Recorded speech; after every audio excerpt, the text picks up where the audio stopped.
That's not too well. Trash that. Link on broadcast.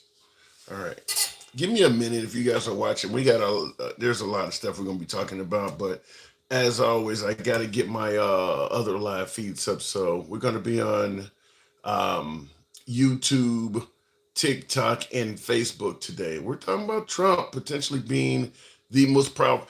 Eric Von Ettick, back at you. First, you literally are the first in the comments today. Is that how do you am I pronouncing that right? Eric Heinrich? How do you pronounce it? That sounds really German.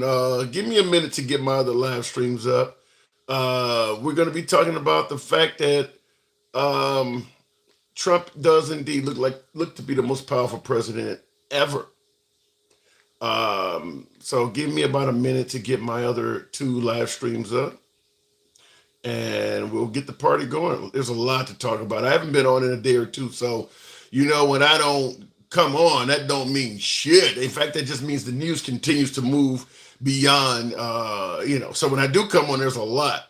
And today we do got a host of topics. In fact, I had to limit it. I mean, just so much has happened since I think I did my last live stream. Was it Friday, Thursday or Friday? And there's been a lot. There's a lot to talk about here. So um, we'll get the show in the road momentarily. Let me get my. We're gonna be on YouTube, Facebook, TikTok, and what the hell is this thing doing here? So give me a moment to make sure everything's on Wi-Fi, and I got the not for children's thing turned off because for some reason YouTube in particular, don't make a mistake and not tell them your lives are not for children because they'll get mad at you. And obviously we talk about some fairly adult topics, so I can understand that. Um, Let me see here. The most powerful president in history. Wow, it's crazy. Anybody disagree with me? Anybody? That's what we're gonna title the live stream: the most powerful president in history. The most interesting man in the world. Remember that from the old Dos Equis commercials? Well, the most powerful president in history. What do you think? You think I'm getting that wrong? I do not tend to think so. But we're gonna be in the basket for. It's gonna be tied into actual topics that are actually going on right now. And man, the National Guard, he's going insane with the National Guard. A lot of you folks are really favoring that. That's going to come up fairly quickly here. I'm almost done here. We're going to be certainly talking about that. But there is even more so than that. I think I got like 5 topics, so we're going to have to limit it down real quick because there's just so much shit been going on from the Trump administration. He moves so fast. So much happens that it's hard to go a day without talking to you folks without numerous topics. It seemed like the Epstein list was a year ago. You don't hear shit about the Epstein list at all. That's kind of just like literally disappeared, and which is why I strongly believe we'll never get to the bottom of that. He's just literally burying it, just bury it with new stories and new stuff, and that he's successfully doing that. So let me see if I can get everything going. I think those live streams are well underway, ready to go. Where are the Epstein files? You're not going to get the Epstein files, and I don't think most of America's going to care. Be honest with you, if I had to give you my humble opinion, I don't think most Americans are going to care if we don't get the Epstein files, but I do not believe that will ever culminate to anything of any significance. Real quick here, turn that on, and we're good to go in 3, 2, 1. What up, folks? Once again, it is indeed your boy Tim, the handsome liberal. Mark in the comments there, what up to you? Appreciate you folks that are tuned in to the show this Sunday.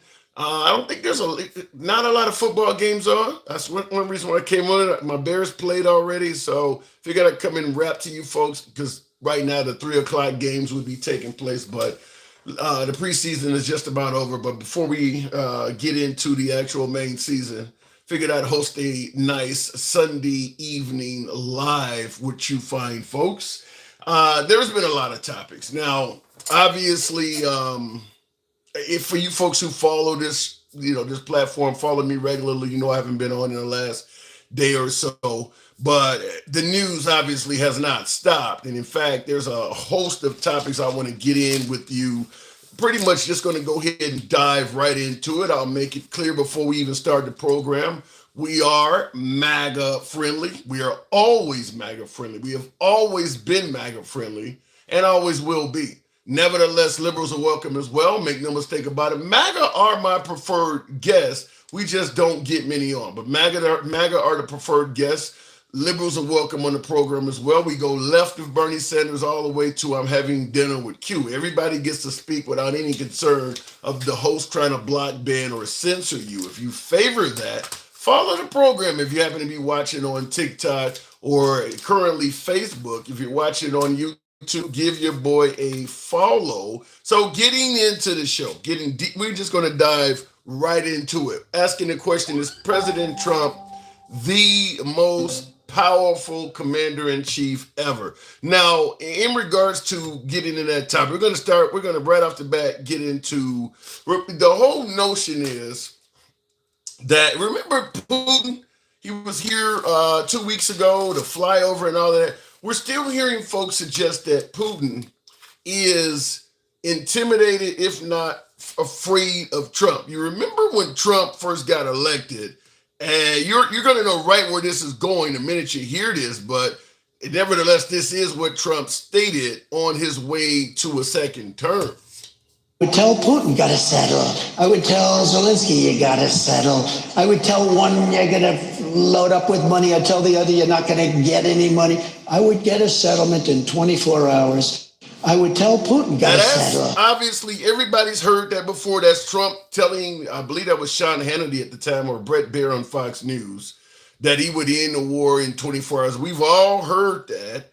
But since that, there's been other developments. Very unhappy I am with Russia, but we'll discuss that maybe a different day. But we're very, very unhappy with them, and we're going to be doing very severe tariffs if we don't have a deal in 50 days. Tariffs at about 100%. You'd call them secondary tariffs. You know what that means.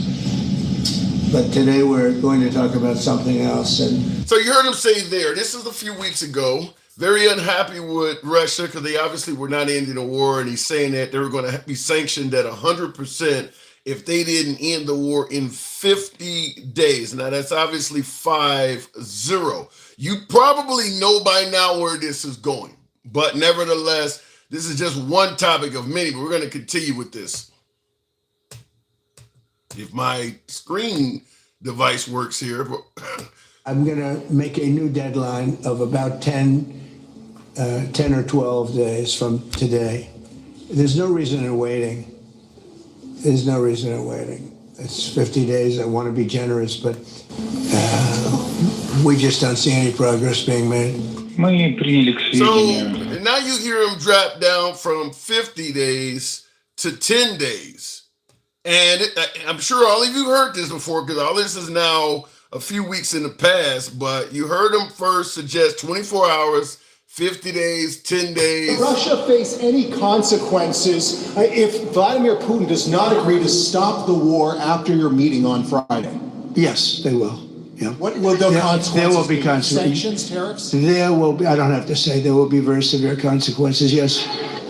How were your calls this morning with European leaders, and was it your call not to invite President Zelensky to your... Now, real quick, now this is obviously we're getting closer to modern day. Now, that's Trump saying that if the meeting with Putin did not result in some type of outcome that he deemed favorable, there was going to be severe consequences to Putin. Now, none of these stages have been met by Russia. So I'm going to ask the obvious question, why the hell does Trump, and particularly MAGA, continue suggesting that Putin is somehow intimidated or afraid of President Trump? In fact, every threat Trump makes results in Putin actually stepping up their response in the war towards the Ukraine. You know, there was a flyover when Putin was in Alaska, and people were suggesting that Trump had the jets fly over Putin's head to be a show of strength, a show of power. has Russia done anything? You guys can let me know in the comments. Has Russia done anything to suggest that they're afraid or even intimidated by Trump at all? Have you seen them do anything whatsoever? Because Trump has made multiple threats at this point. 50 days, 10 days. If the summit doesn't, I mean, they're not following or adhering to anything he's threatening them. So I do want to talk about that because MAGA seems to be overwhelmingly certain that Putin and Russia is somehow, remember, we need to get rid of Biden because Biden made us the laughing stock of the planet. And we need to get in there a president that'll be a show of strength, a show of power. And that's what President Trump is. Now, if I'm correct, just the other day, 24 hours, 48 hours ago, Russia just bombed an American-owned company in Ukraine, an American-owned factory in Ukraine. Now, this is after the 50-day threat. This is after the 10-day threat. This is after actually coming to America and meeting with Trump on U.S. soil. All of that has happened. And yet they're now bombing places that America owns in the Ukraine. Why does so many folks on the right seem to think that Trump has Putin afraid or something of that nature? I do want to talk to you folks about that. We're going to see if we can see where that goes, because I'm going to admit I'm baffled by that. I'm baffled by why so many folks think that Trump has Putin, bowing down or afraid or intimidated. I'm just not seeing any evidence of that, but maybe you guys can help clear that up. Next topic. This one is one that MAGA is favoring, and the liberals are totally pissed off, which tend to be most topics, concerning Trump. By the way, an example, supposing we had a week ago when everybody was being killed and mugged and everything else, despite the phony numbers that were given out, that it was getting better. Brian, do you believe it was getting better or getting worse? Oh, the crime was getting worse. I mean, I was robbed. It was getting worse. Yeah. How did the other guy come out? Well, he came out with a briefcase, unfortunately. Yeah. Now, that's not where I wanted to start this, but this is indeed Trump talking about bringing down crime in D.C., but here's where he continues on. I really am honored that the National Guard has done such an incredible job working with the police. And we haven't had to bring in the regular military, which we're willing to do. We have to. And after we do this, we'll go to another location and we'll make it safe also. We're going to make our country very safe. We're going to make our cities very, very safe. Chicago's a mess. You have an incompetent mayor, grossly incompetent. And we'll straighten that one out probably next. That'll be our next one after this. And it won't even be tough. And the people in Chicago, Mr. Vice President, are screaming for us to come. They're wearing red hats, just like this one. But they're wearing red hats. African-American ladies, beautiful ladies, are saying, please, President Trump, come to Chicago. Please. I did great with the black vote, as you know, and they want something to happen. So I think Chicago will be our next, and then we'll help with New York, and we're going to help with. And I think a lot of these people that you see on television, they are, including the people in this audience, they'll say bad things about me, and then they'll say, thank God he's here, because half of them got mugged, and they don't want to get mugged again. But they're. I want to play something else that's just come in since Chicago has been in the news, and like I said, I know a lot of my beloved MAGA really like hearing about this, but he's not totally wrong on that. I don't hold up my Trump is right hat too much, but I am going to do this because I've been talking to family and things like that, because I'm from Chicago. There are people that want Trump to do this in Chicago. Liberals. There are liberals that want Trump to do this in Chicago. I mean, look, I'm going to be just being honest, being from Chicago, as long as I live there, I don't think there's hardly any African-American that lives on the south or west side that does not know somebody who's had their car broken into, who's been robbed. Most African-Americans, they're at least probably 30 or older, know somebody who's been probably shot and killed. I mean, it is very violent in Chicago. I'm not going to pretend like Memphis and St. Louis are not even more violent, which that's another part of this discussion we'll have. But there are people in these cities that are liberal and that are black that are in favor of what Trump is talking about doing. Now, I'm just going to make it clear, it could go well or it could go horrible. Remember, there were Hispanics before the election that were in favor of what Trump was talking about doing in regards to getting rid of the bad hombres too. How do you think they view it now? So understand it could go well or it could go worse. I don't think the Hispanics, we'll just leave it at that. But you can wish for something that could go well or it could go worse, depending on what it morphs into. So, but he is right. There are people, and there's nobody in Chicago wearing red hats. That's bullshit. You can talk to Jesse Smollett about that. So when he says there are people in Chicago wearing red hats, that ain't safe to do. So that part is a lie, but there are people there that want, that are openly saying that maybe it would be a good thing to bring down crime in the city of Chicago. But this one just came in not longer. He's been talking about Chicago for the longest, but it ain't just Chicago now. The news regarding President Trump trying to send and deploy more National Guard troops to several states across the country, as we take a live look here at the White House in Washington, D.C. The president posting via Truth Social a quite lengthy post that I do want to bring on your screen now as we follow the latest. So take a look. It says this: Governor Wes Moore of Maryland has asked in a rather nasty and provocative tone that I, quote, walk the streets of Maryland with him. I assume he is talking about out-of-control crime-ridden Baltimore. As president, I would much prefer that he clean up this crime disaster before I go there for a walk. Wes Moore's record on crime is a very bad one, unless he fudges his figures on crime like many of the other blue states are doing. But if Wes Moore needs help like Gavin Newsom did in LA, I will send the troops, which is being done in nearby DC, and quickly clean up the crime. After only 1 week, there is no crime and no murder in DC. When it is like that in Baltimore, I will proudly walk the streets with the failing because of the crime governor of Maryland. P.S. Baltimore is ranked the fourth worst city in the nation in crime and murder. Stop talking and get to work, Wes.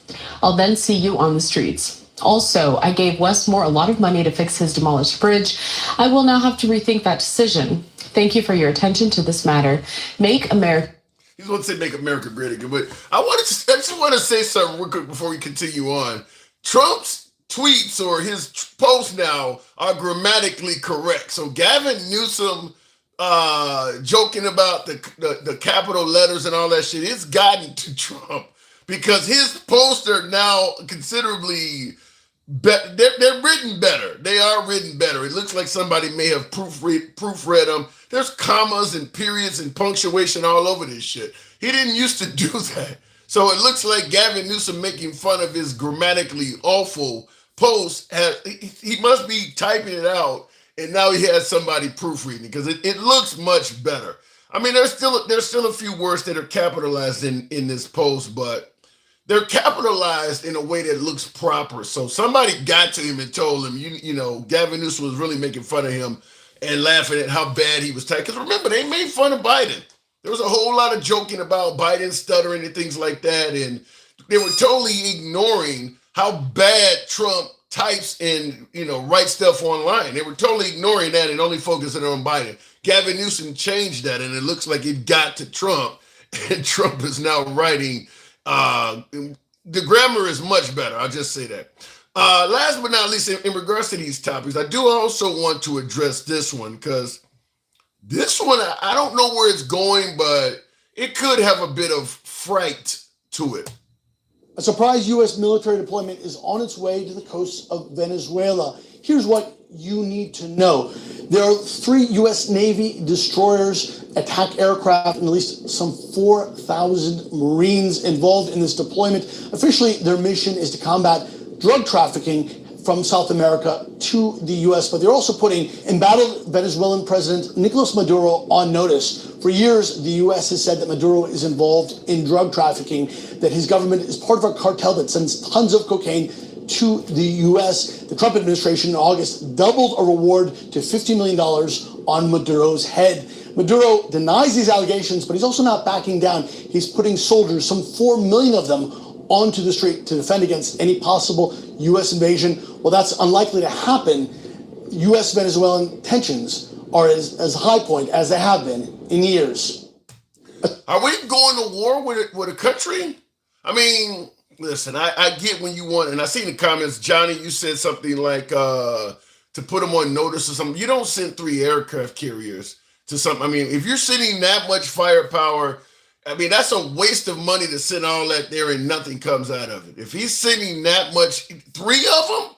I mean, the country of Venezuela, do we even need 3 aircraft carriers to deal with that one country? To send that much firepower in that area?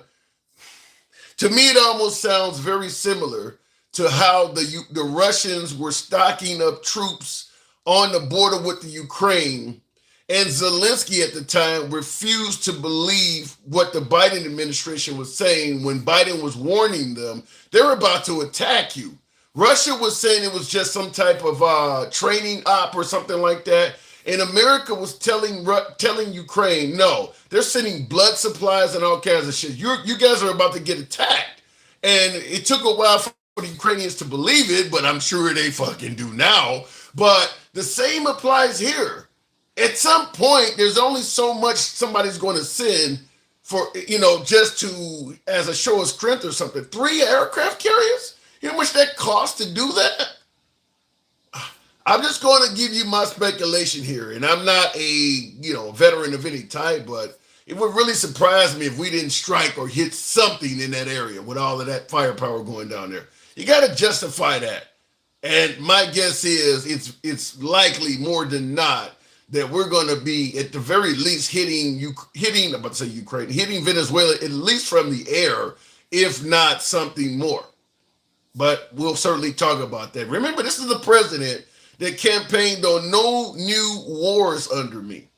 And since he's been in office, he's talked about taking Gaza, attacked Iran, talked about taking Greenland, Canada being the 51st state, taking the Panama Canal, hitting Mexico, and now Venezuela. This is a guy who's going around telling you he ended 7 wars. But meanwhile, he is promoting, I believe I just named 7 potential new conflicts. Gaza, Iran, Canada, Greenland, what did I just say? Venezuela, Mexico, and I believe there's another one in there. But I mean, this is a guy who's saying no new wars under him. This don't sound like that. This doesn't sound like that. So I'll let you guys tackle that. Venezuela would not be a war, says Rosalind or Benjamin. Well, listen, if you take it from Trump and to a lesser degree MAGA, you can't take necessarily what they say at face value because they said Iran was not a war. In my humble opinion, if you're committing acts of war, it is a war. Just because the other nation doesn't strike back full-fledged, that doesn't mean it wasn't a war. I mean, we bombed what we thought were nuclear facilities in Iran, and Trump and particularly MAGA was saying that's not a war. It damn sure would be a war if they bomb one of our nuclear facilities, so why isn't it a war when we bomb one of theirs? If we start dropping bombs in Venezuela at the behest of our president, how is that not a war? You hear all the time that liberals don't know what the hell a woman is. It sounds like the Republicans don't know what a war is. How is it not a war? Look it in the comments real quick. By the way, thank you folks for tuning in this Sunday. We'll go ahead and start the program. No, he's not, but he is the biggest pile of shit, says Joseph. I think I know you're talking about. I'm not sure if you know, but before Russia went into the Ukraine, they talked for 3 months, and Kamala said to Russia, you can huff and puff, Ukraine will join NATO, and now look where we are. Well, first of all, Kamala Harris, by the time she came along, Russia had already went into the Ukraine twice, Georgia, Crimea, so it already had happened. Also, too, in regards to you saying they talked for 3 months, Russia was attacking Ukraine and lying about what it was. They had the Wagner group going in there, and they actually was attacking Ukraine, violating the Geneva Convention by using unidentified soldiers. Very similar to ICE, where you got people going in that are not even identifying themselves. They were getting their men killed already, and not even claiming that it was their men. So Russia, Kamala Harris, look, they were going to do it no matter what, because you see under Trump, they're still doing it. Biden, the whole notion from Trump that this war is Biden and Kamala Harris's, I'm going to suggest to you, now that Trump has met with Putin a couple times and tried to make deals with him, it's his war now too. Because his whole claim he could end it in 24 hours seems to be flat out just made up out of thin air. Putin ain't stopping because of Trump. Let me go straight to the box. Thank you guys that are tuning in. Tap the screen, get the likes on up to 10,000. We'll get started the program with Sherbert. Good evening, Sherbert. Welcome to the program. A lot to unpack here. Are we going to war with Venezuela? Almost certainly. I just saw a statistic the other day where it was all of the natural resources that are mined from literally everywhere else in the country is about equal, if not less, than what Venezuela has underneath their ground. So, of course, we're going in with tanks and diggers. It's the only way it's going to be with how we run the world. So, in other words, we're going in to steal resources. Tim, Trump tried to bill Ukraine for $3 billion worth of minerals and not actually lift a finger to help them. Of course we're going in for this stuff. Why do you think there's so many Americans that are silent on this? 3 aircraft carriers to that little small country. Does Venezuela even have any air force at all? I honestly don't know about that, but it's the quick and easy answer is they don't give a shit. It doesn't affect me. My prices will go down. Ha ha ha. America's number one. America first. And if it destroys an entire civilization, you know that doesn't matter to MAGA. As long as they don't try and shove those trans ideas down my kids' throats, that's all I care about. Go America. Fucking idiots. Well, is there some way, because you're mentioning the resource grab, and Trump made it clear even with the Iraq war, he thought we should have took the oil, so he certainly is a fan of taking resources, but is it possible that it could turn out, like you said, even though we don't like what he's doing, it could turn into a windfall for Americans if we take a lot of their resources? It matters if you have morals towards people you've never met. And honestly, I don't think America gives half a shit about that. I don't like it, but when it's the system, there's nothing I can do. But when Trump is the one actually going to do this, they're just going to cheer him on. It's so sad. It's the same thing I believe, and I was too young to truly remember, but back when Bush went into Iraq, it was go America. America fries, fuck French fries, they won't help us out. Yeah, it was. It won't be, especially with how cult-like MAGA is. They will cheer him even if he drops a nuke on LA and say, well, they were the terrorists now.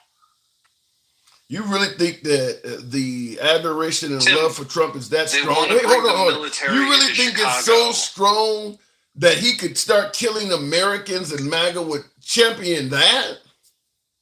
Pretty sure. Nuke is definitely a major exaggeration, but I could he could bomb a capital within the United States and he could still convince MAGA that he's doing the right thing and loves America. So this truly is almost like an actual example of the middle of Fifth Avenue. Yes, 100%, because it doesn't matter anymore for them.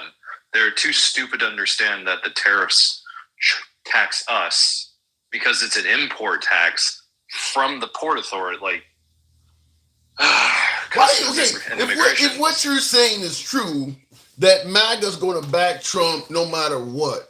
Why do you think that is? I mean, is he enriching them? Is he providing them freedom? What is he doing, in your opinion, that's so great that you would say it would justify for why they are, you make it sound like they're members of a cult. But why do you think it is like that? If that's what you're saying, I wish I could tell you. I heard something, I don't know, a couple months ago that when dumb people hear smart people talk, it literally activates the aggression part in their brain and makes them mad because I don't know what they're saying. And Trump 100% talks on their level and doesn't offend them. So he can be talking utter nonsense, as we've seen for the last at least 4 years, if not 10 years. And it never mattered. At least when he was running in 16, he had made cogent points. I disagreed with those points, but at least they were kind of cogent. Yeah. Now he just says horse shit, and everyone goes, yeah, but he's right. Well, I mean, you do have a lot of people saying that Trump is right. I mean, he is right about some things. He's not right about every damn fucking thing. Hat that says Trump was right about everything. Get fucked. Yeah, here's one. He had a hat on today. He was in the, oh man, I'm still coughing, still battling a cold here, but he had a hat on the Oval Office that had that written across that Trump was right about everything. It's a very conceited stance to take, but MAGA does believe he is right about everything. Yeah, and so that's why I'm saying if he attacked liberal capital in the United States, it wouldn't matter to any of them. How many MAGAs still cheer on I think it was Minnesota governor getting kidnapped, or the plans for her to be kidnapped from her home? You talking about Michigan Governor Gretchen Whitmer? Michigan, yeah, yes. Yeah, they did. They were totally fine with that, 100%. So it really doesn't matter to them, especially now that they've gotten the 1,000% green light to do whatever the fuck they want. I saw a video of a howitzer down by Washington Memorial in D.C., and whatever you think about the crime that's happening in D.C., you sure as fuck don't need a howitzer. They're just doing this for performance, and it's utter horseshit. I'm so tired of talking with goddamn MAGA. I cannot agree. I didn't know that. I cannot agree with you more. Why the hell would you put a tank in the city? I don't understand that, other than just, I guess, brutal intimidation or something. No, not the tank. The actual, like... Oh, you mean like the artillery? The artillery. Trailer, yeah. A full, 16-inch cannon artillery. Like, what on earth could a criminal in Washington, D.C. possibly need to be mortared? What the fuck are we doing? If they're okay with that, I guarantee you're going to get some MAGA up going, yeah, that's how we save ourselves. You're fucking stupid. Man, I didn't know that. I didn't know they were setting up mortars and howitzers. I don't understand that either. I mean, even the Humvees and stuff they came along with, I don't see the necessity for that stuff. I mean, you're not going to chase down a criminal in an Humvee. I mean, you're not going over rough terrain. I mean, I don't know why they brought all that stuff. Tim, you're not going to chase him down. You're going to run him over. Yeah. So do you see this ever culminating? Because it looks like the city of D.C. has, pretty much submitted to Trump's will. So it doesn't. Do you see there being a major uprising at all? Because D.C.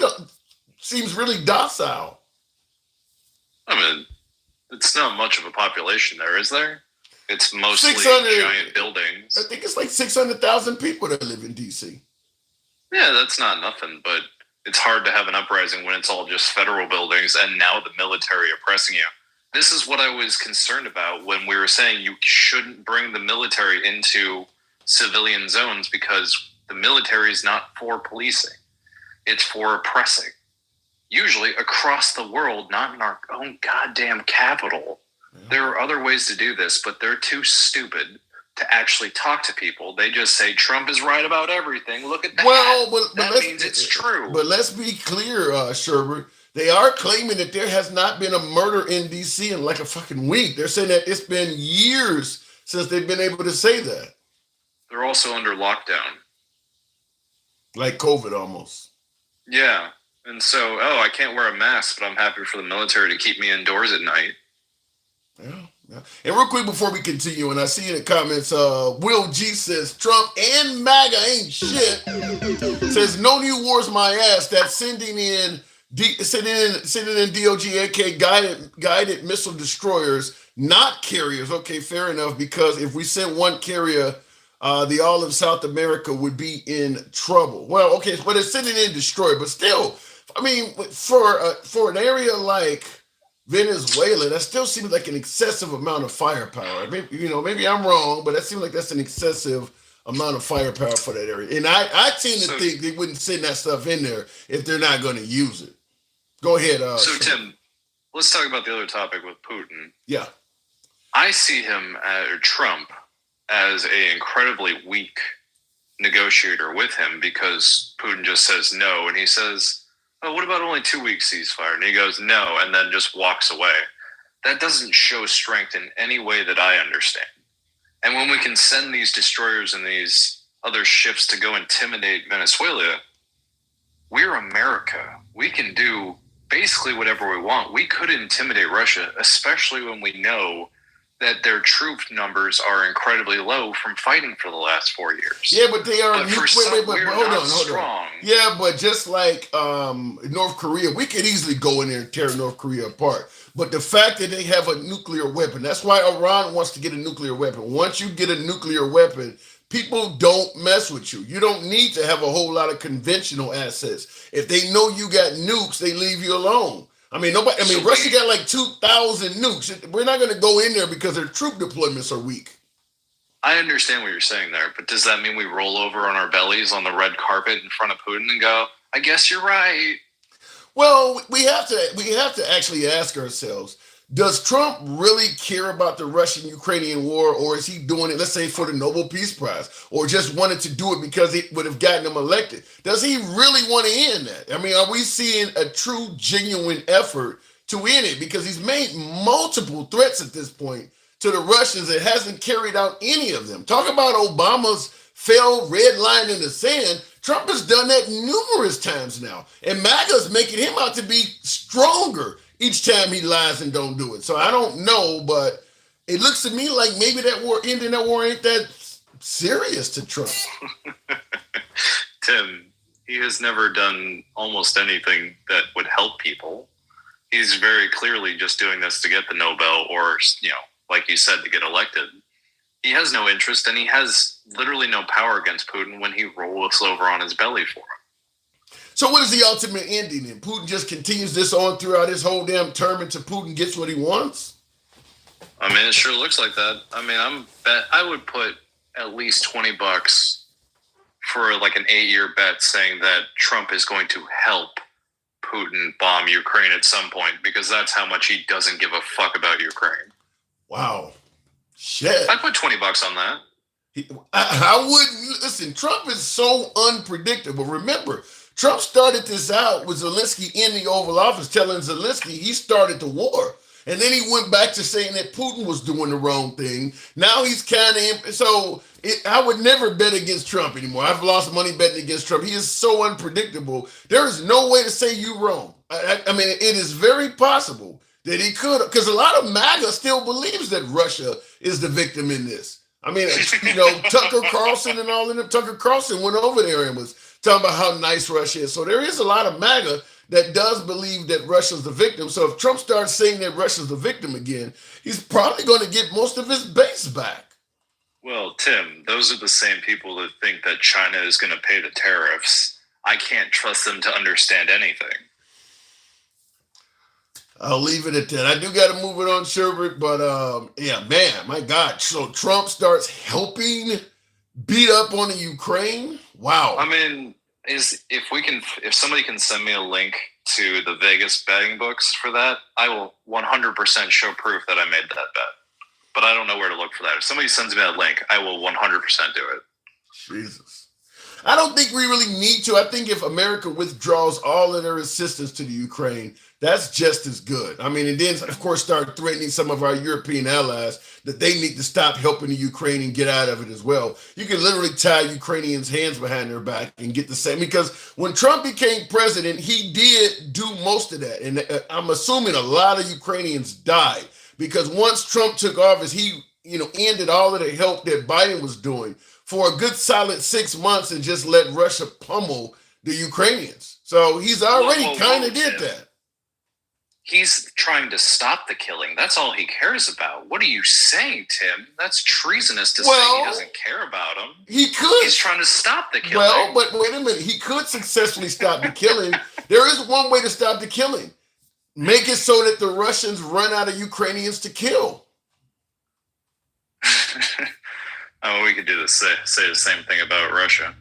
But it doesn't matter. Trump is in love with Putin. I hope you have a good night, Tim. All right, Sherbert. Always a pleasure. Thank you for coming through. Moving on with the program, by the way, tap the screen, get the likes on up to 20,000. This is a Sunday evening live where we don't block, ban, or censor anyone. See, somebody in the comments said I'm asking decent questions tonight. Damn it, we always ask decent questions, but I appreciate the sentiment. Thank you very much. Damn, you're fluffing hard tonight. And here goes Gangsta Grandma, who says just the opposite. Wow, I was riding high and mighty on that compliment. And Gangsta Grandma runs into the picture and just tears it apart. Will G says a destroyer is a small boy compared to a carrier. Fair enough. Fair enough.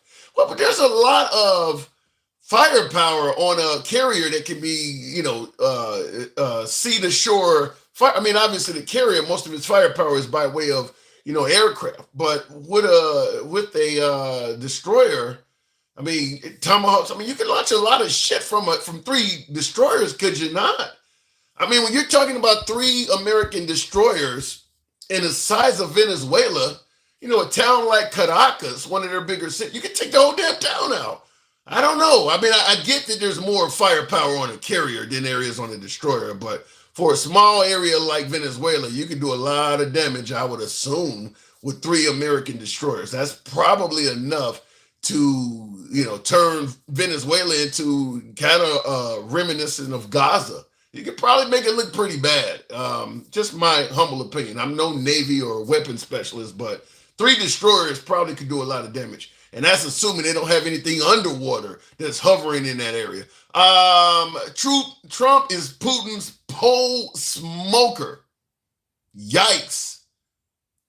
Mr. G, Will G says Trump is Putin's pole smoker. I'm assuming you're talking about a Marlboro. I'm assuming you're talking about you're not talking about a brown. Well, it wouldn't be brown, would it? It'd be peach. As Gangsta Grandma always says, uncooked meat. Anyway, looking in the comments, what is also not forget that Trump, as a convicted felon, could never work in a bank, could never work in a school, could never work in a lot of places. Yeah, but you can be president. So he can work in the Oval Office. Joe Biden is a draft dodger. I'm assuming you're giving that one for effect, considering Trump with the bone spurs. I don't, that's like literally calling the kettle black there. One mistake, and that's $1 billion. Pete Hegseth. It's funny how butthurt people on the left get because they can't convince Trump's base to turn on him. Yeah, listen, I'm assuming that the right felt the same way when Biden was in cognitive decline, and the left base wouldn't turn on Biden. That's kind of what happens with politics. I mean, the right was butthurt too at the time. So, wow, okay. Real quick, I don't block, ban, or censor anyone, but if there is spamming, you kind of invite me to do it. Lily, I get that you see Trump as a pedophile, but to type it over and over again, listen, you got your point across. If you keep typing it, you'll unfortunately force me to block you, and I don't like blocking people. Rather have Pete than Millie giving us up in war. To General Millie, all right. Looking in the comments before we go, here you go. Kingfin, there's no fluffing going on. Tap the screen, get me on up to 20,000 so we can take the next caller. Appreciate you folks that are watching on Facebook as well. Isn't it great to have a president that has so much backing of the American people? I don't think he has so much backing of the American people, Paul. I don't listen. And that's one of my side topics. I didn't bring that up yet, but since you made that statement, because I keep the notes for the show. One of the topics I was going to ask, and I haven't asked yet, is if Trump is doing so well, why does he need Texas to gerrymander and give him 5 more seats? When you're talking about, isn't it great for a president to have the backing? So if his backing was so great, he would be confident about the midterms. What he is doing is literally rigging an election. If the outcry, if the pushback, if the retort, well, Democrats do it too, then you're not even defending them for doing it. I mean, when people say, well, Democrats did it too, that's not even a defense. You're admitting the guy's trying to rig elections. You just are saying, well, the Democrats did it as well. But I'm just simply pointing that out. If he has such a strong backing of the American people, you wouldn't need to gerrymander seats in Texas and have other states talking about doing it too. So that shows that he don't feel as confident as you do about his backing. Why cheat if he is so loved and winning in record numbers? Exactly. Nope. What goes around comes around, says Leroy. I don't understand how MAGA, well, I guess I do understand the revenge aspect of it. I guess, revenge is a dish best served cold or something like that. So I do understand the Republicans, MAGA, the right views that Trump was mistreated. So they want him to take revenge. I get where it's coming from. But when you start taking revenge in the form of gerrymandering votes, I don't see why MAGA favors that so much. That is literally rigging elections in those areas, whether the liberals are doing it or the Republicans are doing it. That's literally going to equate to millions of Americans who votes does not matter. I don't see how anyone on the left or the right should be saying that's a good thing to do. I mean, you're literally rigging an election. At the same time, talking about how much we need voter ID and how much we need to get rid of mail-in voting and, protect the integrity of our election. You're talking about making the elections free and fair on one end and rigging it on the other end. I don't understand how anybody thinks that's a good idea. Just pointing that out. Would be funny if Texas would be more blue seats after the election because there are less MAGA daily. I saw a map today, and get your boy on up to 20,000. We'll take the next caller. This week with George Stephanopoulos, Jonathan Carl hosted today, but they showed the current map of Texas. I mean, it's so fucking red. I mean, it's like, I'm just speculating here, but it's over 99% red. If you look at the map of Texas, it is over 99% red. It's just a few little tiny blue areas around the cities, and because they've gerrymandered so much, even most of the big cities contain a lot of red.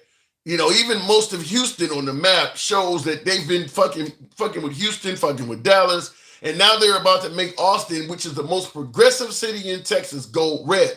I mean, it's going to be to the point where now California is nowhere near that blue. I mean, Texas was already doing this because they just gerrymandered in 2021. So they're going to make it so that if you live in Texas, you're Republican no matter what you vote. Doesn't matter. No matter where you live at, no matter how you vote, your area is going red. It almost is like taking a small Alabama town and telling them your congressman is going to be Al Sharpton from now on. I mean, it's insane what they're doing, but MAGA likes it. Winning ugly, it doesn't matter how we win as long as we win. Red states are like third world countries. I don't know if I would say that. Thank God Texas will stay sane. Nah, Texas is going to go. You can go to what MAGA don't tend, what Trump supporters and MAGA don't tend to realize is you can go too far to the right, just like you went too far to the left. Talk about the LGBTQ stuff and things like that. There is a such thing as going too far to the right, whether you acknowledge it or not. That is a issue as well. You can go too far to the right. Stick Darula. Good evening, Stick. Welcome to the program. Hey, how you doing, Tim? I'm doing all right, doing good. Good to have you back on. So, what do you think? Venezuela, is it looking like we're going to go to war with another country? Hey, I don't doubt it. I mean, he already sent the National Guard into Washington, D.C., and he's talking about Chicago next. And, hey, right now, they're backing it. And it's no telling, Tim. Well, he also added Baltimore today. So today he started suggesting that Baltimore might be next because he got into a spat with the mayor of Maryland. And see, that's just the thing. This is who we dealing with. We ain't dealing with somebody with rational sense. And these other governors that are sending National Guard from their state to another state or city is ridiculous. I don't get it. I don't even know how it's allowed. Well, apparently the president has the power to declare an emergency and do it. And that's what he's using. Well, I know he has the power to do it in DC, but how is the Indiana and any other National Guard, how are they going there? Yeah, I don't get that. That's a good point. I don't know how. Well, in DC, that's one thing. But I guess if he used the National Guard in Chicago, I'm wondering. I guess he would take control of just Illinois' National Guard. I mean, is he going to send Tennessee into Illinois? Because that sounds like a real close case of civil right, a civil war or something breaking out. I mean, I don't know how he would do that. And so that's what we're dealing with. Because you got to remember, when it actually was all done during the Civil War, it was blue federal troops that came in to the South, made sure that at least the slaves knew that they were free. Not saying that they protected anybody, but I am saying at least knew, putting the word out. And they had to come into Texas 2 years later after that and free those folks. So this is no more than the South shall rise again. Like I've been saying, that's what MAGA means. The South shall rise again. And you got all of these so-called southern states or Republican states sending their National Guard to wherever Trump wants them to send them to, in whatever city. Mostly, again, Democratic cities. But it's all Democrat cities. It's 100% Democrat cities in Democrat states. I mean, there are Democrat cities and Republican states. You're not going to see the National Guard go to any of those. It has to be a Democrat city in a Democrat state. Those are the things that I don't care what the crime rate is in your city. If your city is not a Democrat city in a Democrat state, they're not going to send the National Guard there. It has to meet that criteria first. So he is possibly bringing down crime, but he is definitely politicizing the use of the National Guard. But there are people in these cities, Stick. There are Democrats in these cities that are fed up and sick and tired of all the crime, and they're okay with it. And I get it. And those are the same folks that voted in 1994 for the crime bill. So we don't. Hey, I'm saying that is so true. That is so true. And this is the thing about it. Like, I could have been one of those people, but I'm not. And the reason that I'm not is because I seen what happened with the 94 crime bill. It wasn't the actual bill, right? Because if you did a crime, you should do the time, right? Mm-hmm. But it was how it was implemented, how the states, with the states' rights, implemented the crime bill. I don't understand. Yeah, I don't understand why people do not see this from history. When you get, they say the same thing with the Second Amendment. If you give them an inch, they'll take a mile. The same folks on the right that say that we don't want any gun laws because if you give them an inch, they'll take a mile, have no problem giving the government an inch in all these other areas. Because the same folks that favor letting Trump use the government for this also favored letting Bush use the government for the Patriot Act. And now the Patriot Act, as opposed to being used against terrorism, which is what they originally told us, is being used against primarily Americans now. And it's the same thing with the rest of these things, is that they tell you one thing, like Trump with the immigration issue. It was all about bad hombres. Now it's all the way down to grandmoms and people with TPS and asylum seekers. I mean, so they tell you one thing to get in there and do that. But once they're in there, they start, give them an inch, they'll take them out. Why do you think Republicans are so favorable to this stuff, considering all the historical precedent showing how bad it is? Well, they're privy to it because they know the outcome.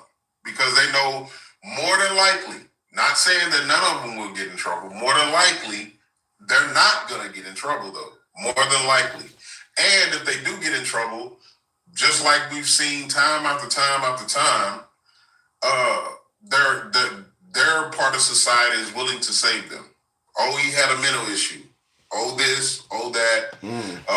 His mother didn't treat him right. They got the Dahmer series on Netflix, and they blame it on the dad and they blame it on the mom.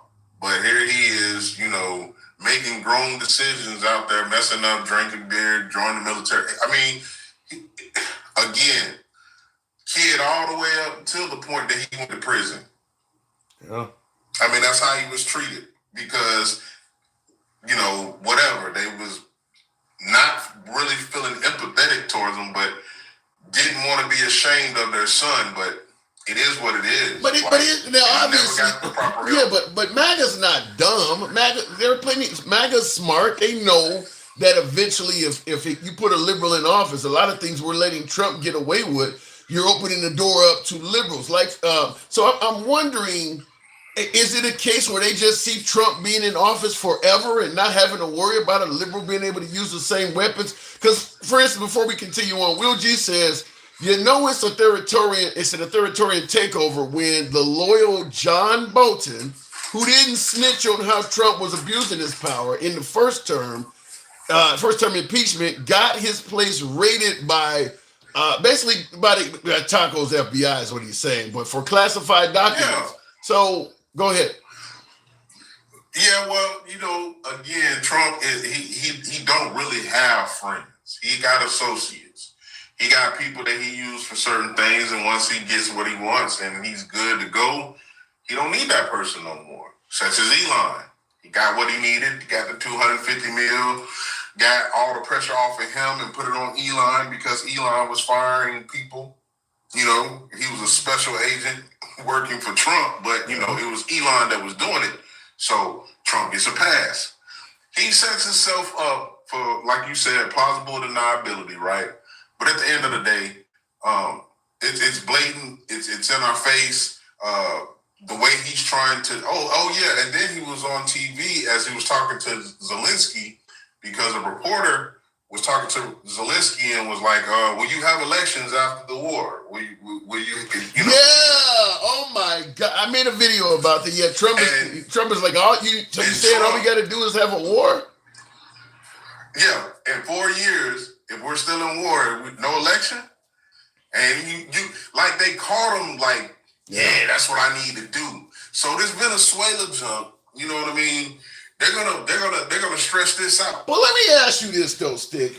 Let's be real. I mean, I'm assuming you probably feel like Trump has already done something here or there that's unconstitutional and worthy of an impeachment.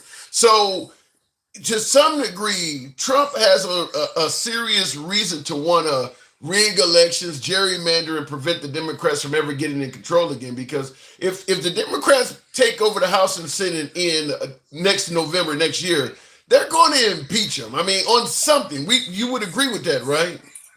Look, I agree, but the whole thing of it is Trump is not the person to fear. It's the people who blindly follow Trump. And whether that's a regular, everyday citizen or whether that's somebody that's on his detail, somebody that can be manipulated because they follow him so much, like a cult.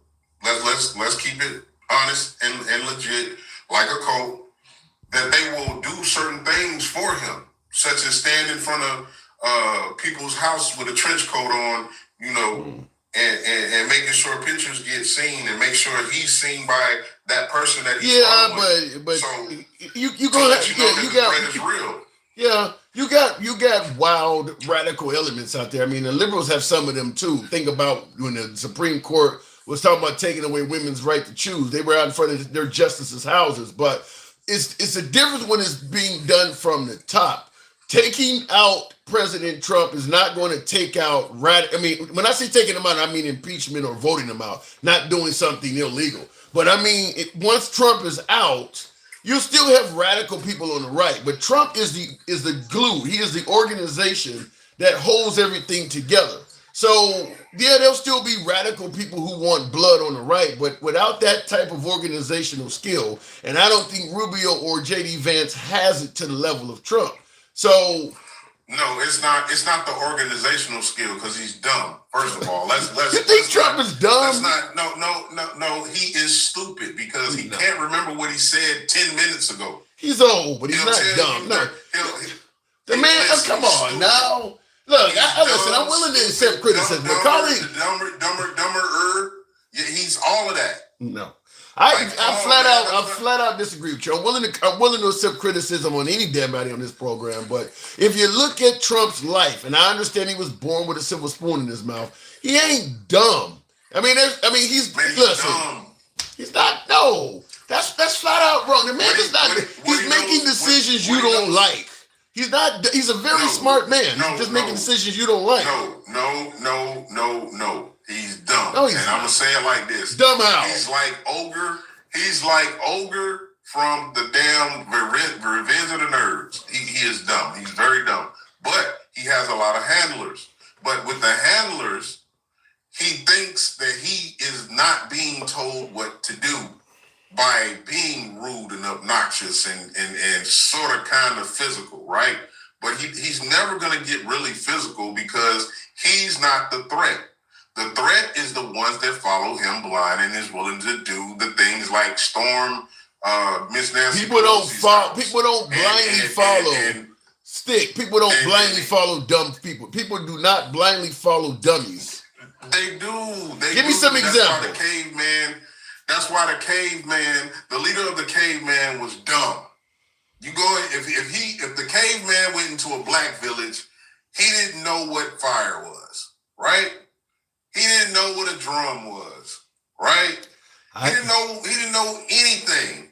He had to learn from the actual man that lived in the village, the caveman. And that's what they act like. They act like I disagree with you 100%. They act like violence is the end all be all to everything. I'll just beat him in the head and, he'll stop doing what he's doing. I'll whip him in his back and he'll stop doing what he's doing. I'll use the N-word every chance I get, and I mean nuclear, at every chance I get to make you back off. That's what Putin's doing. That's what North Korea is doing. That's what Trump is trying to do going forward. Yeah. He's doing it to his own people first. He's turned Washington, D.C. into a small North Korea. This is what he got going on. You comparing Washington, D.C. to Pyongyang? You really think that's a small North Korea? Really? You're exaggerating significantly. What I'm telling you is they had to go through what Washington, D.C. is going through. Now they know that he's not playing or his bloodline ain't playing. Everybody falls in line. There's virtually no crime. Everybody's scared to say anything. They're scared to talk. They're scared to do any damn thing. Yeah, but you can leave. You can leave D.C. You can't leave North Korea. And in a minute, you ain't gonna be able to leave D.C. Shit. Just like in Texas, they had that lady in the house for 2 days, telling her she can't leave unless she gets somebody to follow her. Oh, you talking about the Congresswoman? Yeah, unless she signed that thing that said she would allow somebody to follow her to make sure she don't leave the state, they made her stay there for 2 days. Well, but that's because of the political ploy that they were involved in there. That's something different. But who started it? It was Trump. Trump wanted those 5 seats. But the only people that can execute that is the people who follow him, the blind followers. Okay, yes, sir, Mr. Master and Sir Trump. Now, he got a lot of black MAGA. He does have a lot of black people. And that ain't just the black ones. That's the white ones, too. Yes, sir, boss. They're not calling him boss. They calling him daddy. I got to move it on, Stick, but this is our president. Hey, again, when it comes to Venezuela, he's already showed you the plan. They showed you, like you just said, with Ukraine, how Putin did it. And again, that meeting was not about the Ukraine and Russia. That meeting was about, what do I do next, Putin? I've already put the National Guard in D.C. What do I do next? So Putin is giving him dictatorial lessons, how to be a dictator. Off the ripple. And that's why he was so happy at the end, because now he got the second part of the plan. See, you can't have a buffer when you're trying to do things like this. It's got to be one-on-one. Whether that was a decoy that do the plan and gave it to Trump, because that decoy ain't going to say nothing to nobody. But Putin gave him the plan, and he gave it to Trump. Trump is happy. He know what to do next. And again, just like I said, he caught that with Zelensky saying they don't have no elections because of war. I guarantee you right now, he's looking into that for the United States. He's already told you that in Russia they don't have mail-in votes, but he lied about that because they do. Easily Google. He does seem to like a lot of folks that are dictators. I don't totally disagree with what you're saying about him maybe getting plans on how to do it. I got to move it on. That's scary. In so many words, you're basically saying we're fucked. Wow. Stick, thank you. Thanks for coming through. Yes, sir. All right. Wow, yes, that's all right. frightening. Have a good one, Tim. You too. And by the way, that is one of the methods of operation for dictatorships is they don't allow their citizens to leave. You cannot come and go freely. So there are people in this country that are already talking about leaving. So I know somebody who has left already. I know someone personally who has left America. She does not live in America anymore. And she cites it because of Trump. And she's made it clear she's willing to come back. She just wants to see this through first. I know somebody like that. And I see in the comments, Miss Mo Betta says me too. Wow. I don't understand how do we get here? How did we get here? If this is where we are at. Will G says, fired him. This talking about John Bolton. Fired John Bolton. Took away his security clearance, took clearance from his security, and now raided his home. That is fucked up to the highest degree. Well, I'll just say it is. In regards to what happened to John Bolton, and in regards to what happened to the likes of Mike Pence, I mean, and the list goes on and on. Elon Musk, Rudolph Giuliani, folks like Mike Lindell, they should look at each other. When folks are on the MAGA administrative team, I don't know, do they realize that, these people were you before you? I mean, Rudolph Giuliani was regarded in the highest esteem. Elon Musk was obviously in the Oval Office with his child. I mean, they were you before you. John Bolton was all over the place with Trump. They were you before you were you. Do they not think that if just one thing goes wrong, they could fall in the ranks with those people? Or do they not see that? I don't know. Is it a power hungry thing? I mean, Trump is very harsh on perceived adversaries, and it does not take much to become an adversary. It does not take much. So I don't know if they realize that or not. The country was losing its whiteness, says Miss Mobetta. How so? There's so listen, as a former over the road driver, I can tell you there's so many places in this country that does not feature hardly any minorities, certainly not black people. I mean, Idaho, Montana, Wyoming. You go in those towns, places you go in, most rural areas of America, there's nobody black, other than maybe some of the Bible Belt states where, where we came in, how slavery kicked off. But you get away from the Bible Belt areas of America and you start going into rural areas of other states, ain't nobody black there. I don't know why people think whites are, the replacement theory is something happening. I mean, they're still firmly in control. Maybe not to the level of control they want. Maybe it is that what it is? The handsome conservative says Democrats kept attacking people. That is how we got where we are. And you see right now, the opposite not happening. You don't think conservatives are doing the same thing in reverse? And I'd like to know, what do you mean by attacking people? Let me know what you're talking about. Luigi says, remember, he doesn't know what a tariff does and still does not. Well, Trump believes, and this is MAGA. Now, MAGA does believe this. They all believe that tariffs bring in money to the United States. They tend to not believe that tariffs are paid for by U.S. consumers.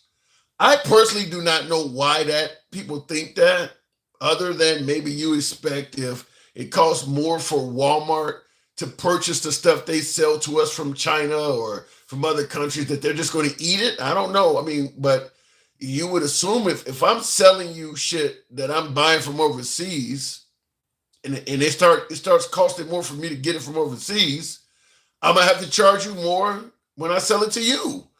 The only way to prevent me from selling you more, or better yet, the only way to prevent me from charging you more, considering it's costing me more to get it, is for me to just eat the loss.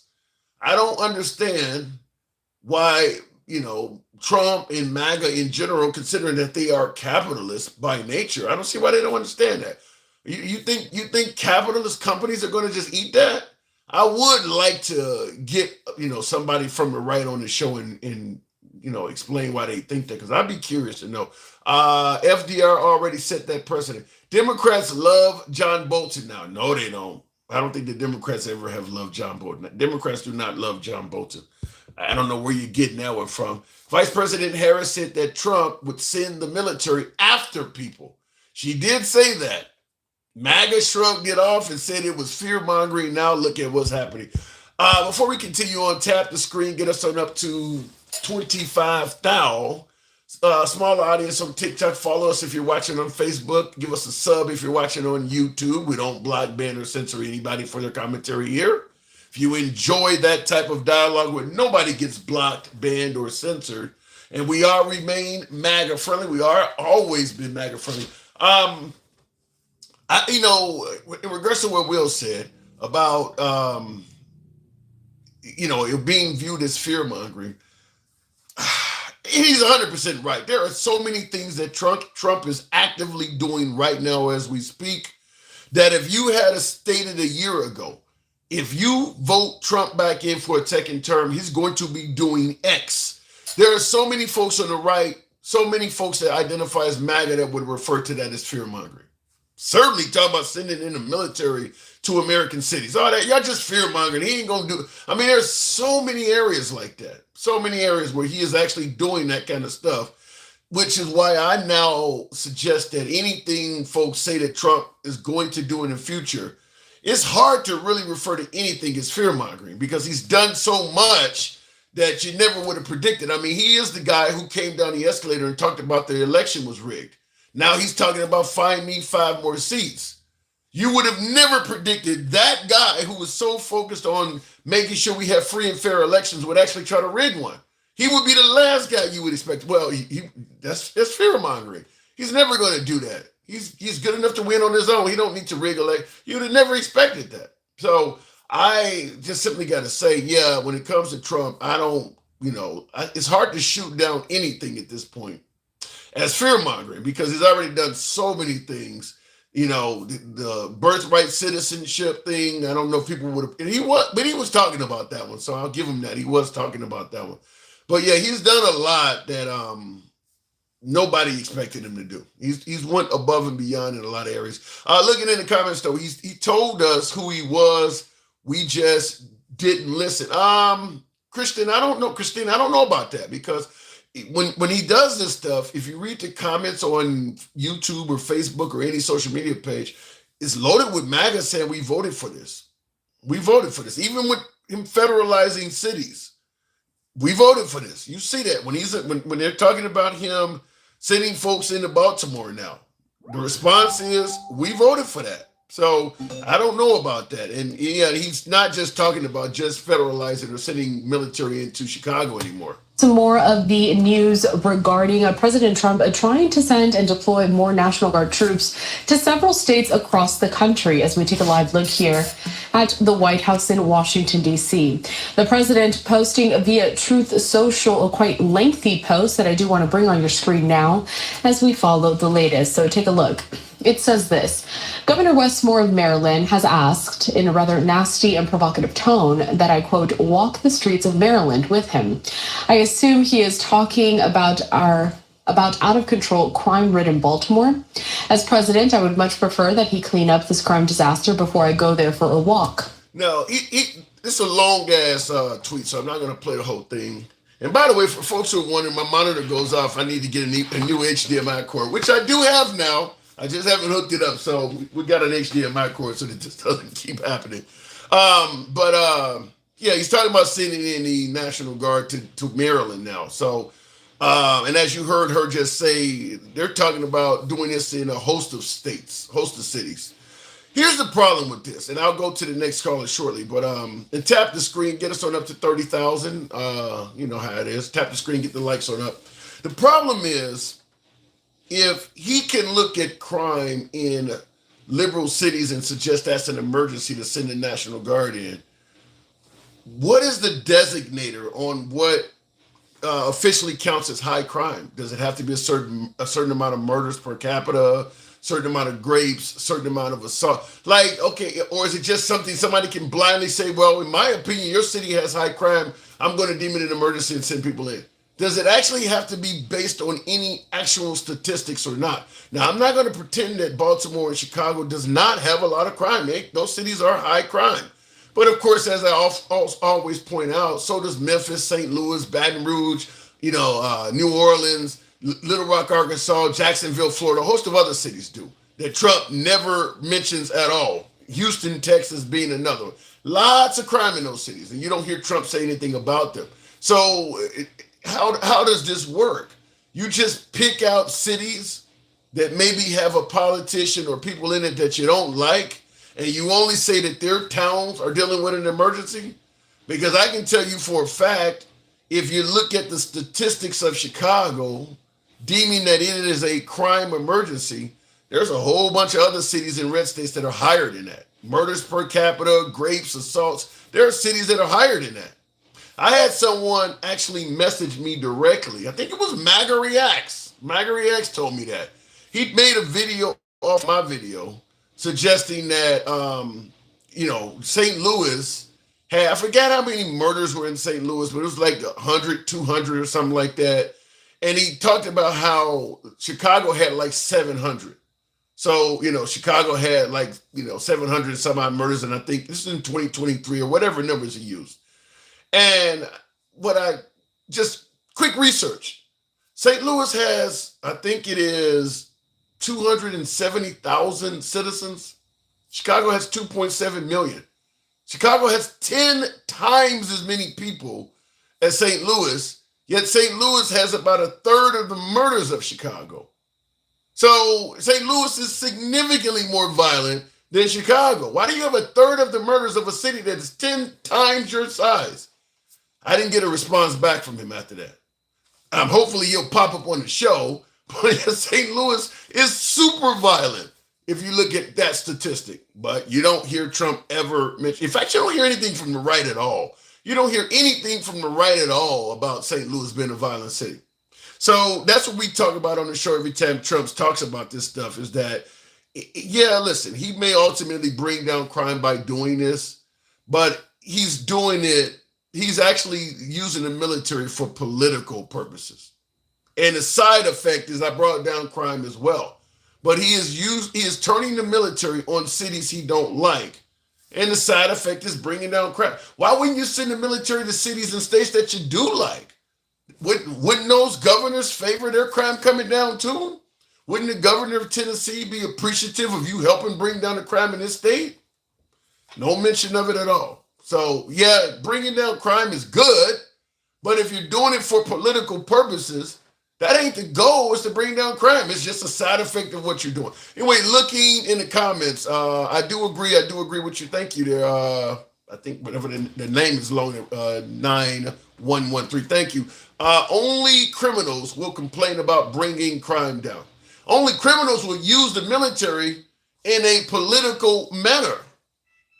If you truly care about crime, you would bring crime down. You wouldn't pick and choose areas of doing it.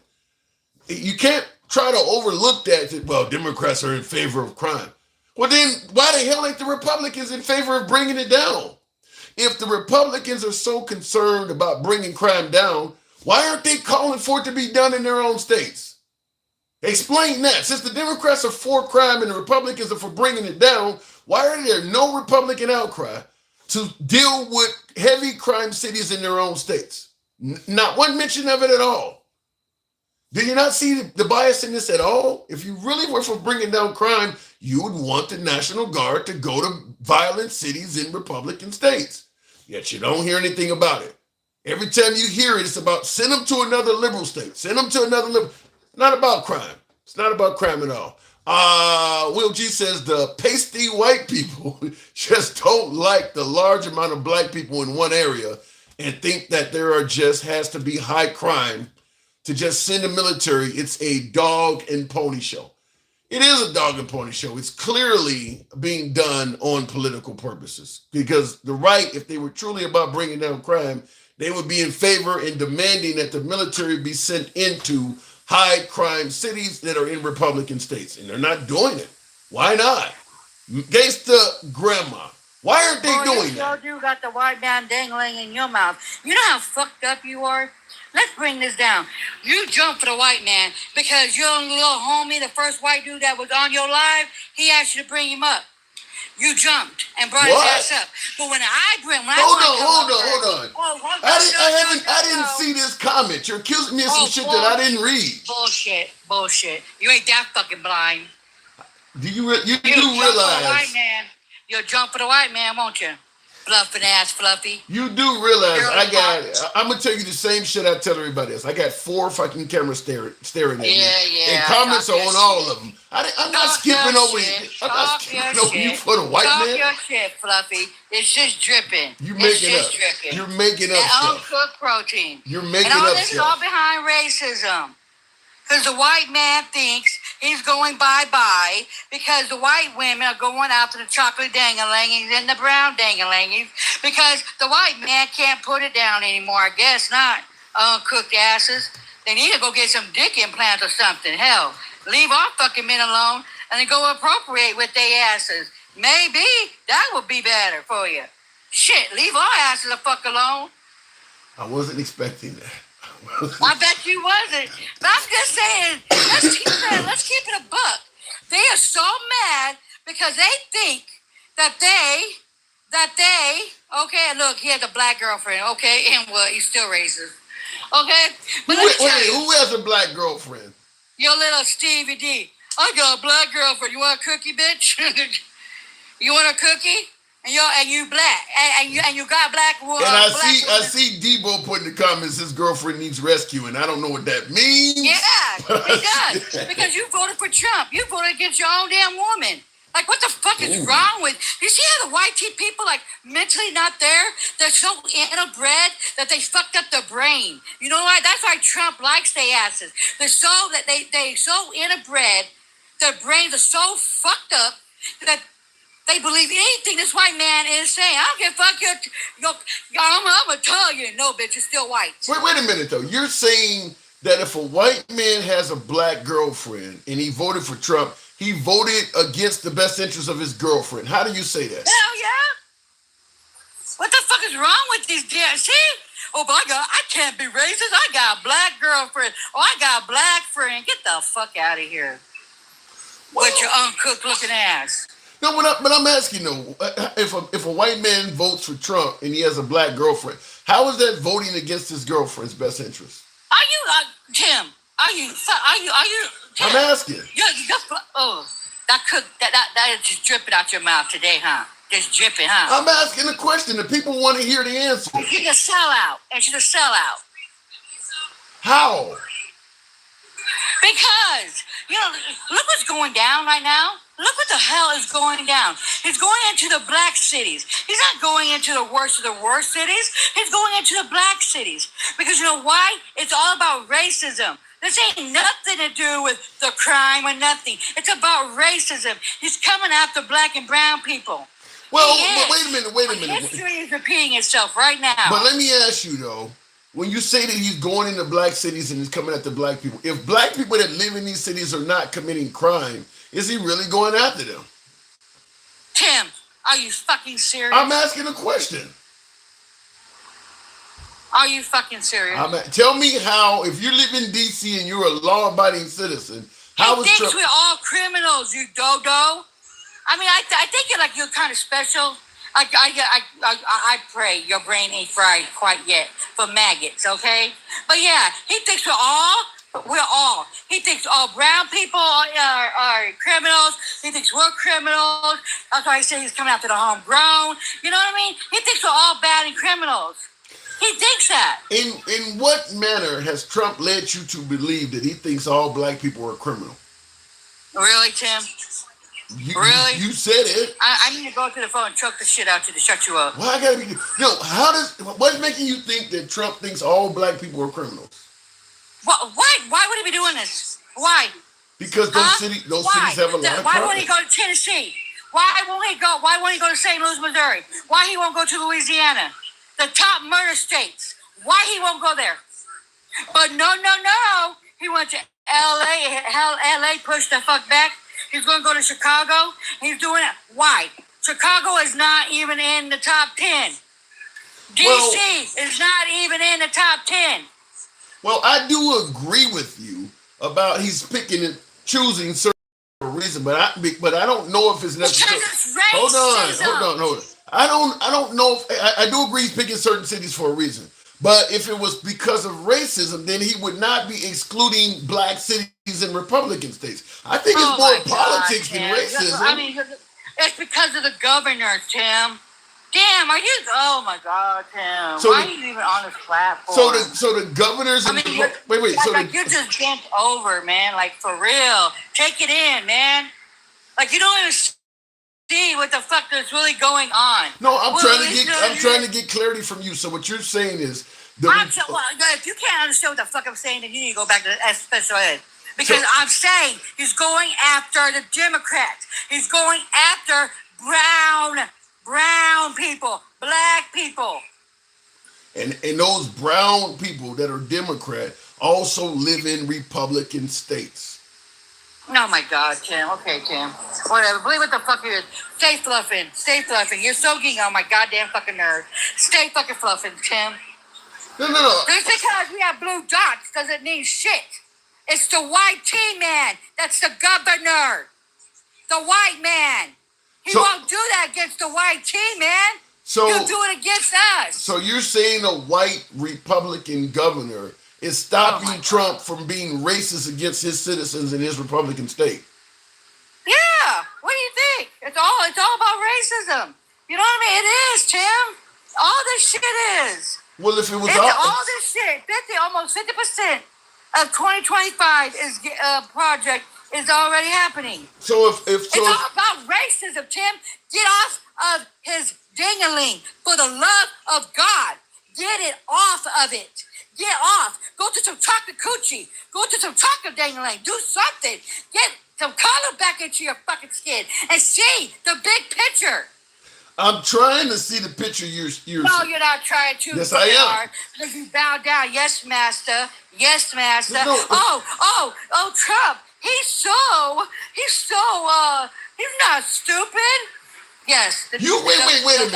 And I stand by it. I don't think Trump is stupid. You think the guy is stupid. Yeah, he's stupid. He's dumb. He's a fucking lame brain for fuck. And let me tell you something. He's not even a good business dude. 6 bankruptcies. He's a billionaire. 6 from his daddy. He didn't work for this shit. No. He never worked for this shit. He got a silver spoon. You want money? Like me? I worked for mine. Do you understand me? I worked. I busted my ass. I didn't have a dang-a-ling in my fucking mouth sucking on white protein. You feel me? I didn't beg for shit. I didn't bow to knee. I didn't have a silver spoon in my fucking mouth. I came from the streets. And I busted my ass. That is a business person. That piece of shit is a no good for nothing white tea trailer trash ass that's going against everybody, and even the white tea man, the poorest of the poorest, the white trailer trash that voted for him, he's even going against them, but they're so caught up in the white dang-a-lang and sucking on it, he thinks that they're safe, and they're not even safe. But you make it sound like Trump has never made a good business decision in his life. Name me one. His golf courses alone are very successful. I mean, he had a hit. Are you serious? Hold on, hang on. But wait, as they say in the 80s infomercials, there's more. He had a name something he's done for us.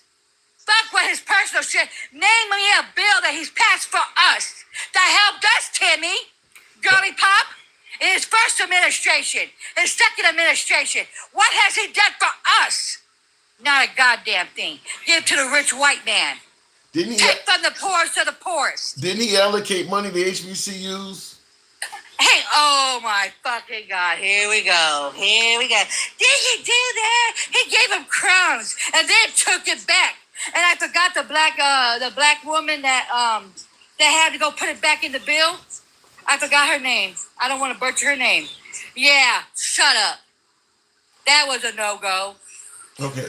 Well, the idea that Trump is dumb and stupid to me that's ridiculous. I mean, you may not like the guy, you may not like what he's doing, but he's a very smart man. Have it dripping from your mouth. Have it dripping, because you're gonna fuck around and find out. No, you're right. I may fuck around and find out. I mean, I can tell you there were plenty of slave masters that were smart. Just because you're doing some bad shit don't mean you're an idiot. Smart. It's smart. This isn't smart. You think what he's doing is smart, Tim? Yes. Do you really? You really think putting shit into the government, sending our own military against us, that's smart, Tim? Are you fucking shitting me? Going over to Venezuela and say, oh, we're big and bad for what when the white man is cooking the shit over here? It's the white man that's bringing the shit over here. The reason I'm telling you that Trump is smart is because the type of America that Trump is aiming for that you may not like. Hold on. The type of America that Trump is aiming for, the direction he is taking his country, which you may not want, you may not like, you may not respect. What he is doing is in order to make that happen. To make America white. when America never was white. It was the indigenous people and the Mexicans were here. Well, then, and guess what? Mexicans spoke what? Spanish. But then I'm going to So say, actually, it should be Spanish. well, then I'm going to say, if his goal is to make America white, then he's making smart moves to make that happen. He's not an idiot. You just don't like what he's doing. Yeah, he's an idiot. He's a dum-dum, and he's catering to the dum-dums. He's catering to the interbred that has a fucked up brain. You know what I mean? They're over here saying black on black crime. How about the white on white crime? Everybody's calling out, oh, there's so much black. Why don't you guys go fix your own community? Quit sleeping with your cousins. Quit fucking with your own kids. You know what I'm saying? Quit having them call pew-pewing up our schools. You guys got your kids so fucked up in the head, they're pew-pewing up their own damn schools. Go fucking figure. Because it's the interbred. The brain is so fucked up in the head. Well, I'm just simply saying the type of America that Trump seeks, he is making the right moves to make that happen. He's not dumb. He's not stupid. You just don't like you don't like the direction he's taking the country in. You know what? They're so worried about DEI. That motherfucker right there is a DEI. With his own shit, that's DEI right there. His whole cabinet is DEI. His whole cabinet is DEI. Man, maybe that's what Putin told them to put in there, as Stick was talking That's about. his old bitch right there. Trump is like sucking on Putin. His whole damn bitch. How about this one? Now, Will G points this. He says the 13% population, 50% of the crime is still edged in people's minds and think black people are inherently violent. Hold on. Let me finish the statement, then you can correct it. He said they think black people are inherently violent and whites are not inherently racist. Wow, really? Really? When the white man is the most violent against women and children. Are they? The cis white man is. Which statistically is proven. The white man is the most violent. They do the most crime against women and children, the pedos. And you've got one in the fucking office right now. The white man is. Well, to be honest with you, fucking figure. You and Will G are on the same side. I mean, he's echoing your point. You were interrupting some of it, but you guys are on the same side on this. You know what I mean? The white man's doing it. All right, okay. You know what? If you go in a black neighborhood and the victim's black and the black person did it, okay. How about the white neighborhood? It'd be a white victim.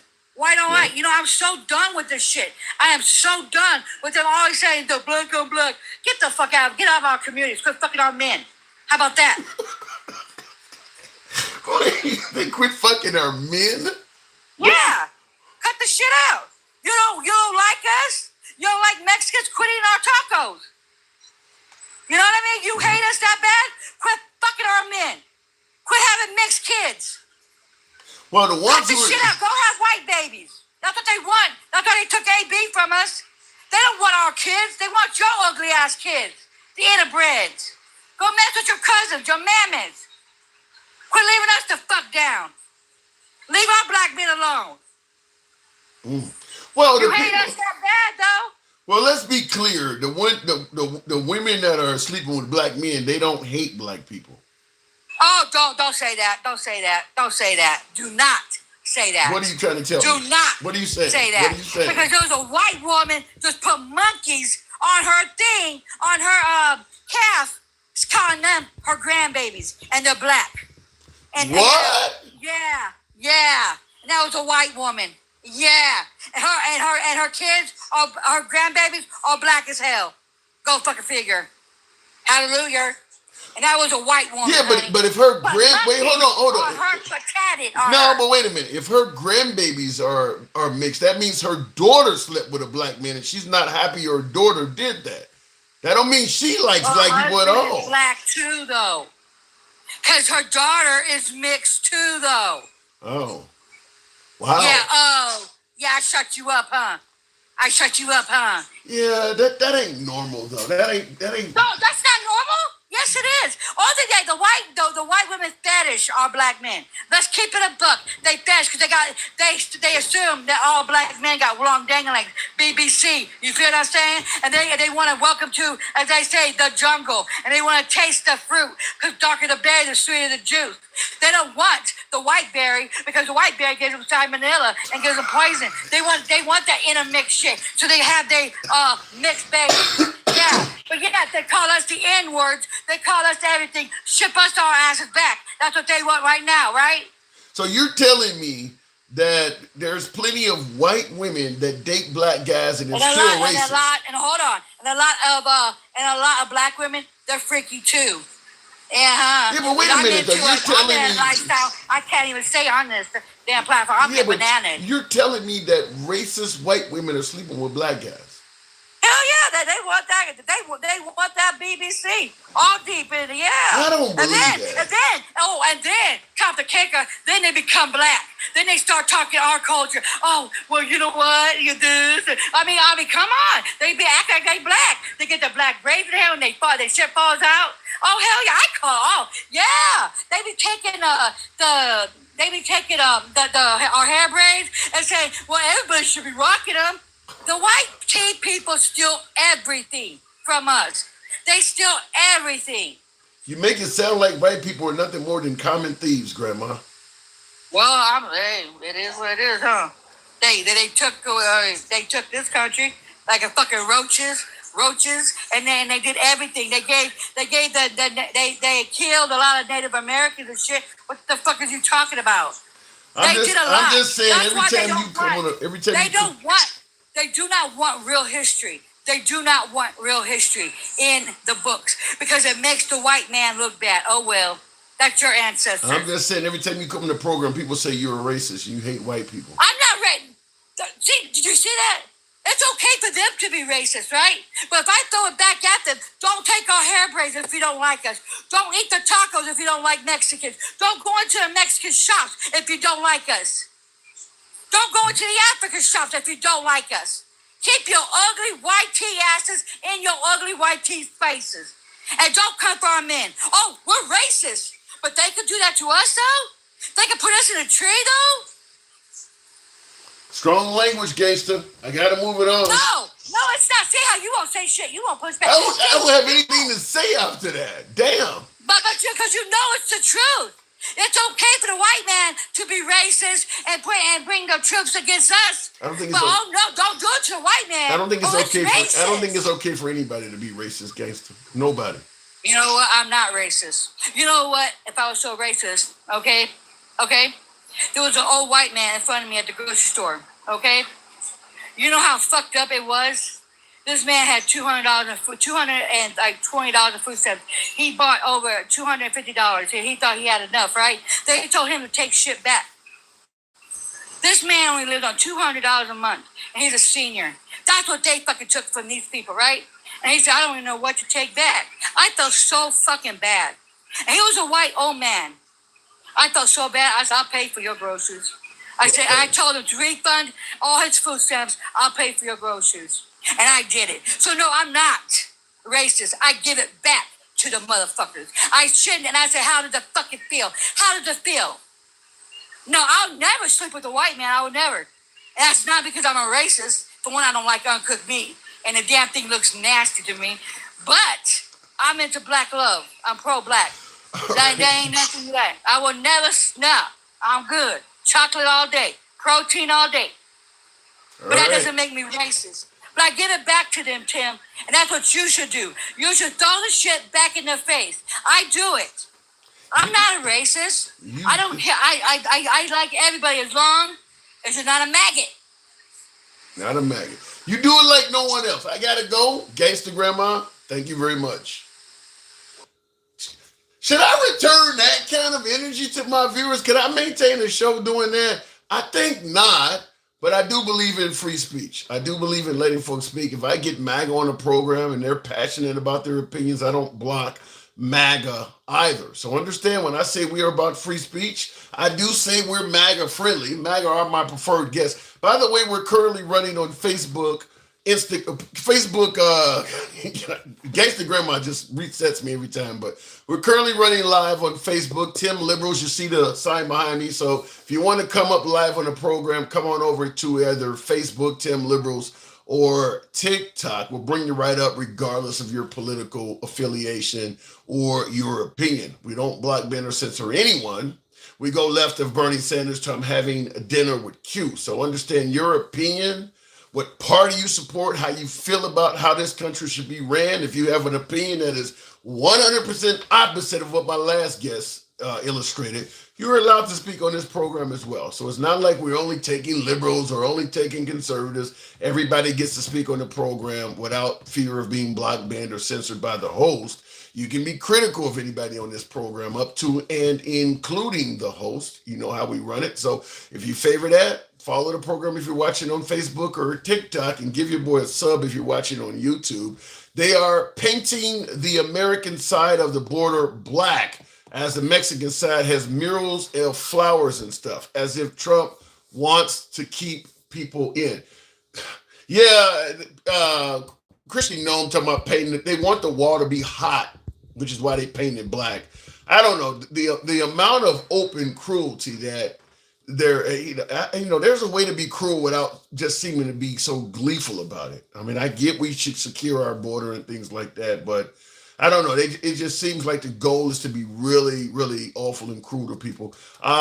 Fresh Guy says, Tim, I've watched you passively and commented a few times. You seem unbiased. Oh, tell that to either one of my sides. They both think I'm, you heard her talking about I got uncooked meat in my mouth. And then, of course, the MAGA side think I'm a libtard. But I appreciate your opinion. Fresh Guy 5382, thank you for the support. Says, Tim, I've watched you passively and commented a few times. You seem unbiased, but left-leaning, which is cool. As someone who has opinions leaning both sides, this is how all convos with extreme left go.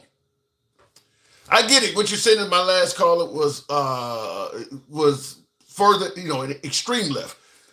I don't disagree with that in regards to some of her opinions. I mean, because there are extreme right versions of what she's saying as well that would be openly critical of everything black. There are same thing. So I don't disagree with that. I enjoy talking to her. She's a friend of the program, and any of my callers that call in regularly, I view you the same way. But I get your point, Fresh Guy. Thank you for your support as well.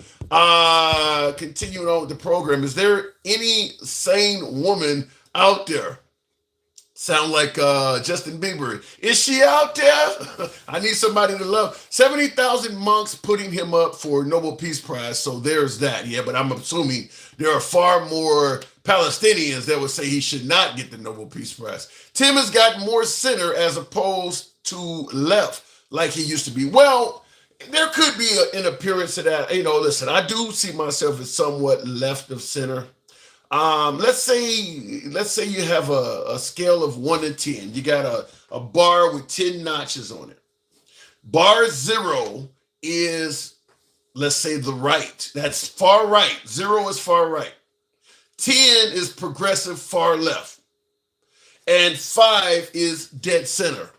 So the closer you get to 10, the closer you are far left. I would probably be 6, 7, depending on who you ask. I'm left of center. I'm not a 10. 10 would be, the Bernie Sanders, the LCs, the Elizabeth Warrens. Now, understand, there is a 0 as well.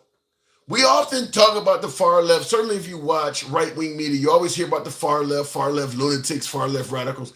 You almost never hear on right-wing networks any mention of the term far right. It does exist. There are plenty of real-world examples of it, and there are plenty of Americans that are far right. They just simply put, never bring it up. Because fact is, the far right is just as problematic to the functioning of our society as the far left is. But they're only going to tell you about the far left. There are far right politicians working in government, running our country as well. They just don't tell you about them. But there are far right people as well. Looking in the comments, what would you rate Steven Crowder?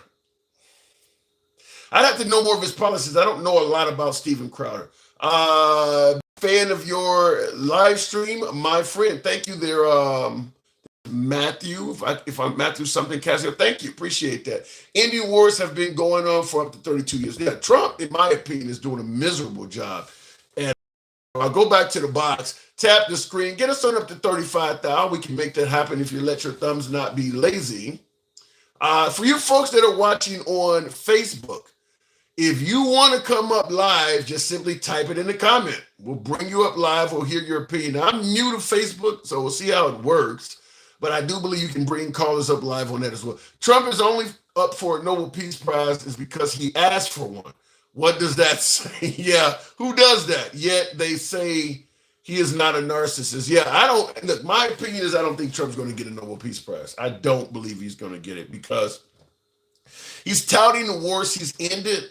But listen, there are a lot of negative things Trump has done as well. Obviously, the only reason that Netanyahu was able to do what he's doing in Gaza is because of the Trump administration.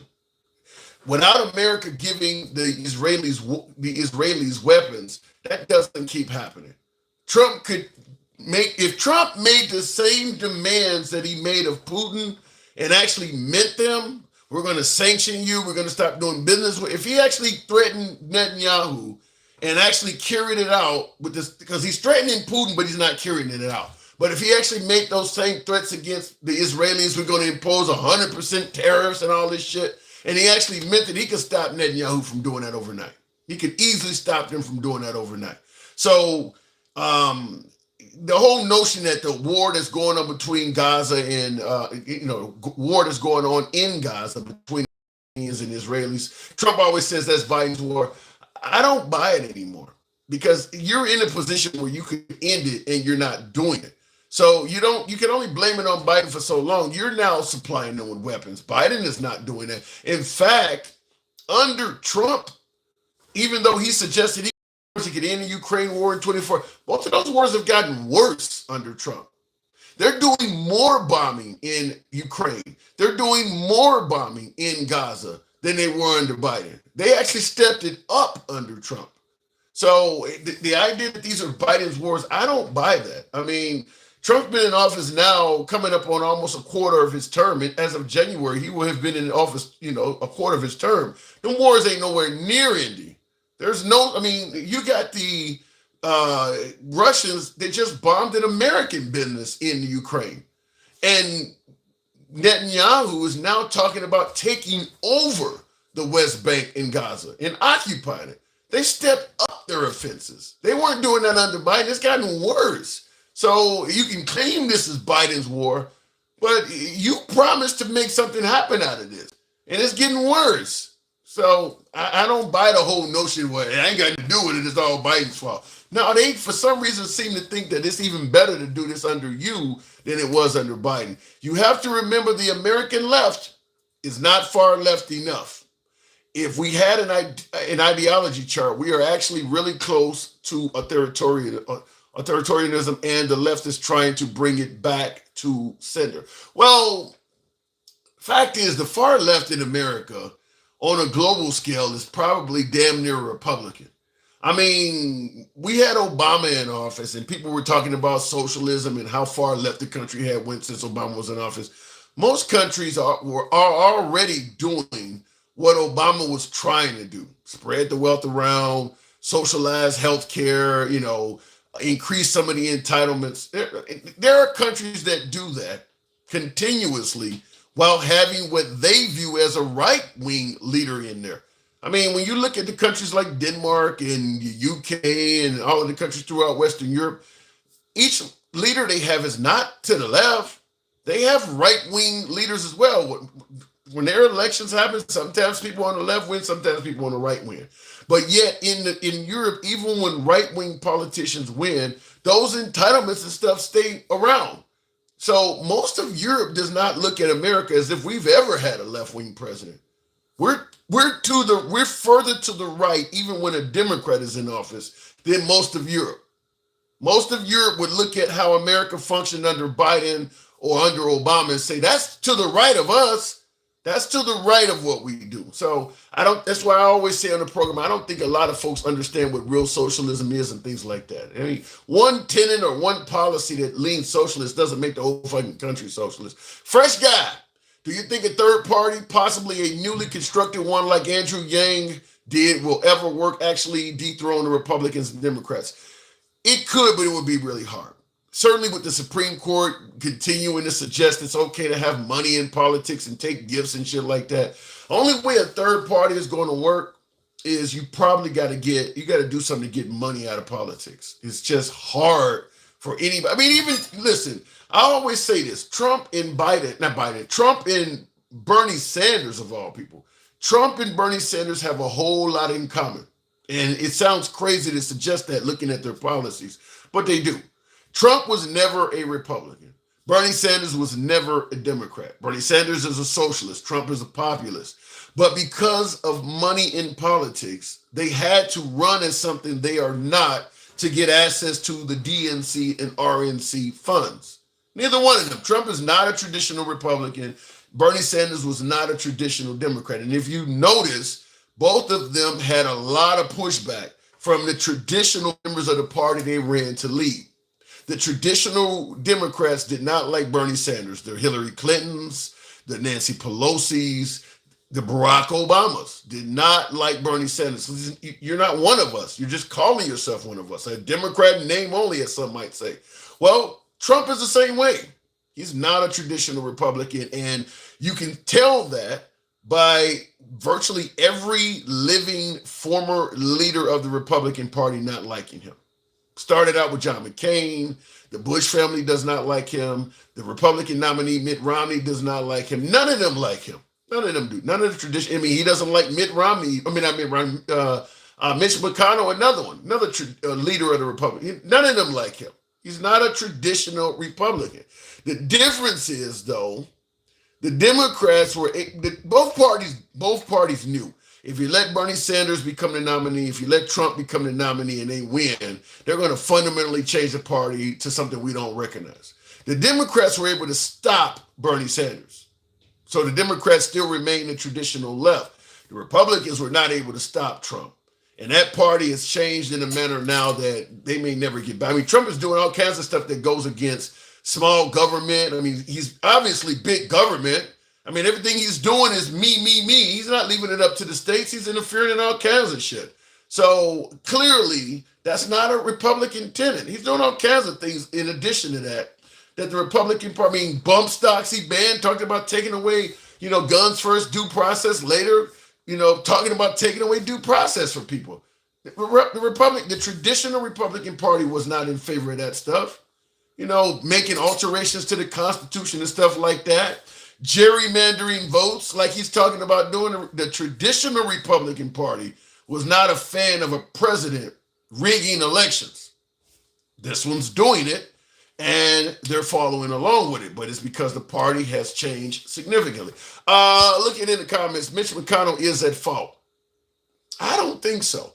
I think Mitch McConnell has done so much, and I don't like Mitch McConnell leaning left, but I do believe that I got to get him in his credit. Mitch McConnell has done a whole lot for the Republican Party, just like Nancy Pelosi, who the right doesn't like, has done a whole lot for the Democrat Party. Lots of people have their seat or have had their seat because of Mitch McConnell or Nancy Pelosi. Mitch McConnell is the reason Trump has a 6-3 majority on the Supreme Court, which he is really enjoying. Without Mitch McConnell blocking Obama's pick, that doesn't happen. Mitch McConnell is also the reason Trump didn't get impeached, because he blocked the Senate from hearing it. Mitch McConnell's done a whole lot for President Trump. And Trump obviously does not like Mitch McConnell.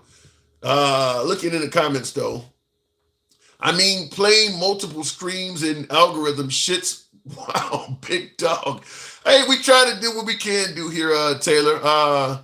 Thanks for being honest about gerrymandering or jerry rigging. Yeah, gerrymandering, rigging, it is rigging. And like I said, it's really ironic coming from Trump, because Trump's the guy that came down the golden escalator talking about it's rigged. The elections are rigged and all of this shit. And now here he is talking about find me 5 more seats, meaning that the people who are in those districts, their vote don't matter at all. He's predicting the outcome of an election now, or not predicting it, but literally controlling the outcome of an election for the people in those districts, before they even vote. That's about as rigged as you can get. Coming from a man that's talking about you need to have an ID to vote and get rid of mail-in voting and shit. You're fighting for a free and fair election on one end, and you're clearly openly rigging it on the other end. Make that make sense. Thank you for the sub, Jazz Enthusiast. Appreciate that. Thank you. Going to the box, we'll bring them up. Good evening. Welcome to the program. Jazz, it says enthusiast. Good evening. Okay, maybe he was trying to come in. He dropped. We'll go to unapologetic. Good evening. Welcome to the program. Do you see it the way I see it there, unapologetic, if it brings you... Do you see it the way I see it, where asking for 5 seats from a governor, do you see that as rigging the way I do? Yeah, it's just like asking for 11,000 votes. Yeah, it really is. It's almost the same thing. If a Democrat... Yeah, if Biden said some shit like that, oh my goodness. So why do you They think... would've been trying to tell... Why do you think so many folks on the right, MAGA in general, believe that Trump is for free and fair elections when he's doing that? That's what they think? Yeah. That's why they Also, want to get rid of mail-in votes. They want ID. They want to stop the steal. They're doing it to stop the Democrats from stealing the election. They believe he is for making the elections fair. Yeah, that's why they need their shots. Them people are fucking rabid if you think that once again, yeah, they need their fucking shots. They're rabid, Tim. Like, if you think that him contacting another governor like he did before with the 11,000 votes, when he's saying we need 5 more seats to make sure we keep a branch, like, come on. I mean, it's just like I said, and Democrats do it sometimes too, but if you're doing it for your team, then you're fine with it. Yeah. Basically, well, I will say this, and I agree with you 100%. Obviously, Democrats gerrymander elections, but what makes Trump so unique is he's doing it out in the open. I mean, if you want Texas to find you 5 seats, should be a personal, private call between you and the governor. Doing it out in the open probably creates another avenue for them to try to impeach you if the Democrats win. Why would you do that out in the open? And let's be real. Democrats, when they gerrymander for numbers, because everybody knows the more people vote, the better the Democrats have at winning. When it comes to Republicans, they always gerrymander in race. They're always trying to defranchise people by their race or a marginalized group. It's never trying to get numbers, because the more people vote, Republicans lose. So they always try to do the opposite, which is disenfranchise several communities to win a vote. Yeah, I don't know, but some folks suggest that Trump is making America great. He has the right vision for this country. And my question is, and I guess I would ask you too, if he's doing such a good job, why would he have to do this? Why would you have to rig an election if you're doing what's right by the people, particularly in a state like Texas? Why would you need to do this? Simply put, this is why we say people need to learn their history, because if you don't know where you come from, you don't know where the fuck you're going. A lot of people don't understand that Make America Great Again was done by Reagan right after the what? Civil rights. So if you're going to bring this shit up again to saying Make America Great Again, do you mean just like Reagan tried? So, and if you're not noticing that taking away, equal opportunity committees, trying to get rid of DEI, affirmative action, they're bringing civil rights back up. And now you have MAGA saying, we don't even need civil rights anymore. I'm civil. I don't trust your ass. Like that's what grandma said.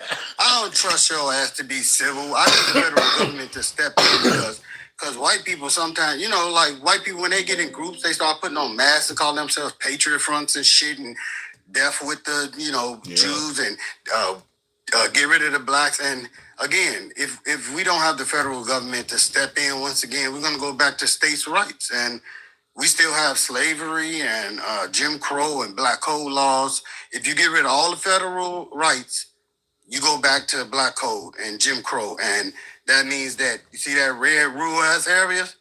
Yeah, you see, this is the map of Texas. You see the blue on that. Now, some of that obviously at the top represents, I believe, Dallas. Houston, I guess, is to the right and down to the right and over toward the coast. And then I guess that other area is Austin. And because of how small that makes it pretty clear that even those areas themselves have red in them. There's very, and now he's going to get 5 more seats out of this. There is very little. That state's going to be all Republican.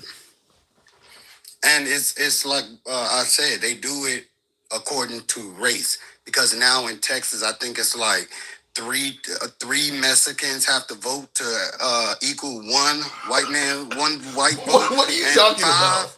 What are you talking about? And 5, it'll take 5 black men to vote. Like how they gerrymander in Texas, it would take 5 black men to vote to equal 1 white man vote. Shit. I don't know how. I mean, this state is gone in terms of Democrats. I don't know how you undo that, other than probably have to pass a law. And I mean, most of Texas is red anyway. I mean, all of that shit over to the west, the Amarillos, and El Paso, considering how Hispanic it is, I'm really surprised at El Paso. But yeah, I don't know how you get this back. And by the way, most of southern Texas is Hispanic. I mean, they really voting red. Now, it is pink or really light pink down there. It's not very red, but it's not turning blue at all. Well, if you go off of Project 2025, this is what you do in every state that you can control, like Texas, Florida, things like red states, where they can control, and then they're going to hope for civil unrest, and then they can do martial law. And again, we got King Trump. If you got, again, I tell people all the time, if you didn't read Project 2025 and you're not paying attention to what's going on right now, then you sound like a fucking idiot. You will just sound dumb as shit, just following anything in there. Oh, Trump is the king and he's my daddy, and that's fine. Yeah, I may end up doing your ass in front of the world. Yeah, I may end up doing like a 25 bullet point show or something on Project 2025, because there is a lot of people that haven't read it. I mean, it's a 900-page document, so I get why, but you should at least read the summary of it. I may do a show and just go over at least 25 of the wishes and goals of Project 2025 compared to now, and talk about what has been accomplished or what's likely or what has not. Right. I think it's worth talking. Now, in the comments real quick before we continue on, Loving Love, now that's a hell of a name. Loving Love says, I support all Republican businesses. I feel they are more welcoming. How do you know if a business is Republican or not? More welcoming. Rabbit ass people. When they seriously, you walk into an Ace Hardware. How do you know Republican business? How do you know the politics of a business? These people are rabid as shit. So if I put up an American flag and then maybe don't tread on me somewhere in the middle of aisle or some shit, they think I'm a Republican. Again, this is how I told you. I think when the first time I talked to you, I told you that I made a good Keep going. I think it was like 22 grand off of MAGA gear, just playing around. You did? Just joking around. Yeah, I made like 22 grand. 2019 through 2021 made a easy 22 grand. Wow. Didn't even have to promote my shit. It's just that they think you're a Republican if you. And I didn't even have a Make America Great Again hat on. It was just a red hat. But just when you're rabid as shit and you're taught to bite at everybody's ankles, you're not looking up to read. You just rabbit. I mean, they don't. A lot of them, they don't read. Like, and if they do, it's just a headline, and they run with it, and it makes it harder for us to build an olive branch or a bridge where we can actually have these conversations that need to be had. But you gotta get the damn vaccine. I mean, we gotta get some vaccines in these damn rabbit ass dogs running around the street, nipping at everybody's ankles when Trump tells them to. We can't have conversations because they're too busy just nipping at every little thing. He's great at distracting them. Like right now, his side or the right, MAGA, whatever, they don't even care about the Epstein files anymore. I know. No, they don't. I said that before. That I think we're at the point where even if Trump was on the Epstein files, my belief is that most MAGA will look at it like this: at least 90% of the shit Trump has done is good for this country. I'm not going, switch from this guy because of the Epstein. That's a small part. He's done so much right. I'm not going to hate on him for this little bit. That's the way I think they view it.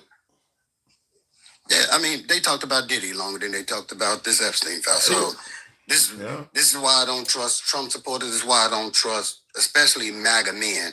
I really don't trust them. I think they are the social deviants. I think they are the rapists, the molesters, the people that touch. I think the preachers that, they pick up their robes and 4 little boys run from under that motherfucker. I think these are the Trump. Because like Tim, like an honest neighbor, you grew up from Chicago. You used to get a pumpkin head just for putting your hands on a woman. Yeah. We didn't even let you put your hands on women like that. And now we're coming to the point where now we're being apologetic towards people that we know who are inappropriate to women. Like you couldn't come in my pool party and tell me my 16-year-old daughter is hot and think you're gonna leave out with the same amount of teeth you came in with. Like that, that's just not happening. Do you see Trump as like some liberal women are claiming that he's going to take away women's rights, like the right to vote and things like that? Is that possible in your opinion? Yeah, I mean they're doing it. They're doing it with consent. They're doing it with the HIPAA violations, violating women's HIPAA's rights. They're doing it with the consent. They're doing it with marriage. They're doing it like do you know that in a lot of red states, a man can rape a 13-year-old daughter and still get rights of that child? Damn. Did you know that? No, I did not. Yeah, this is what Republicans are for. This is why I say I don't trust that. And my daughter, she has a friend, and they're best friends. But her father's a Republican, and my child can't go over his house. I don't trust Republican men around kids. Jeez. I don't. I just don't trust them around kids. Especially when we mention that, the violence against kids, 75 to 95% of the time, it's a white man. And I'm not, making it a racial thing, but, if we're going to address certain crimes in America, like Trump is doing with the National Guard, then I thought you guys cared about bathrooms. Why aren't the National Guard about bathrooms, making sure the trans not bathroom? Why aren't you guys making sure that, as they say, trans not in sports and all, everything you guys hate about other people, we are now letting our president dictate that. Uh-huh. Don't let these people do that. Don't let these people do this. Don't let these people do that. And it's to the point, like I said, as men, we're going to step up and take care for the women in our fucking lives. We're not taking care for our daughters right now, our wives, our sisters, our aunties. They're screaming to us. We're scared, and we're too damn busy worried about our twigs and berries getting off. That's all we fucking worry about, making money. I made some money under Trump. You don't care that none of the women in your family feel safe.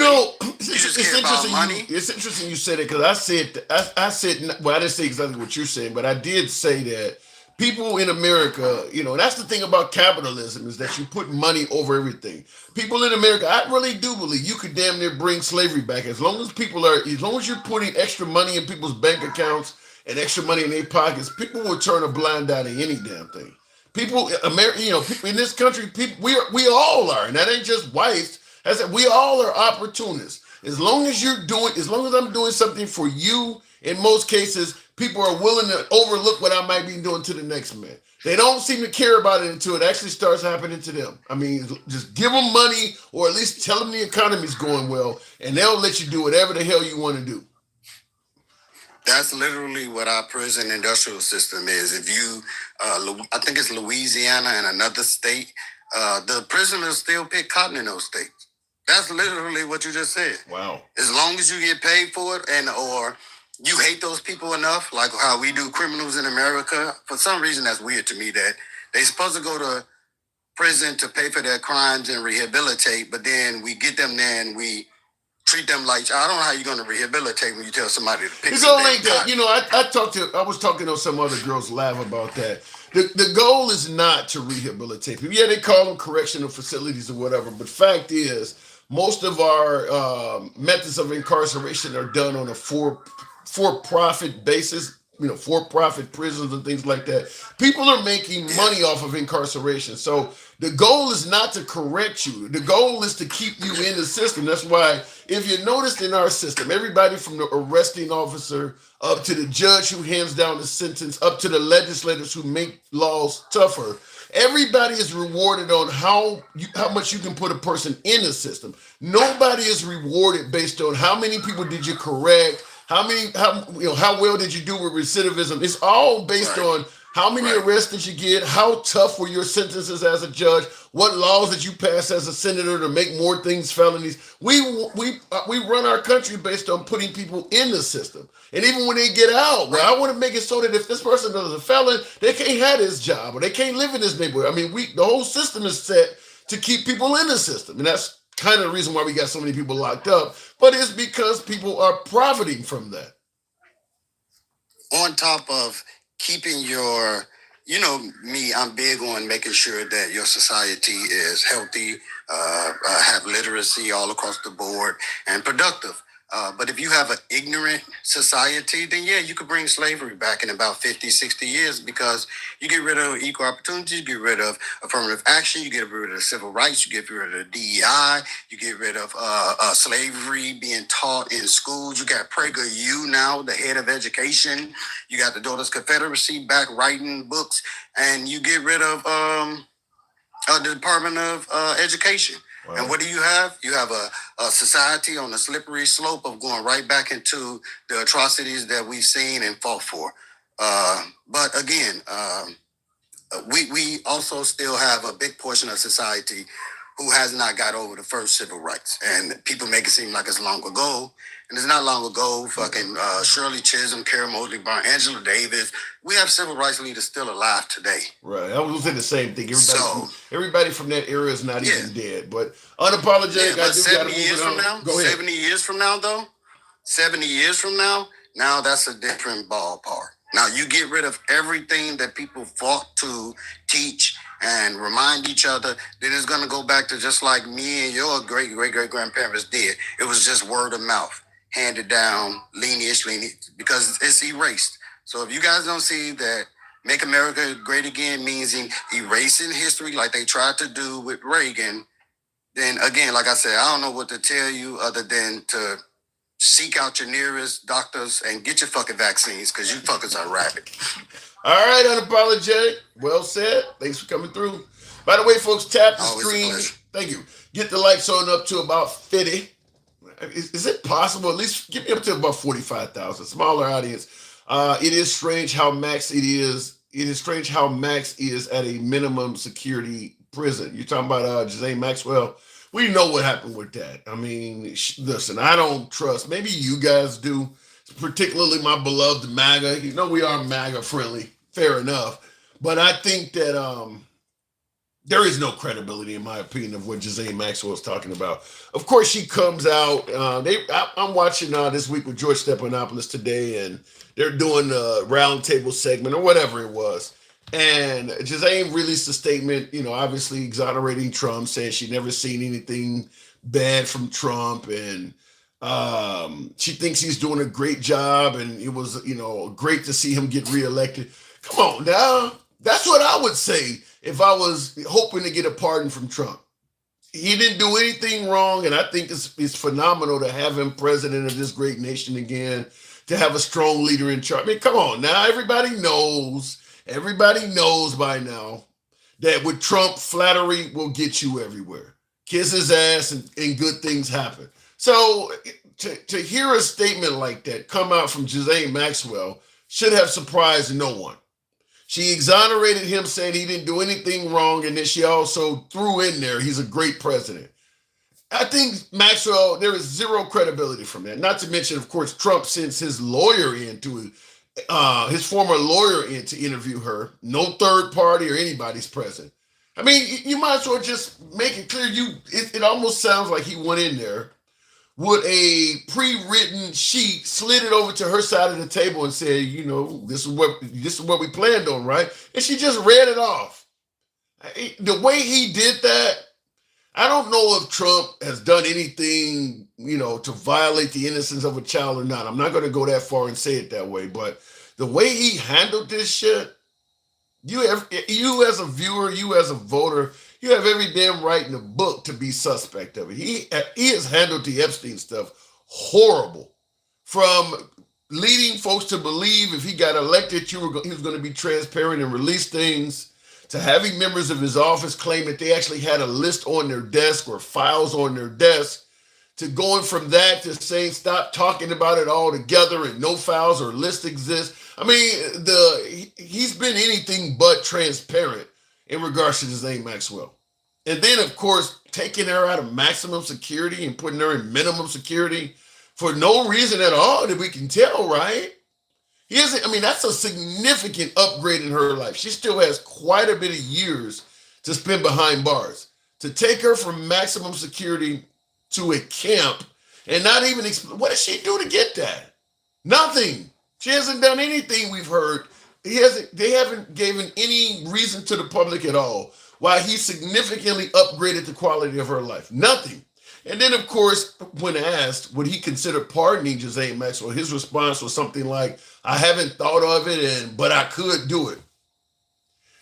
The way he's handled this, you have every right in the book, in my opinion, to be suspicious and think he might be involved in something. Why wouldn't you make a statement something like, she's a serial pedophile? Hell no, I would never consider pardoning her.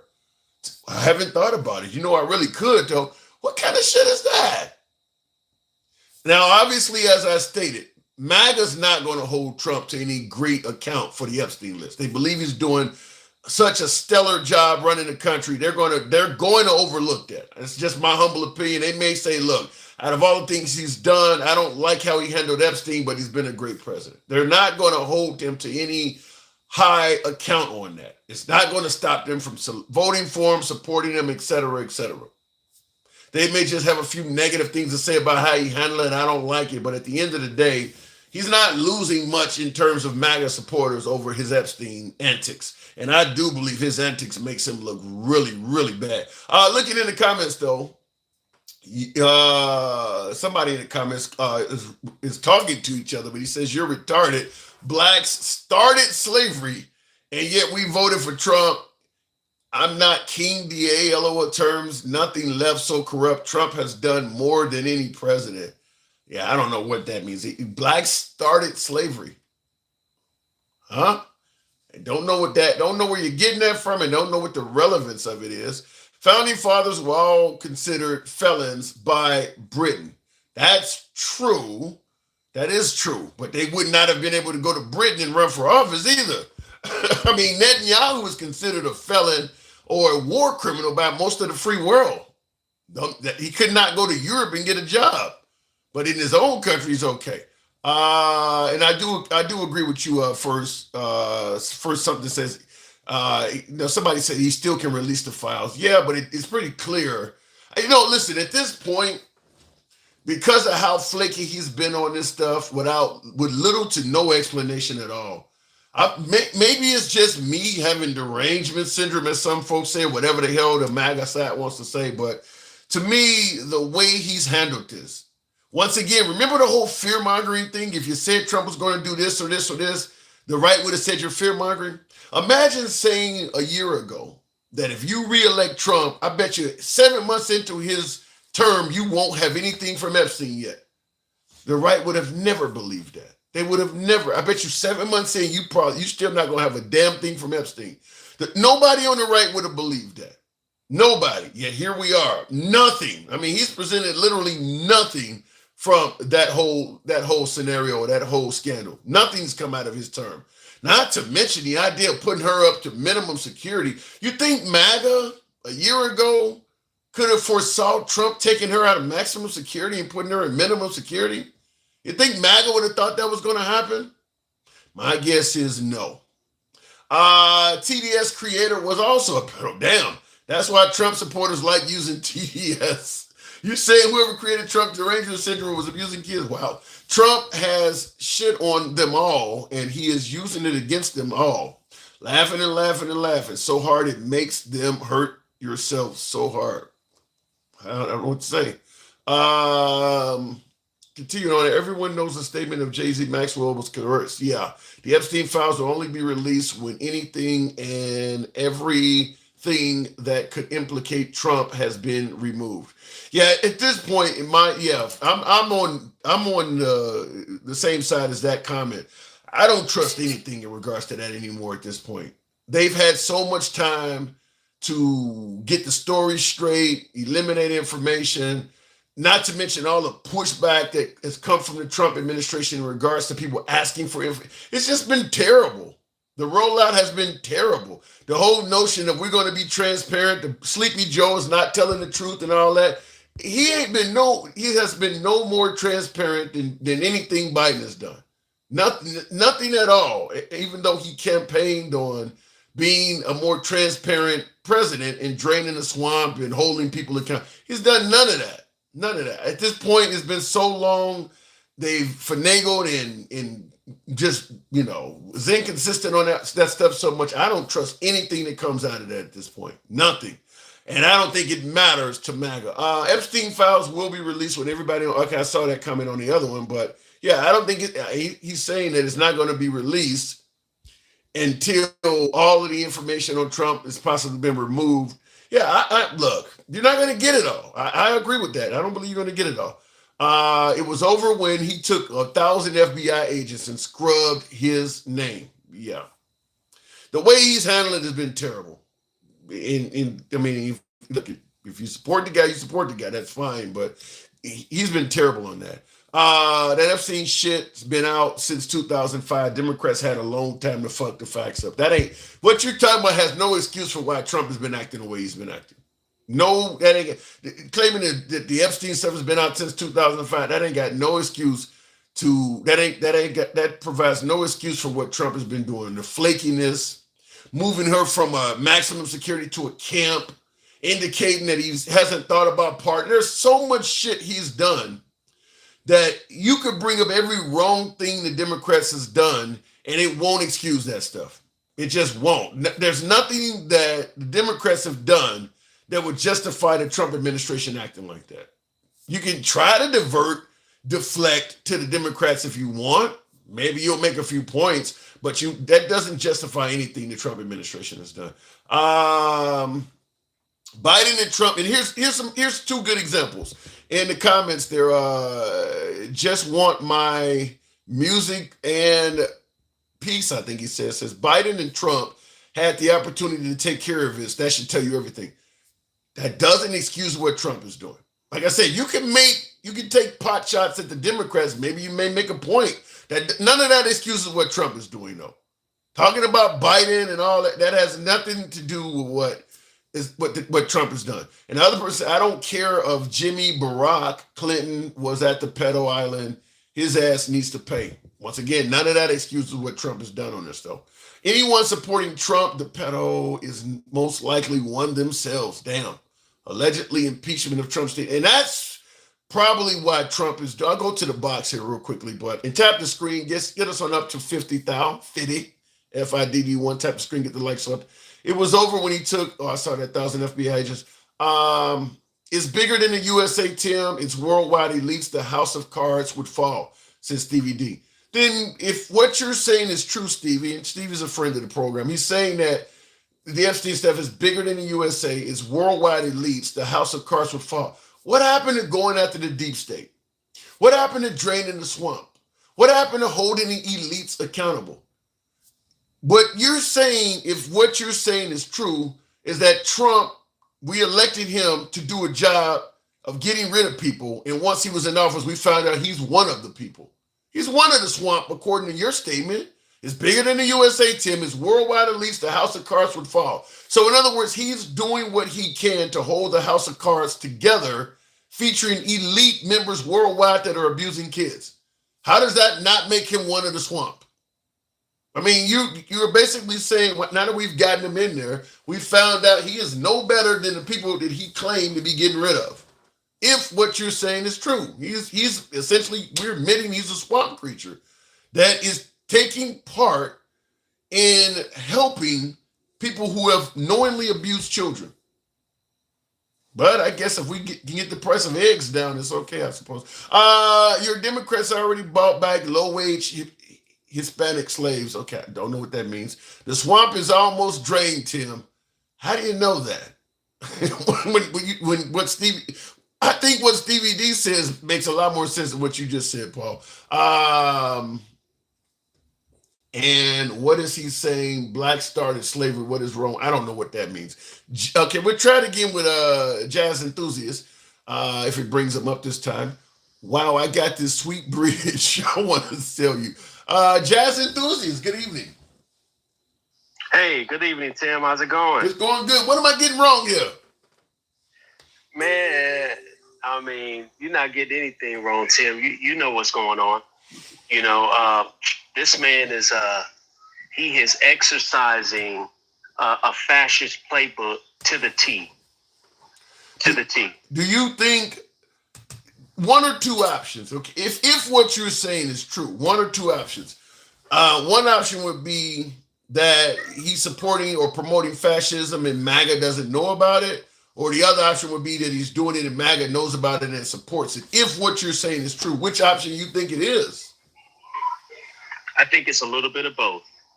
I think for those that know history and have seen fascism play out in other places, we're aware of it. And I think there are some people that are uninformed voters. You know, there are a lot of people in MAGA in particular that are like one issue voters. You know, their concern was like ABs, trans people in bathrooms. You know, it was. I never could. That. You know, I never could understand, and even to this day, I don't understand how to. You got some kids behind you. I never could understand how the trans issue got to be so big, considering how few of them there are, and how few of them are involved in women's sports. That is a huge issue on the right, and it affects virtually no one. It's propaganda. It's propaganda, Tim, and he has used it and has exercised it, and people are just gobbling it up. But now, I think people should be concerned. You know, I think that the National Guards are going to be coming to your neck of the woods pretty soon, right? Yeah, Chicago. Yeah. And I see the comments. Somebody kind of answered. Paul answered the question. He says, "No more chicks in women's sports, thank God." And Trump, you mean no more men in women's sports? But I listen. I'm 100% against letting biological males play against girls. I'm 100% with the right on the issue. The only problem I have is it's affecting virtually no one. I mean, whole counties, whole states do not have one athlete that's doing this. I mean, when you're talking about how many biological males nationwide is trying to play in girls' sports, I mean, it's a whole bunch of zeros after the decimal point. It's just not happening anywhere. I'm in agreement, Tim. And the thing is that it is on a state by state basis, and typically it would show up during election time as a ballot or as an initiative. You get a chance to vote against it. You know, you have a voice with that, and it seems as though the American people have bought into the idea that they don't have a voice about those particular issues. But when you usher in fascism, you will not have a voice at all. Wow. Why do you think so many folks, if what you're saying that some people do know is fascism and they're supporting it anyway, why do you think so many Americans would support the country leaning towards fascism? I think in particular, especially for many white T Americans, they feel like it's not going to affect me. Ooh. You know, they're so distant from it. They don't really care about minorities per se, right? We know because, you know, we make up maybe 13 to 20% of the population. We are immediately going to be affected by fascist policies. You know, you have to have a fall guy, and black people historically have always been the fall guy in the United States. We're blamed for everything, but we only make up, you know, a small percentage of the population. Yeah, it's crazy how many folks I get on my show and I see on comments and things like that in social media.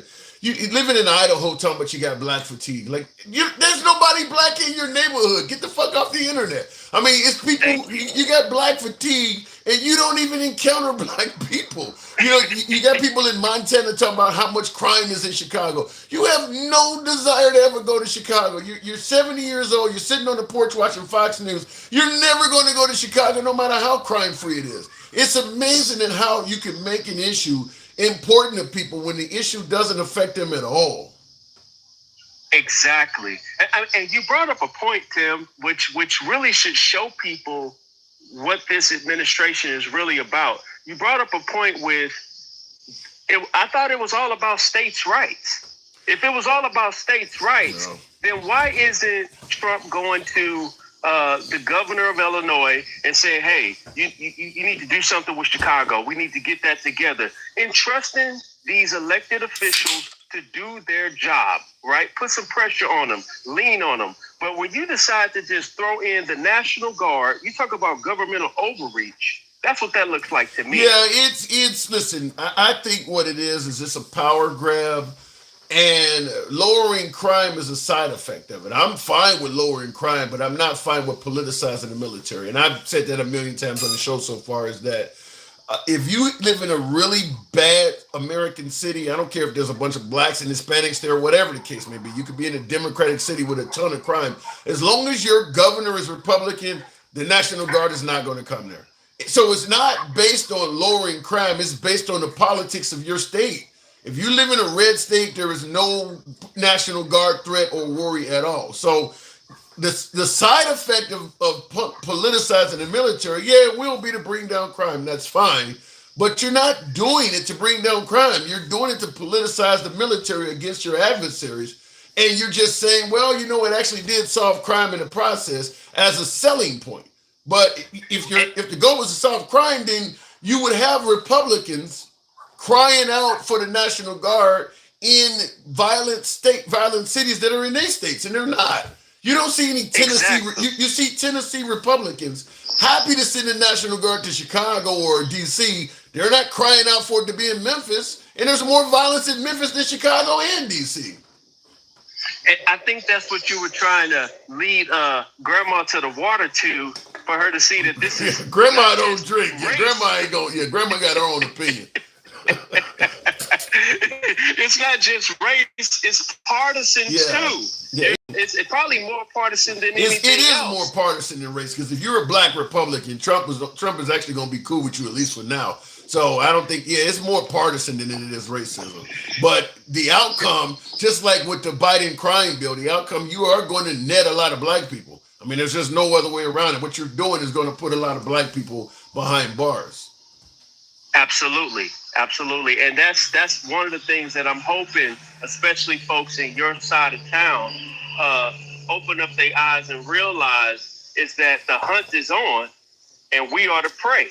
Ooh, you know, that's a hell of a way to put it. And I mean, you know, that's from Menace to Society. You know, that was a scene in there with Charles Dutton. The hunt is on and we are the prey. So we need to be on the lookout.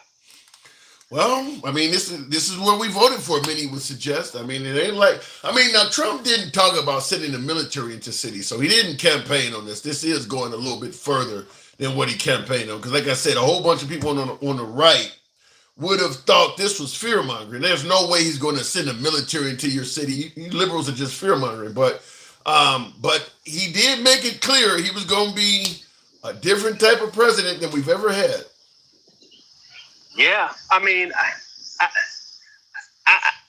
guess there can be an upside to it. If it's going to bring down crime, great. But people still need jobs. You know, people still need to work.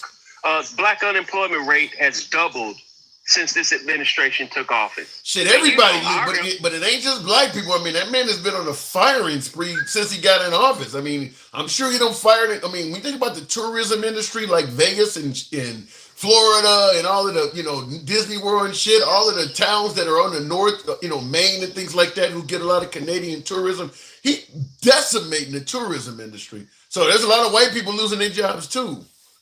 Absolutely. But Tim, we are the barometer for the recession. So the black unemployment rate is always the highest for whatever reason amongst the demographics. And so that, once again, that points to racism per se. We just don't thrive in the private sector. That was one of the reasons why he was able to impact us so fast when he took office, because we're overrepresented in the government sector, in the government job. Because because a government job used to be a good job to get, and like you said, once the Civil Rights Act got passed, there was less racism in the government. So you're right, that was a good job, like getting a post office job, or now working for the federal government is not a good job anymore under Trump. Mm-hmm. Mm-hmm. You don't know if you're going to have it tomorrow.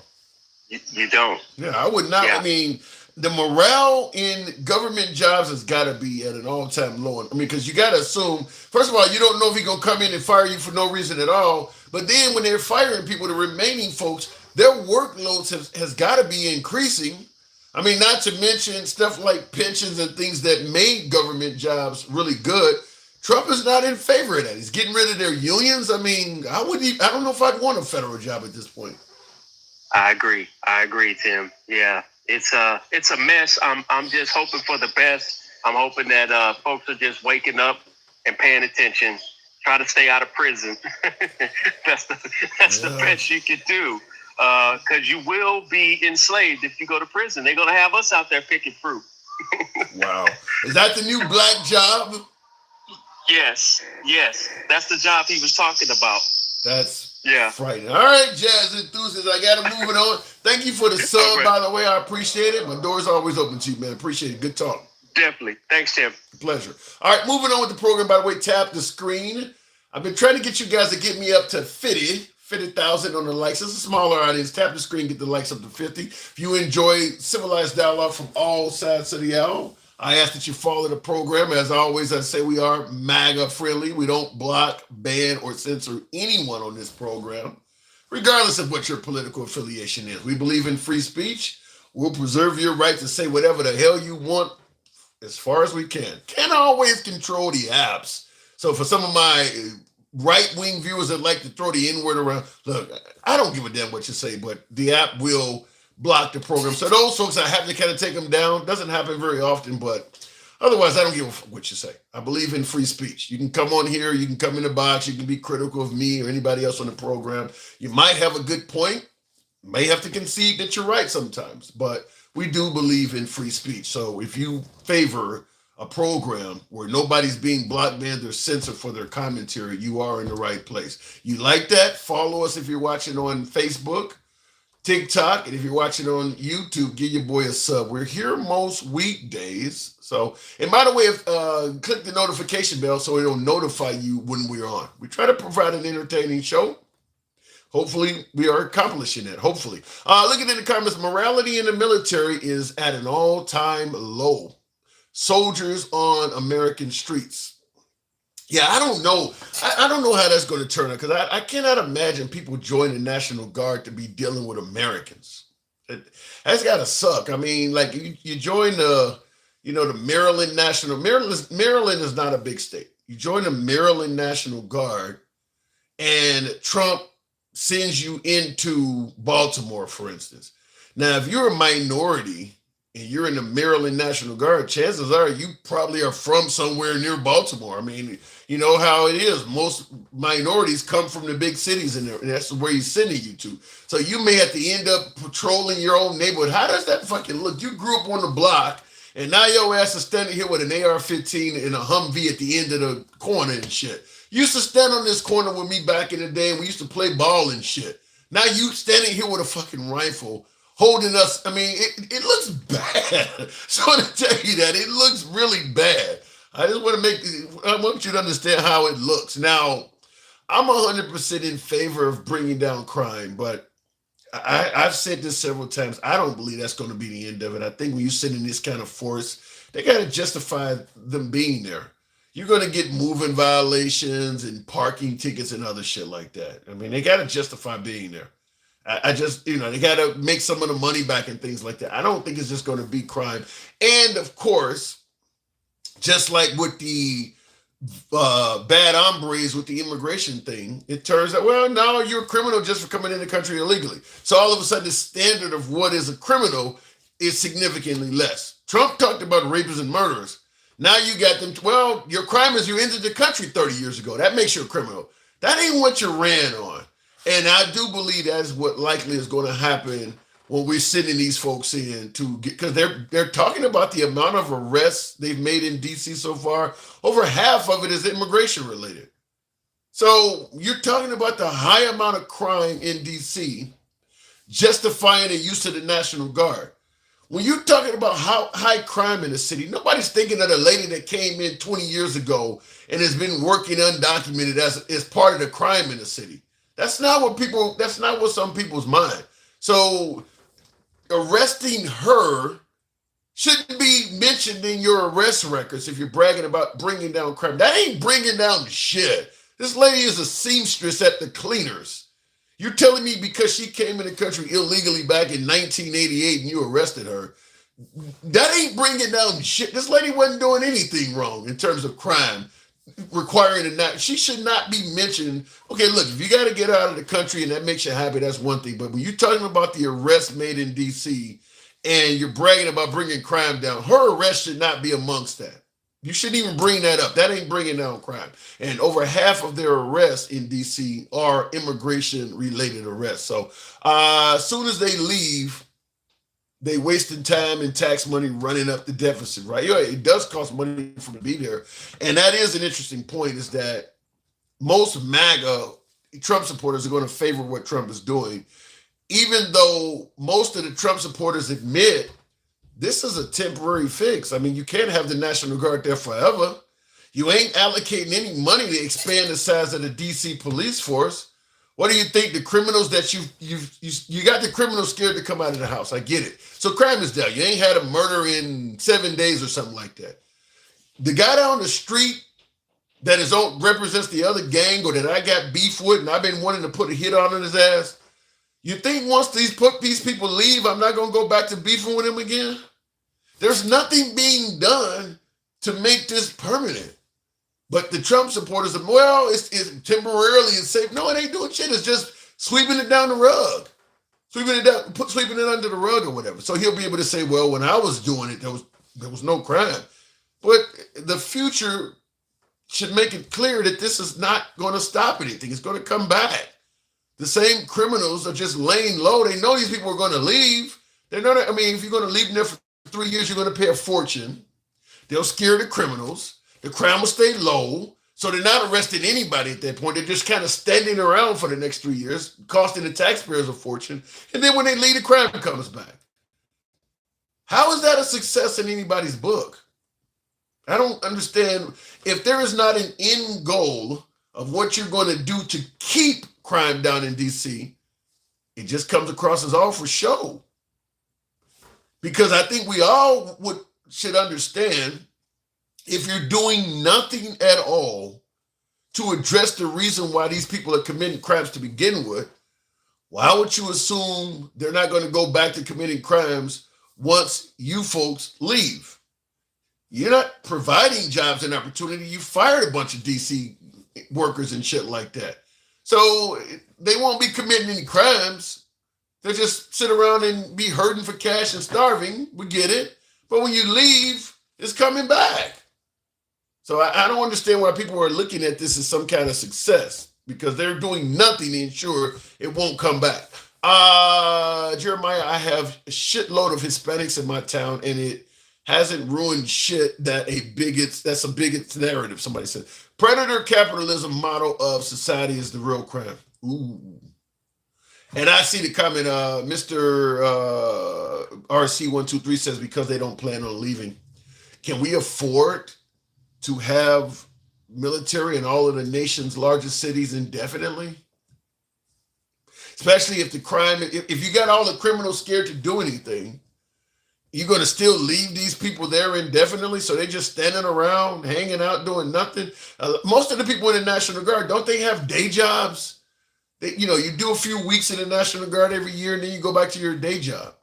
So the day jobs they work at are also not being filled.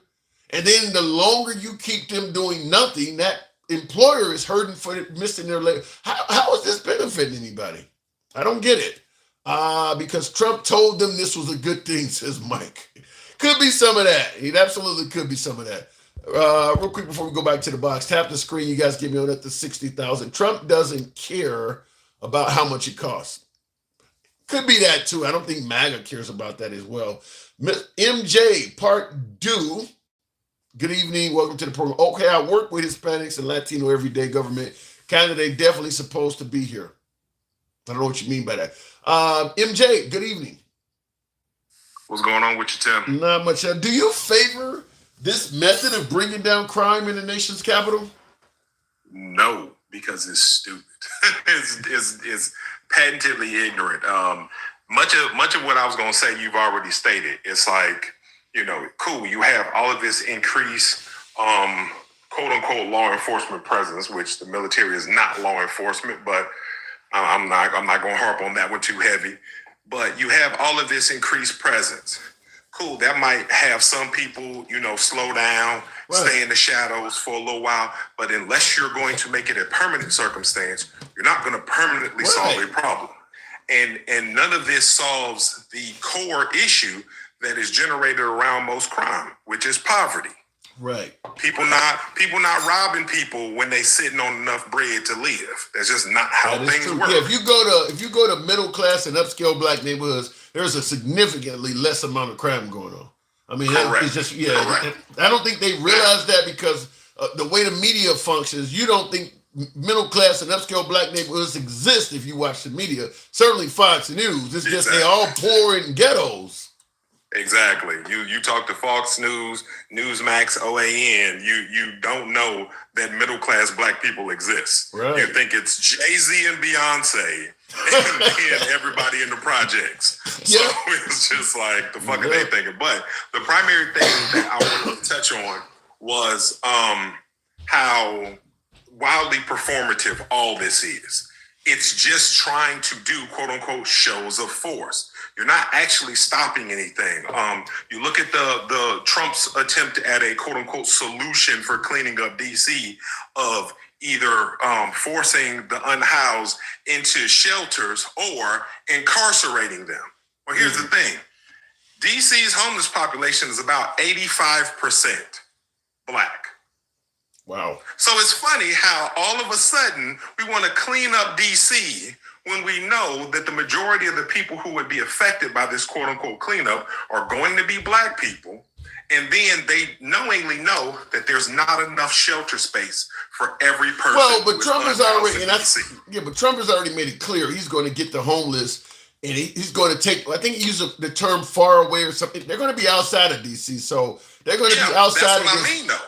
That's what I mean. He's going to incarcerate them. The thought process from ghouls like Stephen Miller is, oh yeah, cool. We'll get rid of all the brown people who do these like farm jobs and these labor jobs, and then we'll incarcerate all these unhoused black people, but we'll incarcerate them out by the farm. So I mean, So it sounds like you're talking about right after slavery was outlawed. Yeah. To get slaves, they passed laws that made it was illegal to loiter. Yep. So if you were caught loitering, they could throw you in jail, and then once you were back in jail, they could get you to work for free. That's what it sounds like you're talking. Exactly. You can make a law that because this country still to this day does prisoner loan outs. Wow. So a different prison will loan out a particular portion of their population to go do work for 12 cents an hour or some bullshit. You know what I'm saying? Because you're imprisoned, they technically don't even have to pay you, but paying you something keeps it from being actual slavery because you were quote unquote compensated. I'm telling you, it's all a racialized attack. And this is why I keep telling people when MAGA talks about, and when Trump talks about, and when Stephen Miller talks about bringing down crime, they mean removing the number of black people who they assume are committing the crimes. Because again, this is why when you talk to them, they'll talk that bullshit 1351 bullshit. Yeah. Talking about you do hear that. And we all know that that's nonsense. We've all seen the actual numbers, but yet and still it's going to be presented that way because, like you said, white people in Topeka or white people in the middle of Idaho, they don't know no damn better. They're not around black people. So they have to take these weirdos at their word. Yeah, but here's the crazy thing. But here's the thing that's crazy, MJ, is that, if you live in Montana or Idaho or Wyoming or a host of American states, certainly the ones that are up near the Canadian border, and you're talking about 13% of the population, but 50% of the crime. I'm like, why don't you go to your local county jail and you tell me that 50% of the inmates in your Idaho jail are black? Ain't nobody in there like that. I mean, most of the jail, ain't nobody in the gym. You go to Maine, 50% of the inmates are not black. Exactly. You can check that in Massachusetts because maybe they rounded up everybody in Roxbury or something. I don't know, but that's the circumstance. It has been a long-standing circumstance of conservative media to paint this picture of black criminality so that one day along could come somebody who is extremely conservative, extremely hard right-leaning, who could basically use it as the impetus to just crack down on all these black cities. I mean, it's not a mistake that he's going after Chicago, significant black population, Baltimore, significant black population, Memphis, DC, significant black population. Not going after Memphis. Not going after Memphis. It's a bunch of black people in Memphis. Probably not more. Going after Memphis, though. When you look at Baton Rouge and New Orleans, percentage-wise, they probably have a higher percentage of blacks in New Orleans or Baton Rouge than Chicago. Exactly.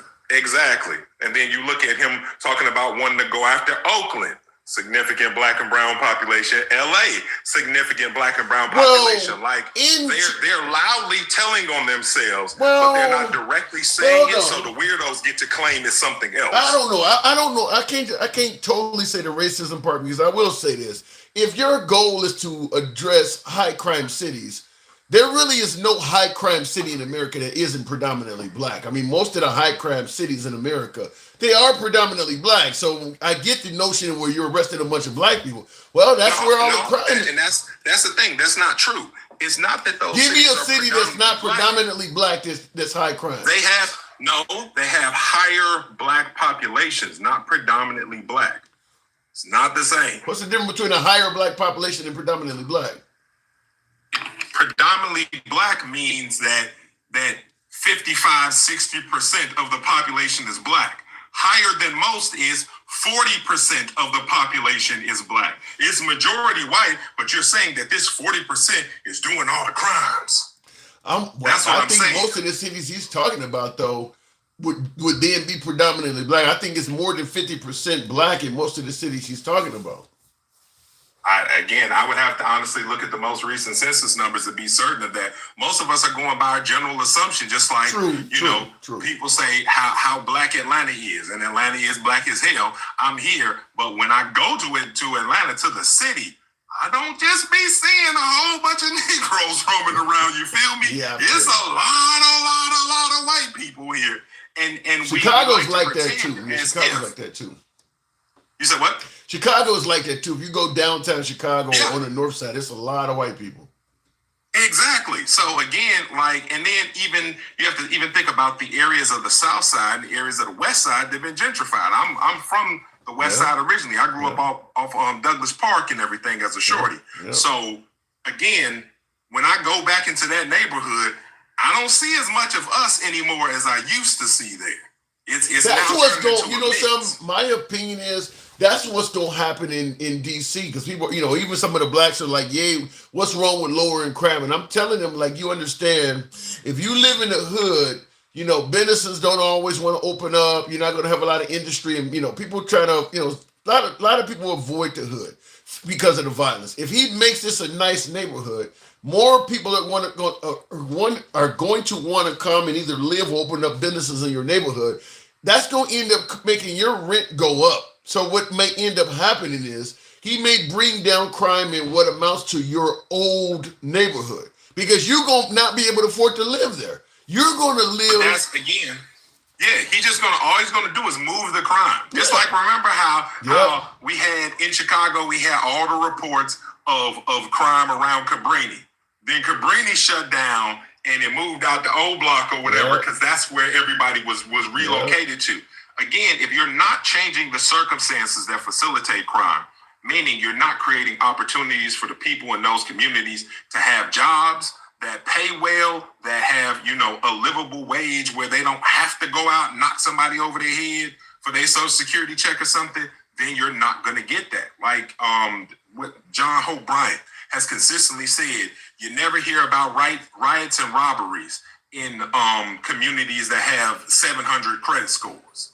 Yeah, Because and that's people who I are agree with doing that well 100%. don't have a reason to do it. Yeah, I agree with that 100%. Because what's going to happen is once the apartment, the cost of living and things like that go up, because he's not creating jobs and creating income. The people that live in there now that's in the hood are going to be forced to move outside of town where things are cheaper, and there's no National Guard and security force out there. So the crime out there will be just as bad, and their own neighborhood will be much better, but they don't live in it anymore.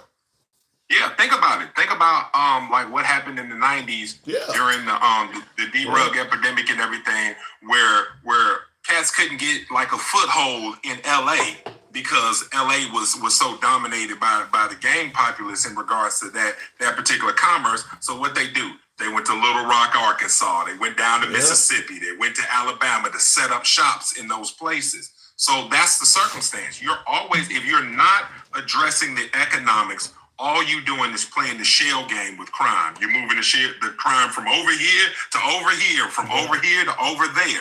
Unless we address the economics. And there is no denying. Yeah, there's no denying that he's not addressing the reason for the crime. I mean, he's not even claiming to be doing that. And I think even MAGA's admitting that the price of groceries and stuff like that is not coming down under Trump. So economically, nobody's getting better. He ain't addressing that at all. Yeah, that's the primary reason why I say that, y'all voted for him because he made your little white tee feelings feel good, because you're not getting anything from it. If you said you wanted for things to be better economically and things are not getting better economically, you can't be like all of a sudden now it's, well, give it time. But then with Joe Biden, it's no, it need to be done now. You can't have it both ways. If this is an actual standard of yours, you're gonna hold that line. Like, nah, this dude needs It's not based on some standards. policies that's gonna move this. It's not based on standards. It's based on Trump. If Trump says do it this way, they're good with this way. If he changes and said no, do it this way tomorrow, they're gonna go with that. It ain't based on anything but what Trump is saying. 100%. And this is why we continue the refrain. They're in a cult. Because the leader said ignore it, and they're like, okay, boss. I'll leave that alone. I'll leave it at that. I got to move it on, MJ. Good conversation. Appreciate the time, Tim. Anytime. And real quick, somebody made a comment that I did want to address. One person said, so any excuse to create crime and things like that. And I think J.C. King says, so keep the crime to keep the rent low. No, because you're not getting rid of the crime. As me and my last guest told you, what Trump is doing is literally playing a shell game with crime. Trump is not dropping crime. He's pushing it out of town. Let's say, for instance, you a stick-up kid. Or better yet, let's say you go around stealing copper and catalytic converters in D.C. Trump flushed the area with police. He didn't give you anything to eat. He didn't help you out financially. You're going to go to the suburbs and do this shit. You're just going to go somewhere else where you can get away with it. So he's not lowering crime. He's moving it. Just like I used with the apartment example. Whereas your rent goes up and you end up not being able to live in this low crime area now, and you move out to the outskirts of town where there's no police protection and the crime is going to be higher. He's not lowering crime. He's moving it. That's all it is. He's making the area he resides in less crime. But some other areas going to take the brunt of this. There's just no denying that. There's going to be other areas that are going to be complaining in a few years, saying that we got all those people living out here now. I mean, it's guaranteed to happen. He's not addressing the reason the crime took place to begin with. So no, he's not lowering crime. He's moving it. He's relocating, and that's what my last caller was trying to say. Trump says Chicago next for the cleanup. MAGA have to clean up that black lesbian governor mess. And like I said, too, the right keeps saying the Democrats are for crime. And my whole counter is the right is for politicizing the military. Look, what Trump is doing will lower crime in the areas he's doing it in. As I stated, it's going to push it out to other areas. But also, there's no denying what he is also doing is politicizing the use of the military.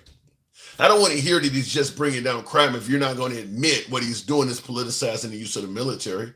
As I just stated, it does not matter how much crime you have in your city. If your governor's Republican, the military's not coming there, then he's not for lowering crime, period. He's not for lowering crime. If he's not going to do it based on the level of crime, as opposed to the politics of the governor of your state, then it's not about lowering crime.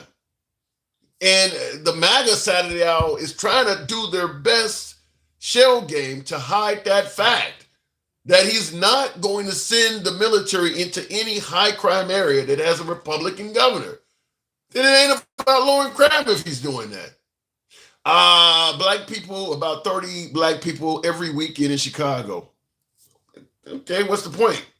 How many folks are being lost in Memphis? How many folks? They don't count? They don't matter? The ones that are getting murdered in St. Louis, they don't matter? They don't count? They don't even get an honorable mention by the right? Do you even hear the right discussing violent cities in Republican states? They don't even bring them up. Don't even talk about them. You're not for lowering crime. You're for sticking it to the fucking liberals. Come out and admit what you're for. Then it would make a little bit more sense. You're not being honest with what's your favorite, what you're trying to do, and people can see it. Lowering crime is a side effect of sticking it to the liberals. To distract you from corporate government crime, they get you to focus on poverty-induced crime. Yeah. And you said it's Blue City's food. No, it's not Blue City's food. It's blue states, idiot. Because if you're in a blue city in a red state, they don't give a fuck about lowering your crime. You got to also be in a blue state. It ain't just about blue cities. It's about blue states as well. As long as your governor is Republican, it don't matter how blue your damn city is. He's not sending the military there. Atlanta is a blue city in a red state. Have you heard him talk about sending the military there? So is Houston. So is Memphis. All them other cities I keep fucking mentioning. It's more than just blue cities. But I think Robert Kennedy got it right. Robert Kennedy in comments says, fuck your blue cities. That's an accurate statement. That's somebody who is telling you the truth. He's not trying to say it's about lowering crime or any of this other bullshit. He's coming out and being honest. Fuck your blue cities. The goal is to fuck with your blue cities. I don't care about your blue cities, but I'm going to send the military there and pretend like I do and say it's lowering crime, knowing damn well these are the cities I hate the most. But I'm going to send the military there and pretend like it's about crime. The cities I really like, the ones that are in red states, I'm not going to send the military there, when I could actually lower their crime. And people are buying that somehow, pretending like that makes some kind of sense. T2 in the comments says, thanks for letting MAGA express their side. Anytime, T2, appreciate the support. Hopefully soon we'll talk on the phone. I do have that Massachusetts accent, no problem with that, like Ben Affleck and Matt Damon. I love your stream as it is unique. You don't have that Ben Affleck accent like he tried to play in The Town. He tried to fake that Boston accent. Is that what you got? Because I don't know if Ben Affleck did a good Boston accent. Now, the other guy in that movie, The Town, that says, I'm holding court on the street, he has a really good Boston accent. And just a true story before I go back to the box and tap the screen, get me on up to 70,000. Tap the screen, get the likes on up to 70,000. Just true story. I was in Boston a few years ago and I got pulled over by the police. I went through a red light or something. It was a legitimate stop. But anyway, I pulled up. It wasn't a bad encounter by any means, but I was shocked at the accent. I forgot, I mean, you know, like how they say the word park, and all. When he started talking, he was a white guy. Like I said, it wasn't a bad encounter at all, and it was a legitimate stop. I think I went through a red light or something like that, and he gave me a warning. So it wasn't nothing bad, but the accent caught me off guard. That Boston accent is wild. It is wild. So one of my viewers has said you got a Massachusetts accent. I love to hear it. Looking in the comments, so you look like the guy on Good Times. I look like James Olmos, the father. I take it as a compliment. I really like that guy. The late Olmos played in Beastmaster. What else has he done? He's in Die Hard 2 as the villain. He's been in a lot of movies. He was a good guy. I liked him. What is it? Coming to America. He was in that. Both of those. Michael, good evening. Welcome to the program. Roots. Of course he played in Roots. How can I forget that? Kunta Kinte, the elder. Mike, good evening. What's up, man? How you doing? I'm doing good, man. Good to hear you out here. So is he indeed the most powerful president we ever had? Can we acknowledge that at this point? No, I don't think he's the most powerful You president don't we think ever so? had. No, I think he's the most lawless president that we've ever had, but I don't think he's the most powerful president that we ever had. Those aren't synonymous with each other. You do understand that, right, Tim? Explain. Just because he appears to have all of this unfeathered power, he's doing it by hook or by crook. He's doing it by means that aren't normally customary to our Constitution in the way that this country normally runs. So, yeah, I mean, you can say, it's like you say, winning. I don't believe that somebody that's doing things the way he's doing them can be uplifted to some level of reverence and still be doing it the wrong way. I don't subscribe to that shit. Well, by the time he's done, Mike, this will be the new right way. That's what I'm saying. I mean, most powerful ever. That's what they're trying to do. But I'm not going to allow you. And you do this shit a lot when you say he's winning. He is winning. Most powerful. What, Tim? Again, you can say that, and I will always push back on when you define when someone's cheating or someone is doing things the way he's doing things. I don't call that winning. I call that white privilege. I call that whiteness. I call that using the system that they created, but I don't call that winning. Because here's why I say that. Tim. And here's the thing. They don't either. Because if they were okay with what he's doing, they wouldn't be pushing back on California right now.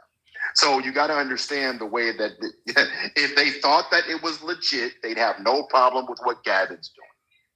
And the fact that they're acknowledging that we're playing and the ref's not blowing the whistle. And so then now we're saying, okay, fine, we're going to do what you do until they blow the whistle. And then they say, well, wait a minute.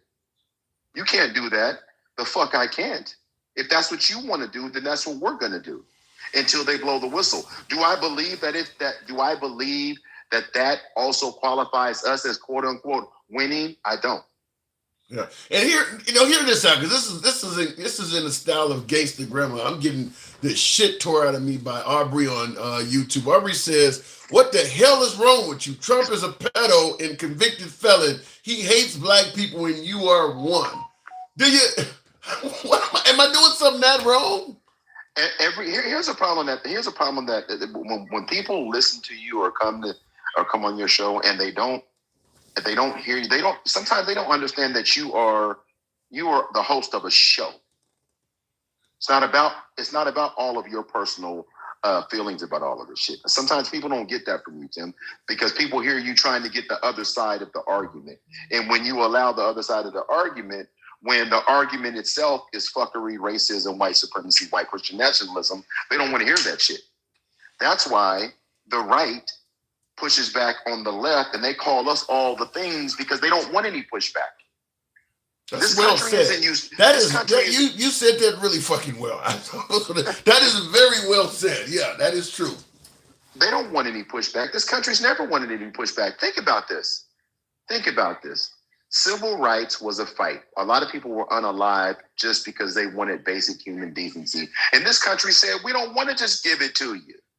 Women's voting rights, LGBTQ, everything in this country that we've tried to fight for, it wasn't to be better than, it was to be equal to. And they said, we don't want you to be equal to. So what you're saying is that the white man took over the country and fought tooth and nail to prevent anybody from having equality. Yep. Even their own women. Even their own people. Think about this, Tim. I'm going to take the Texas thing a step further. The whole time in Texas, when's the last time you've heard anybody talk about the victims of the flooding, Tim? When's the last time you've heard anybody mention those 136 people that lost their lives in Texas? We spent the last 3.5 weeks talking about redistricting and Greg Abbott and the right talking about how the Democrats are left and all this. What's been on the top of their agenda? It wasn't the relief for Texas. When's the last time you heard anybody talk about Texas relief, Tim? No, I haven't. Those are for white people, Tim. That's relief for white people, Tim.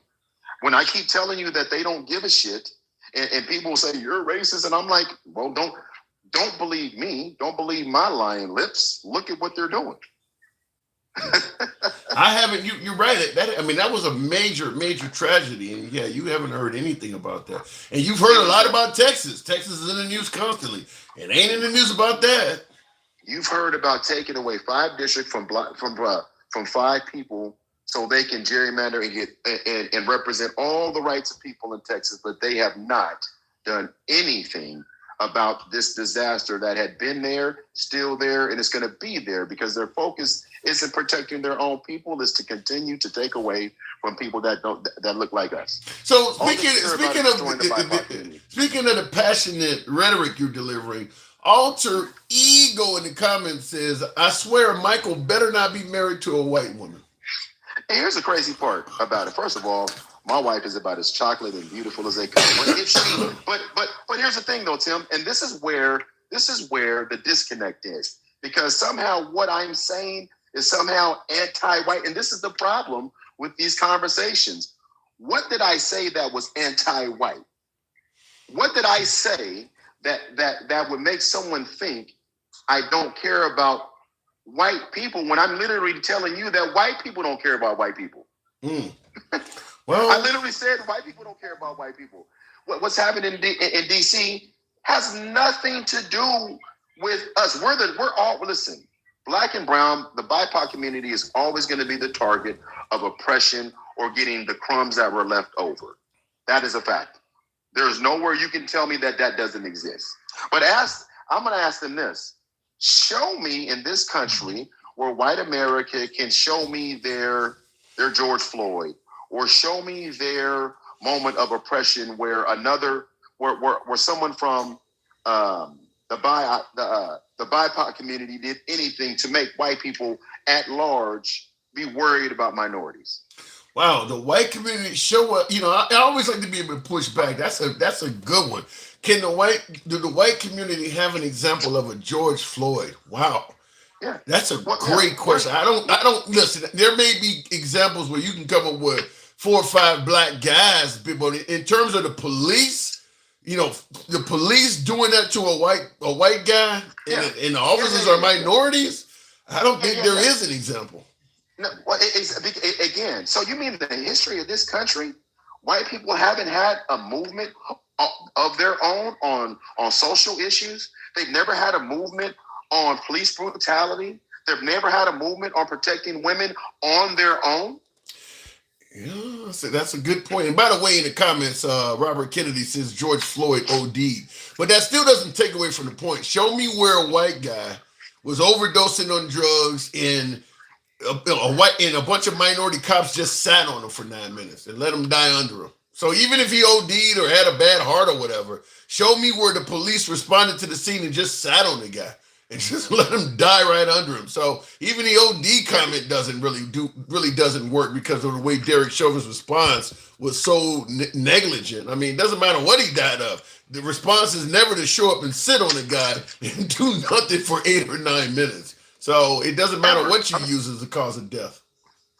I just listen to white America. They always talk about minorities and stuff, are always complaining. When I listen to them talk about us complaining, I'm like, okay, well then tell me.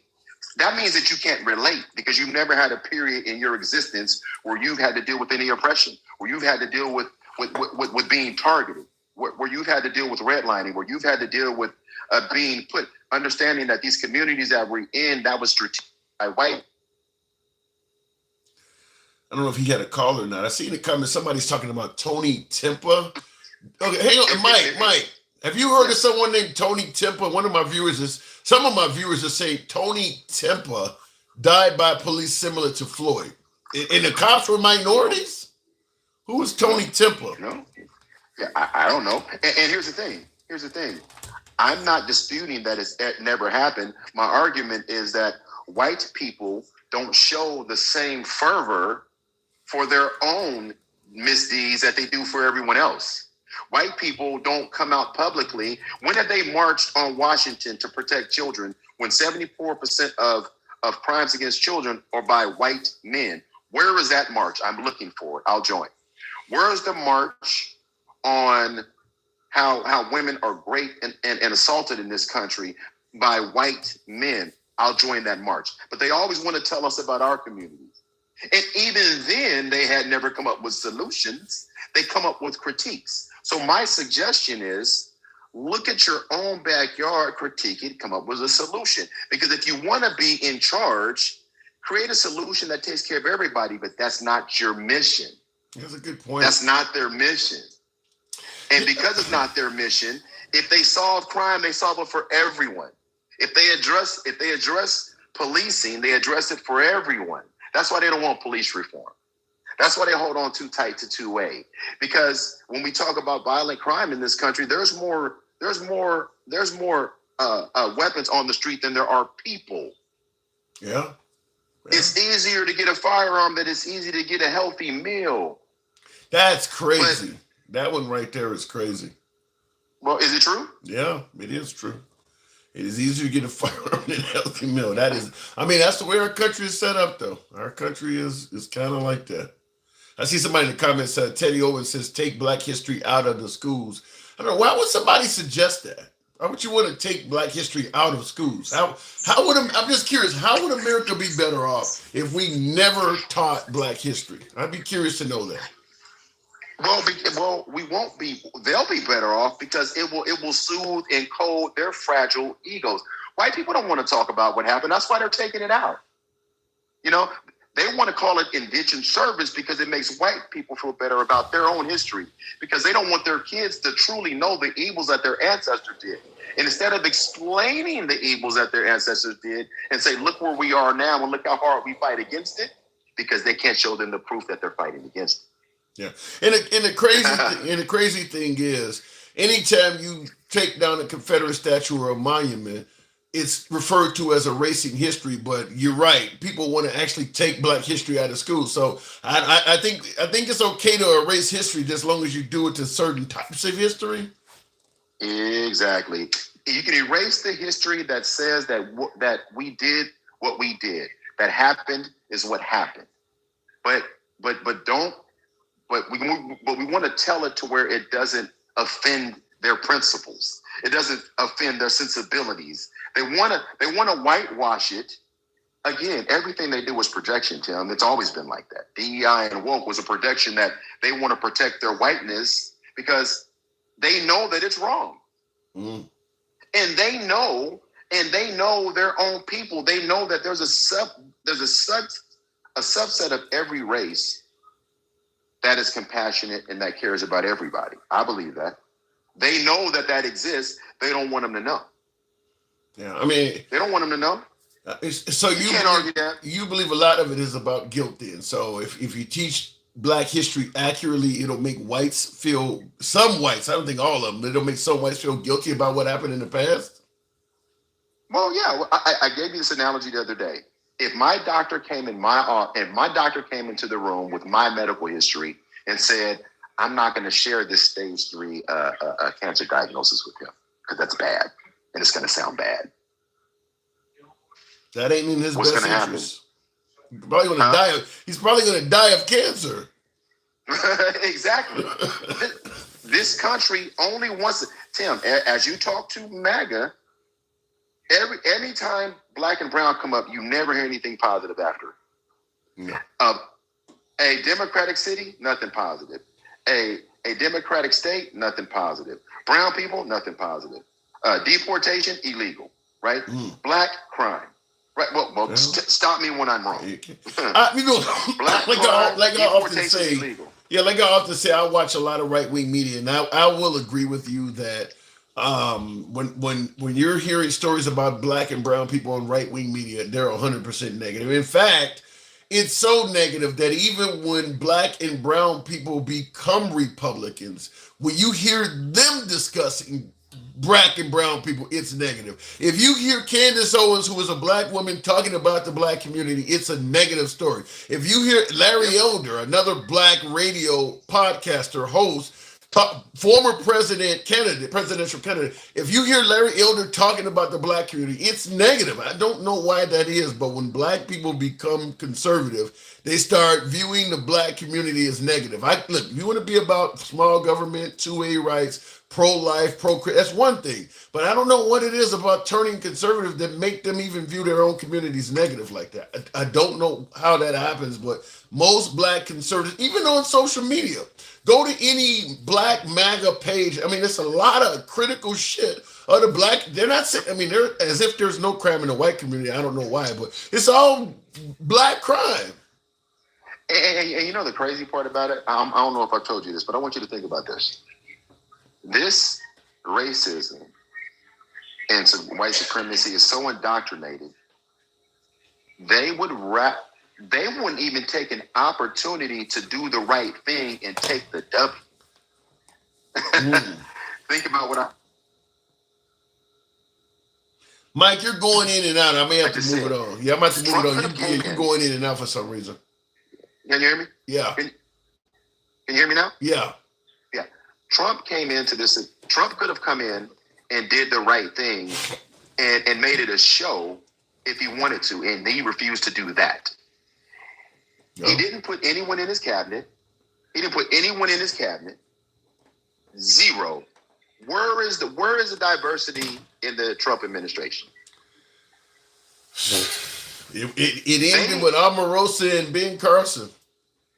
Yeah, they couldn't even put it together long enough to go, at least let's try and sell that we care about the community and at least try to bring some more along. They didn't. They know that the gig is up and he's trying to insulate himself in Washington, D.C. That's what's happened. Well, because he's not planning to leave. He's not planning to leave. And let me tell you another thing. Wait a minute. You do realize the guy's 80 years old, damn it. You think he's going to try to do a third term at 83? No, I didn't say he was trying to do a third term. I said he's not trying to leave. They're not thinking about a third term. When we talk about being a king and all of that stuff, that shit is real. They're not trying to leave, Tim. And listen, I don't know if I brought this up to you. I'm going to say this and I'm going to drop. Do you remember when he was talking about his falling out with old Jeffrey? With Epstein? And he was taking a girl from a girl from Mar-a-Lago, a spy girl. Yeah. Yes.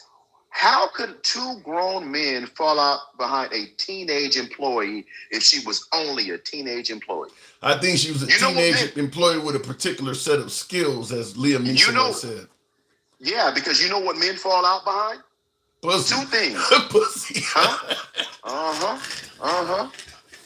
Because that's what happened. Money and women. Yeah. Now, this wasn't a woman, but you know where I'm going with that. Yeah, that's a good point. That's a really good point. That is what men mostly fall out about, money and women.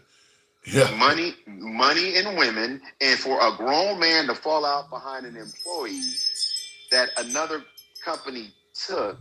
Listen, I've had people leave my business and go work for the competition. Right? I'm not falling out because a 14-year-old left to work for another man unless it wasn't just working in the salon. Yeah. That's obvious. That's obvious. I got to move it on, but I've covered that a few times. I'll speak on it in a minute, but that's pretty obvious that girl was doing a little bit more than just working in the spa, because you can find 1 million 16-year-olds to work in Mar-a-Lago would happily do that for summer jobs and things like that. You wouldn't argue over one girl that you can that's a dime a dozen. Never. I mean, how much do you pay a 16-year-old to work in a spa? I mean, you can replace them. You could get 100 of them by tomorrow morning. So for you to be that pissed off that you get rid of a close friend over her, there was something about her. There was something about her. Last comment I'm going to drop. Just promise me this, Tim. When you're having these conversations and they start talking about crime in these cities, ask them stats about crime in these Republican cities. They won't have an answer for you because they don't know. Because they're not reading. They're just regurgitating the propaganda. They don't know anything about what's going on. They know nothing. So they're continuing to repeat these racist tropes, and we got to stop and have that conversation. Let's not move from this and dig deep in this. All right. Where's the white culture? What's the white culture? What's the problem in white communities? They don't have a problem. They're perfect. I got to go, Mike. Appreciate it. All right. Talk to you. You too. And he does raise a good point that you do only hear about crime in black cities. There are other cities that could be discussed. I mean, yeah, you're not going to have a predominantly white city that's going to have anywhere near the crime of Chicago, but that doesn't mean it doesn't have crime. It's not being discussed. He does have a point about that. There is a reason why that is happening. Look at it. Blacks love black on black crime. They defend it out of 100%. I don't really know what that means. I mean, is it safe to say that whites love white on white crime? I mean, I don't know where you're getting at with that. Because like I always say, you have a hell of a lot of people that do not live anywhere near black people talking about black on black crime. A lot of folks that are MAGA or Republican, and they're in all white areas, all white counties, in fact. There's nobody black around, and they're talking about black on black crime in their areas and how bad Chicago is. People who talking about Chicago that ain't never been there before. You do have a lot of that. Like, why are you talking? Why are you still discussing Chicago? You don't even go there. And you got some of them that are like that live in states that have cities that are worse than Chicago. I mean, like I said, like Tennessee and places like that, where you got cities that are actually worse than Chicago is, and they're talking about Chicago. Like, what about the area in your town or your state? Like, what do you call it? Tennessee sent, and I think Louisiana too. They both sent National Guardsmen to Washington. Tennessee and Louisiana have cities in their own state that's worse than DC. Tennessee and Louisiana and Ohio, I believe too. I believe Cleveland is just as bad as DC. Why are you sending your National Guard to DC to lower crime when you have a city in your own state that's worse? If your goal is to lower crime, if you're focused on lowering crime, why would you do that? Because the focus is not lowering crime. It's something else to it.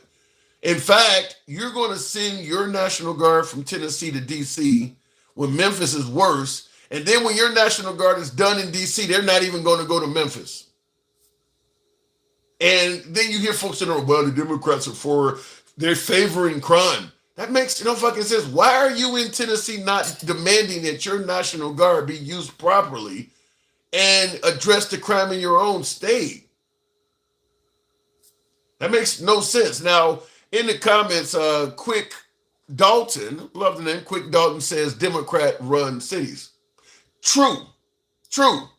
But if you have a Democrat-run city that happens to be in a Republican state, the governor ain't off the hook. The goal of the governor is to make his cities better. Isn't that what Trump is claiming to do, is make American cities better? Your governor's supposed to do that too. So if you have a Democrat-run city that's high crime in a Republican state, then a Republican governor is just as to blame for that shit. Because the crimes they're committing in those liberal cities are state crimes. You don't go and commit murder in Mississippi and get charged with murder by the city of Mississippi. No, you're getting charged by the state of Tennessee. It's the governor's job to do that. So if the crime is high in a liberal city that resides in a Republican state, and the Republican governor is sending his shit to DC hundreds of miles away, that Republican governor should be held accountable.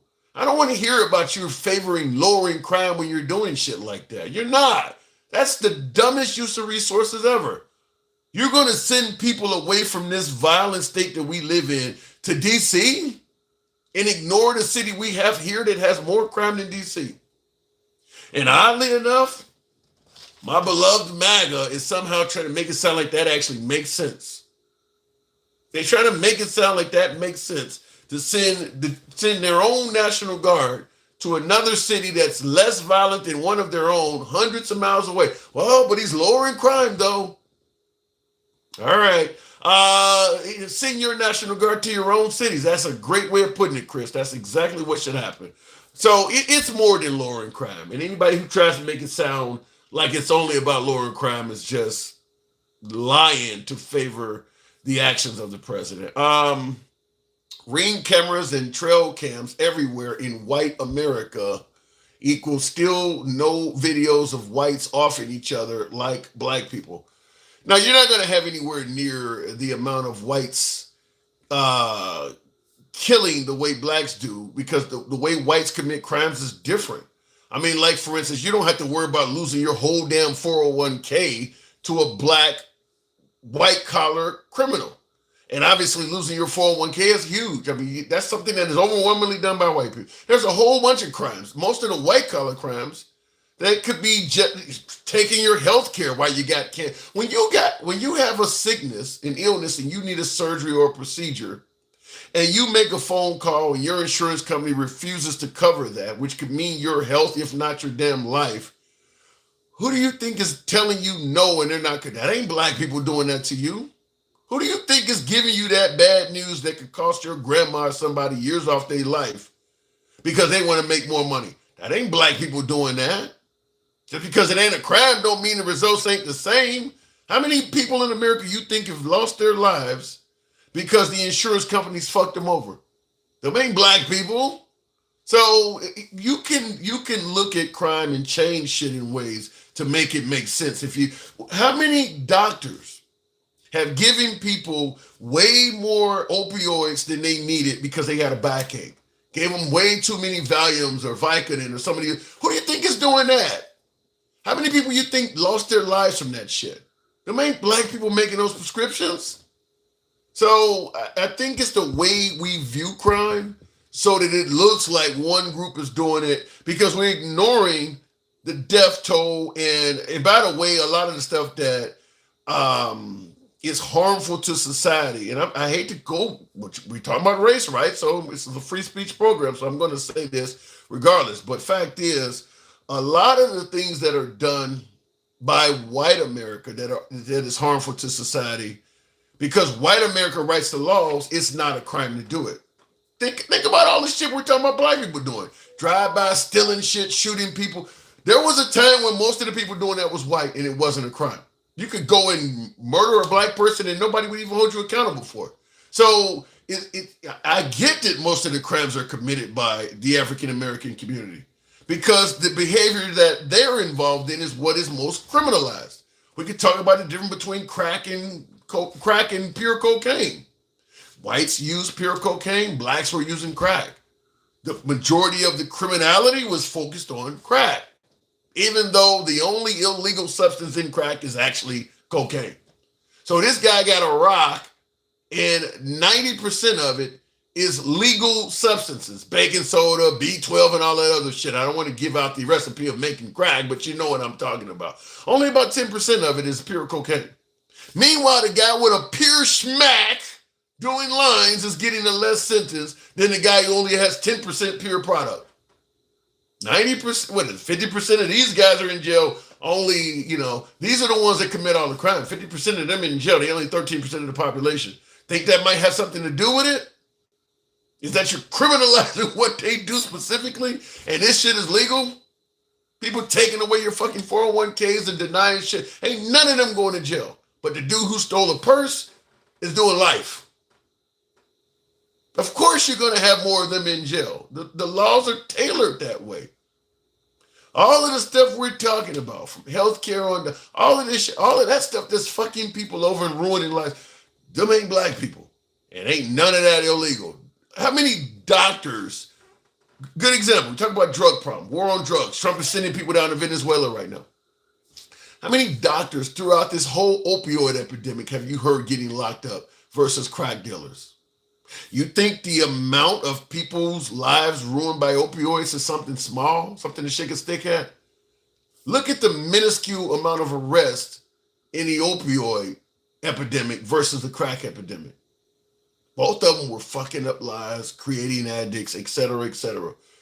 The number of crack dealers that went into the system versus the number of opioid prescribers who did it wrongfully is probably 1,000-to-1. You can criminalize something and make more folks on one side get locked up versus the other. You can make it that way. It doesn't have to be racist. You can do shit to make it that way.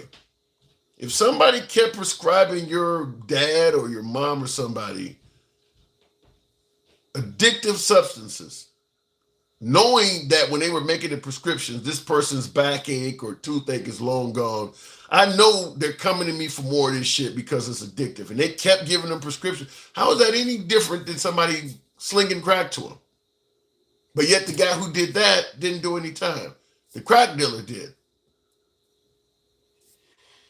Like I said, if you really wanted to look at it with any type of with any mind of fairness, you would see it. But if you don't want to do it, then yeah, they're 13% of the population. They're 50% of the incarcerated. I get it. All right. Anyway, looking in the comments, real quick. You're making it racist, says Vance. I would like to know how. If I talk about crack dealers getting locked up, and folks that are continuing to prescribe narcotics that they know is addictive.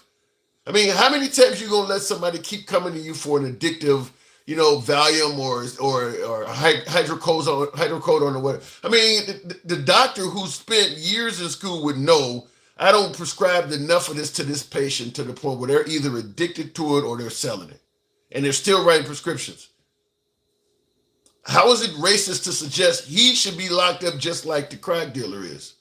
How is it racist to suggest that he is still actually practicing as a medical professional? Meanwhile, the crack dealer can barely get a job at McDonald's because of his record. How is that racist to bring that up? Tell me it's not true. Tell me what part of it is false. Looking in the comments, black privilege is getting to blame everybody else for your own shortcomings. Don't even know what that means. If I blamed you for something you're not responsible of, how the hell does that give me privilege? That just means I'm talking shit. I don't get any privilege out of that. How the hell is blaming somebody else for something when they're not going to do anything to change your life? If I want to blame you for me not having a job, let's say I'm not employed, and I blame you for me not being employed. If you're not going to help me get a job, where's the fucking privilege at? I'm just basically just talking a bunch of shit you don't care about. There's no privilege to that. Explain the privilege coming out of it, because that doesn't make any sense. Medar monitor each time, see doctor. I don't get what you're saying. MAGA love politicians and police abuse. I don't think MAGA loves police abuse. Now, I think you can actually get them to like the person being abused if you dirty them up enough. And I don't think that's only MAGA. If I told you some white person was racist and the police was fucking them up, you probably would be okay with it if you didn't like white racists. I mean, MAGA tends to believe that the people that the police are abusing are bad people. It is fairly easy to convince them that they're bad people, whether they're bad or not. I mean, Kilmar Brego Garcia is a good example. I mean, they're talking about sending that dude to Uganda or some shit like that, Rwanda or something crazy. And MAGA's like, hey, he was trafficking. He doesn't have any criminal history. And they're going to send him to a country in Africa. MAGA's like, hey, go for it. Yay. For the great, good evening. Welcome to the program. What he meant to say is just shut up and take it. Should have kept reading a crime. Yeah, that is what they're saying. Shut up and take it. For the great, good evening. What's up, Tim? Not much at all. You got some music in the background. Yeah, I'm about to go to the spot, man. My bad. I've been waiting so long. I really didn't know if you was gonna bring me up. I got you. No fault. But I appreciate you. So what am I getting wrong on this? Because do you see what I'm suggesting, that you can make our justice system tailored to arrest more people than the other folks if you don't hold some folks accountable for crimes and you penalize others in a way that at least some more of them going down? Yes. I mean, Kennedy's, Rockefellers. I mean, what they all start out doing? Crimes. And now we look at them as the pillar of, economic success and what people should strive to be. So most definitely. Fair. Well, like I said, you'd be amazed at how much MAGA pushes back on that. I don't know why, because a lot of MAGA get fucked over by insurance companies. Like another good example, when these hurricanes come through, often in red areas, and then they suddenly don't want to provide coverage to people who have been paying premiums for years. It's not a crime to do that, though, even though you're fucking somebody over and making them homeless. But yet, like I said, the guy who's stealing, copper off the back of your house, you want him under the jail. But the guy who's not going to pay your claim when you don't lost the whole damn house, that person doesn't do a day in jail. I don't understand how they don't see that.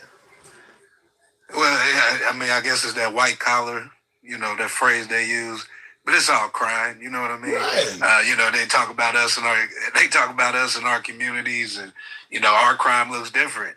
But it's still fucking crime at the end of the day. Yeah, I mean, if what the person is doing is fucking over your life and ruining like if I take your purse, I'm taking, I'm trying to get money from you. If somebody takes your savings or your 401k, they're trying to get money from you too, and they're probably gonna get a hell of a lot more of it. Yeah, and I mean, you got the same people that's supporting the things that Trump is doing in D.C. But like I told you before he got elected, all that shit sounds good, but at what cost? You know what I mean? You clean up my streets, but I can't fucking go outside after 6. I mean, what the fuck are we doing? I'm wondering. You make a good point. I'm wondering what D.C. is like. Are people afraid to come outside? Well, I was going back and forth. Last thing I heard, I think it was 89%, but I'm pretty sure it's over 80% of D.C. residents don't approve of this shit. Yeah. I know it's affecting the restaurants and the businesses there. So, like I said, you got no crime, but you got nobody going out to eat. Yeah. So what the fuck are we doing? Well, you know what I mean? Go ahead. Go ahead. No, I think the best way to describe what Trump is doing is he is sticking it to the liberals, and one of the benefits of sticking it to the liberals is you're bringing down crime in that city. Because I keep bringing up that if it was all about bringing down crime, many of those Republican states would be demanding that you send the National Guard into their liberal cities as well, and they're not. They don't have any problem with the liberal cities in their states being National Guard free. They just want to go do it to some distant area. Well, it's short-sighted. Like I said, at what cost? I'm going to keep hammering that home because there's going to be another Democratic president. I don't know when, but it's going to happen. Not according to Mike and some of them folks. And I see what Aaron in the comments says, liberals shot Trump and tried to lock him up. There is no evidence that the liberals had anything to do with his assassinations. There's no evidence of that whatsoever. Man, I told you then, I call that the AI ear scratch. I mean, like I said, I don't know why people are so, this guy's a fucking performer, man. He's a fucking reality TV guy. Everything he seems to do is fucking performing. You seen the latest hat?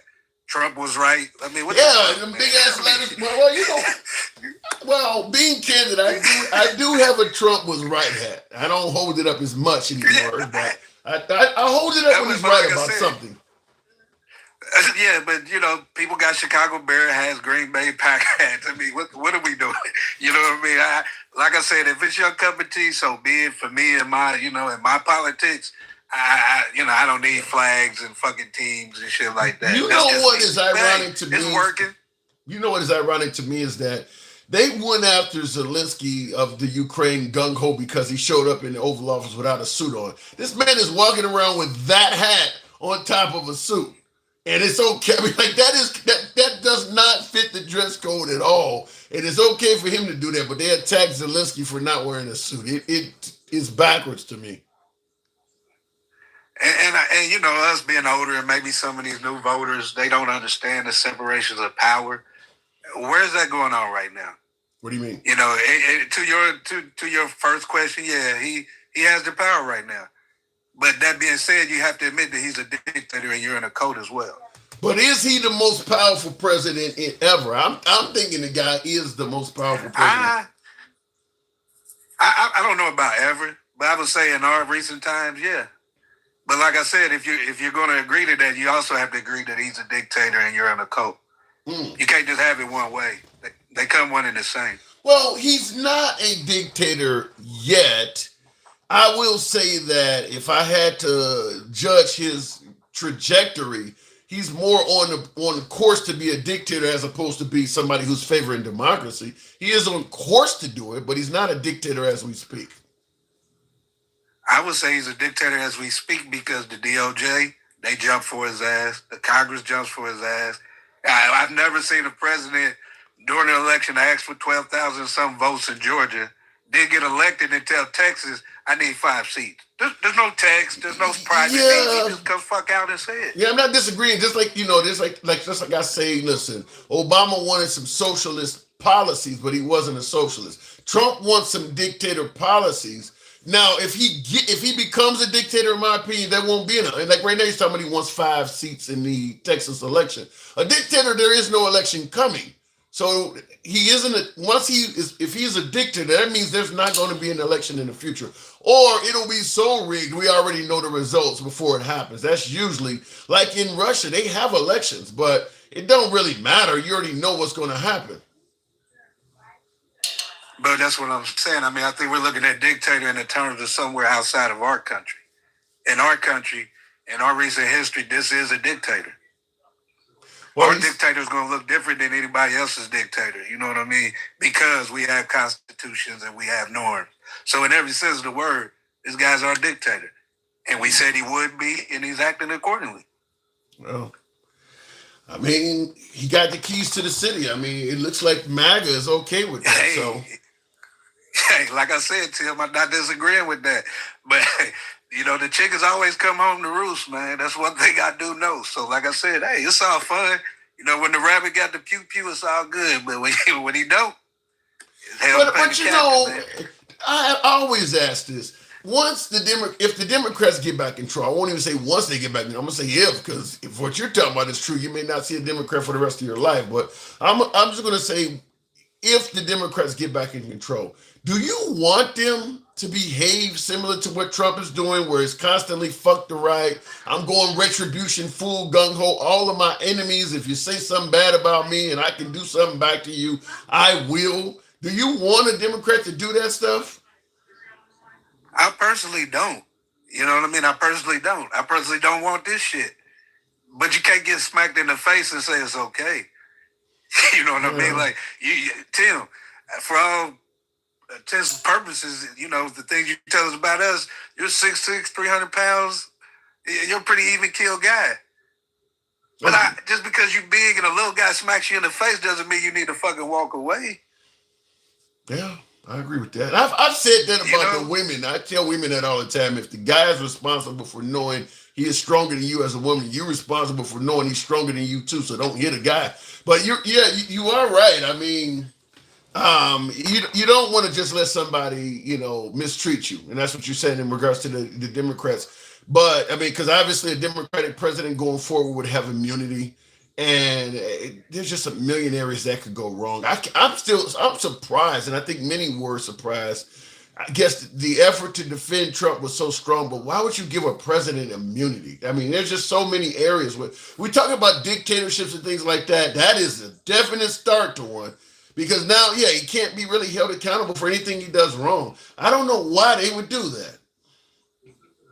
And out of all presidents, this guy, where he has a track record where what you thought this was going to be a good thing? You know what I mean? Like, oh, he's just going to do what he needs to do. No. You know what I mean? You handed the guy the fucking nuke and said, go run with it. I mean, what did you expect? And he's doing that. And I'm always blaming supporters because they always say this is wrong. MAGA reacts, I don't agree with what he did over there and, dropping the booms on people. But in the same sense, I still got his back. So there's no fucking line. So anything that happens, I blame him, but 90% of it is his supporters. There's no, the Epstein files, the F files. Mike just brought it up. How do you dispute that?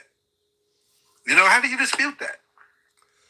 Not much there. And real quick in the comments, T2 says LBJ, Lyndon B. Johnson, is laughing in his grave with blacks 60 years later. Since Lyndon B. Johnson left, I cannot imagine any Republican that ran for office that LBJ would have said, no, the blacks should have voted for that guy. I mean, Nixon, Reagan, H.W. Bush, W. Bush, and Trump. I don't see where Nixon would be laughing in his grave. I don't, and Ford would be in there too, Gerald Ford. I don't see where any of those folks are people, because LBJ reportedly said that I'm going to have Negroes voting for me for the next 100 years or whatever. And he's saying that somehow LBJ is laughing because that's what's happened. I cannot think of any Republican since LBJ that blacks would have been better off had they voted for that person. So laughing in his grave for what? I mean, they also, they also forget what Martin Luther King said, that he thought the Republican Party was about to be. A party that's ran by white men. That he was pretty sad to say there's not going to be the party that I joined, and he was right. And ever since then, look, I mean, I'm a fair thinking guy, and shit makes sense. I don't always agree with the Democrats. A lot of that shit they do sometimes is outrageous, but I can't go to the other side of the fence for what? I mean, as bad as some of the shit is, what is it to offer over there? And that's the point. I can't support this shit. You know what I mean? I can't support this. And that's the point I was making. I see in the comments, T2, you said, so LBJ was right. Yeah, he's right. If you give somebody civil rights, I mean, the other side is wants to keep these folks less than, and he comes along and says, no, I think you should be equal and have a fair shake in life. His party is promoting that. Yeah, you're damn right. They're going to vote for that side for a while. Now, what are you saying, that they should go back to voting for the party that didn't want them that civil rights? Of course he's right. That makes no sense at all. You would expect him to be right. He gave them civil rights. Go ahead. Hey, Tim, this is the wildest shit ever. This is what I have a problem with black and the rest of these people that is non-white. When did we become the fucking oppressors, man? You know what I mean? Like, when did we become the oppressors? When did we become okay with the cruelty and all this shit? Because it doesn't, how does it not apply to us? You got a Brago, they let him go, and now they talking about sending him to Uganda. What the fuck is that? Like, how can I get behind that? Behind what reason?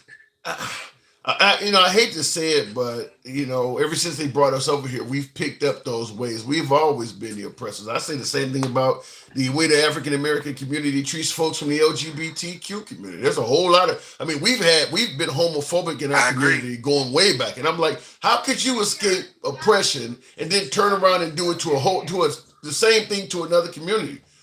Black people have been oppressive to the LGBTQ community our entire lives. So we have always been oppressive. But it's just wild to me, man. They say no one hates like family. You know what I mean? And that seems to be always the thing. You know what I mean? Like I said, man. I've been meaning to get on here and tell you. You always say he is our president, and up until a couple weeks ago, maybe a month ago, I would agree with that. But when he drew the line and said basically he's not a Democrat president, he's not my president. He said that. Yeah. He did go on camera and say, I hate all Democrats. So I cannot argue with your rebuttal. If you were on television as president saying, I hate all Democrats, you cannot complain when Democrats say they hate you. Because a lot of MAGA do often say, why do y'all hate him so much? Why do you have TDS? Well, once he got on TV and said, I hate all Democrats, he justified all of the hate towards him at that point, coming from the left. And of course, that is something he said. It's on YouTube. I can readily bring the clip up. So any Democrat after that statement absolutely saying that he's not my president, you can't argue with him.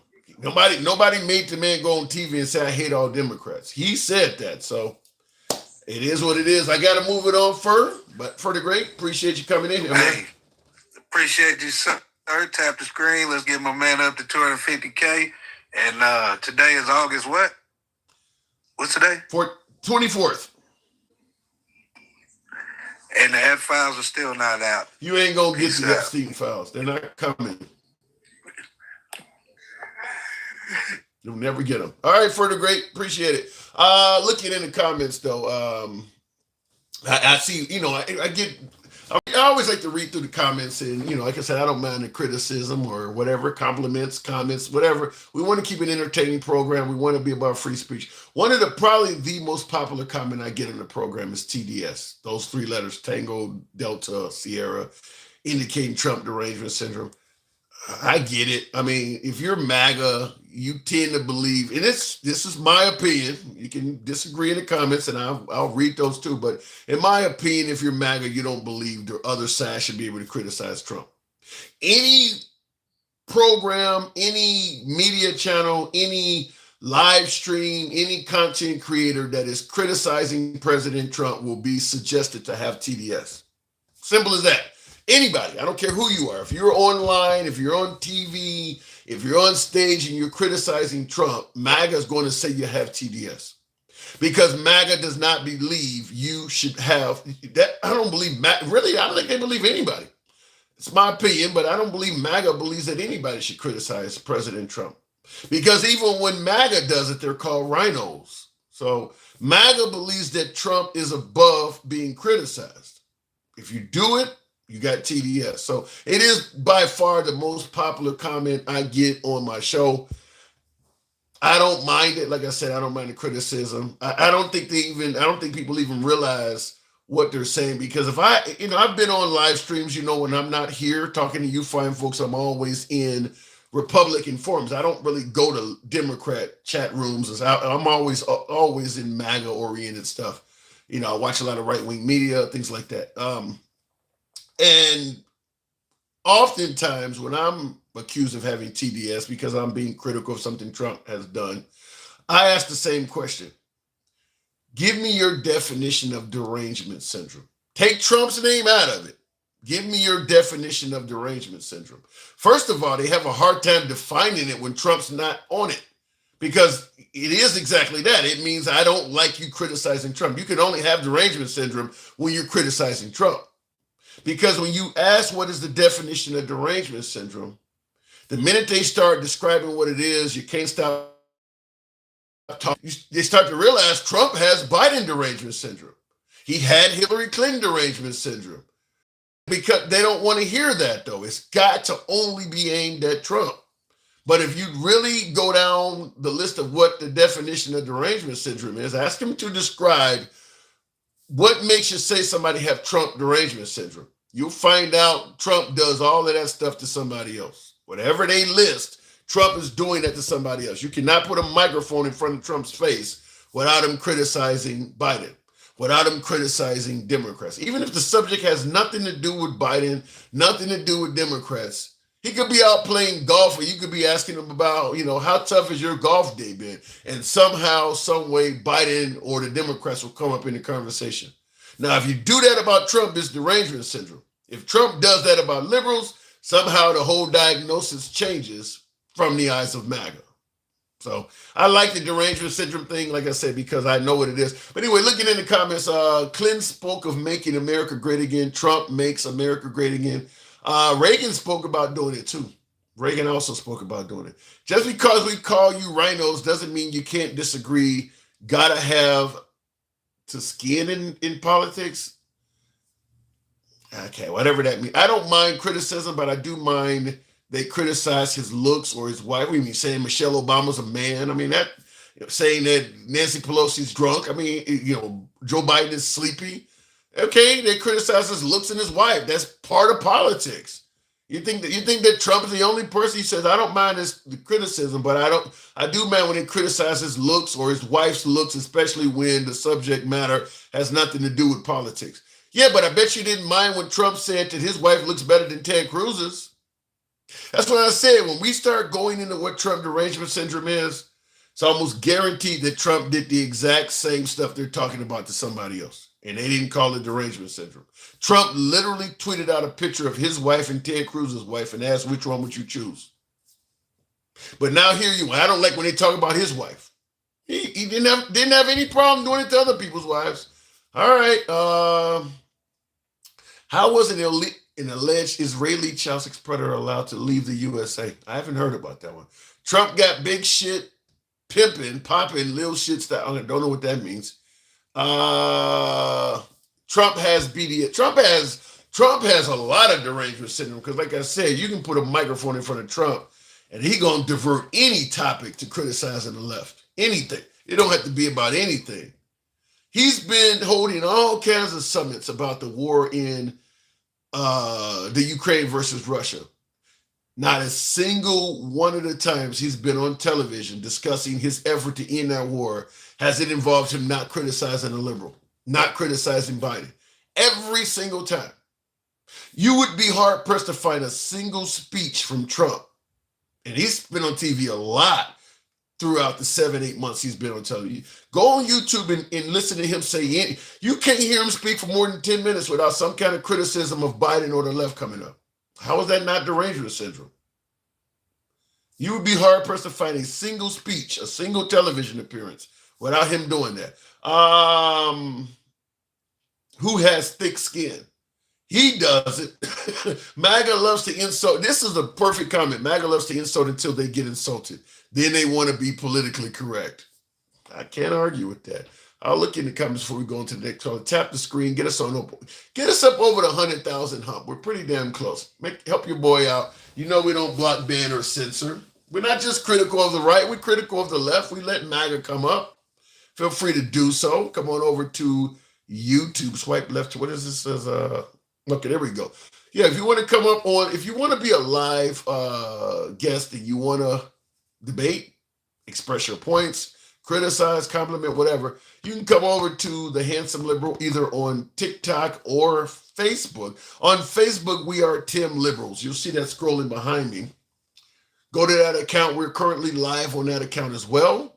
We're currently live on TikTok as well. We'll bring you up and you can correct me where I'm wrong, criticize me where I deserve it, or give your boy a compliment or a comment. By the way, if you enjoy that to the hour where people get to speak freely without being criticized or better, without being censored, follow the program if you're watching on TikTok or follow the program if you're watching on Facebook, and if you're watching on YouTube, give your boy a sub.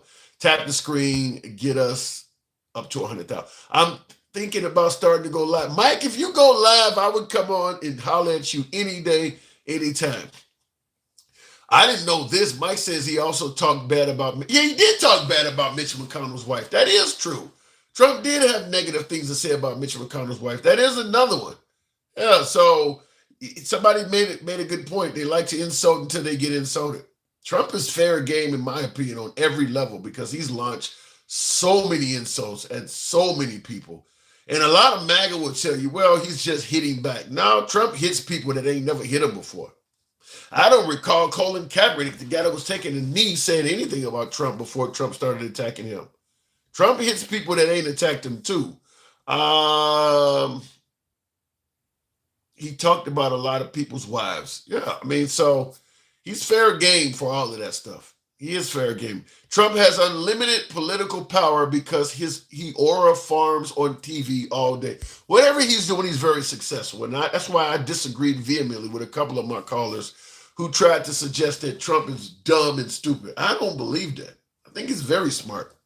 I think he is. Listen, nobody is smart at everything. Most of us find one thing and we tend to be skilled at that. He is a highly skilled salesman, promoter of sorts. He's really good at doing that. He is really good at doing it. He is very smart. He knows he's very charming. Listen, I've been to a couple of Trump rallies. I know how it feels because he pointed at me and winked when I was applauding something. I felt that. A couple of people sitting next to me looked at me. It felt good to be in the spotlight. I'm sitting at a Trump rally and he's doing that. And I don't agree with most of the things he says, but I wanted to go and feel the energy. So I've been to a couple of Trump rallies, and I can tell you, he's not dumb at that. In fact, if the liberals could learn something from him, it would be his ability to listen and resonate with the American people that the liberals are not doing as well. I mean, he's a guy who lives on gold toilets, born with a silver spoon in his mouth, worth more money than even an American hitting the lottery could be worth. And yet people feel like he is one of us. He would be a great person to sit down and relate to. He's able to relate to the people to the point where they actually feel like he's one of them. That's smart. That takes intelligence to do that. Call it what you want, but he can really relate to the American people. He know what even if he does not intend to help you out, he know what to say to make you think he is. Takes brains to be able to do that. So, like I said, I don't buy into the notion that he is stupid or he's not smart. He knows how you feel, and he knows how to relate to you at that level, to the point where you feel like something's going to get done. Just like the whole Epstein list thing. Say what you want. He certainly made folks who were concerned with children being abused feel like this guy is going to get something done in regards to the elite abusing kids and getting away with it. He related to the people and they thought that was going to happen. Meanwhile, the liberals did a piss poor job at that. So they went with Trump. And he related to the people on a whole lot of levels. I mean, listen, I don't ever come on the program and pretend like there were no reason to vote for Trump. There were a whole lot of reasons to vote for Trump. He promised a ton of good shit. In addition to making it clear he was going to release the Epstein stuff, He was going to bring down the price of groceries. People could barely afford to go shopping. He was going to bring down the price of groceries and eggs and shit fast. People were tired of seeing war footage all over the TVs and shit, hearing about Ukrainians losing their life. He was going to end the war in 24 hours. I mean, he promised a lot of good shit. So it makes sense that people voted for him. He promised really good stuff. So I understand totally why people voted for him. And he definitely related to the people. Groceries are cheaper now. That doesn't resonate. Who said that? Robert Kennedy. That's not true for the overwhelming majority of Americans. There is not a lot of Americans walking around. Even Trump himself. Trump himself is not bragging that grocery prices are down. So that should tell you all you need to know. Trump himself is not bragging that that's happening. I don't believe that's true at all. If you take the overwhelming majority, if you go all 50 states, the major cities in America, the price of groceries is not down. It's not down. In fact, it's up. Price of beef, the price, I don't know, the price of eggs because of the bird flu might be something different, but the price of groceries is not down. I don't know where you're getting that from. Brother, you bugging, you following a Jesuit puppet. I don't know. You must have just tuned in. Wait till those big, beautiful consequences kick in January 2026. Well, we'll see what happens. Get your boy on up over 1,000. We'll go ahead and take the next call. I think we have one on. Okay, somebody trying to join me. If you want to join on Facebook, let me know in the comments. I will bring you up. I think I'm learning Facebook, by the way. I saw something was down there, but I am learning Facebook. So when you come on over to Facebook, type in the comment section that you want to come up, because I think I have to request you. I'm learning Facebook Live, and we are on Facebook Live as well. I'm waiting for the big, beautiful obituary. Damn. Groceries are down for the billionaires. They got the big tax cut. Shaking my head. Yeah. I'm not aware that the average American citizen is paying less for groceries anywhere. I'm not aware where that's happening at all. I just ate the best home-raised T-bone I've had in a long time. But how much did it cost? Oh, you cut your own animal up. Is that what you're telling me? Tulsi was the best thing Democrats had. How? Listen, if you can switch parties as quick as Tulsi Gabbard did, she wasn't the best thing Democrats had. When you look at the difference between how Obama or Biden ran this country, or how Kamala Harris was promising to run this country, versus how Trump is running the country, if you switch from one of those parties to the other one, you were not a true Democrat. How could you be a true Democrat and switch to a party that's, pro-life, pro-Christianity in schools, sending the military to liberal cities and liberal states? I mean, if you can switch to that, you're not really a Democrat to begin with. I mean, that would be just like somebody claiming to be a Republican switching to Democrats and voting for, let's say, Beto O'Rourke, talking about taking away your guns and shit like that. If you could go vote for him, then you never was a Republican to begin with. So I don't buy that Tulsi Gabbard was ever a true Democrat to begin with. She might have. I mean, some politicians are opportunists. I'll go wherever I can win. Trump is on video stating that if he ever runs for president, he's going to run as a Republican because he believes the Republicans are easier to fool or something like that, he said. I'm just going where I can win. I don't care about what the party stand for. I'm just going where I can win. If more of these people vote for me, I'm going to go over here. I mean, when you look at how Trump is running the country, tell me that is a man that actually governs on traditional Republican principles. He governs like a guy that had his own mission. It was like, well, shit, whichever party puts me in, that's the one I'm going to go with. I mean, he's not governing like a true traditional Republican at all. He's big government. He's talking about taking away Second Amendment rights. He ain't a Christian. I mean, he doesn't come across as a traditional. I'm going to go where the most people are going to vote for me. I don't care which party that is. So Tulsi Gabbard, in my opinion, was kind of like that. I'll go where I'm most loved. I'm not voting based on my principles of how I think the country is being ran. I'm voting based on which party like me the most. That's how I see Tulsi Gabbard. Because the difference between Democrat and Republican right now is really, really different. You're not going to just readily switch over to the other side. Unless you weren't really on that other side to begin with. In the comments here, somebody says, hey, stop lying, man. You know, Wayne or whatever the case may be, I always say, when you got a program like mine where I don't block, ban, or censor anybody for their comments, why wouldn't you type some shit to make your point? Stop lying, man, doesn't say shit. It doesn't offer any. You could actually type in what I'm lying about, and I would read it, and if you're right, I'll point it out. But stop lying, man, adds nothing to the program. Trump is just a mouthpiece. The real power are the silent partners you don't see.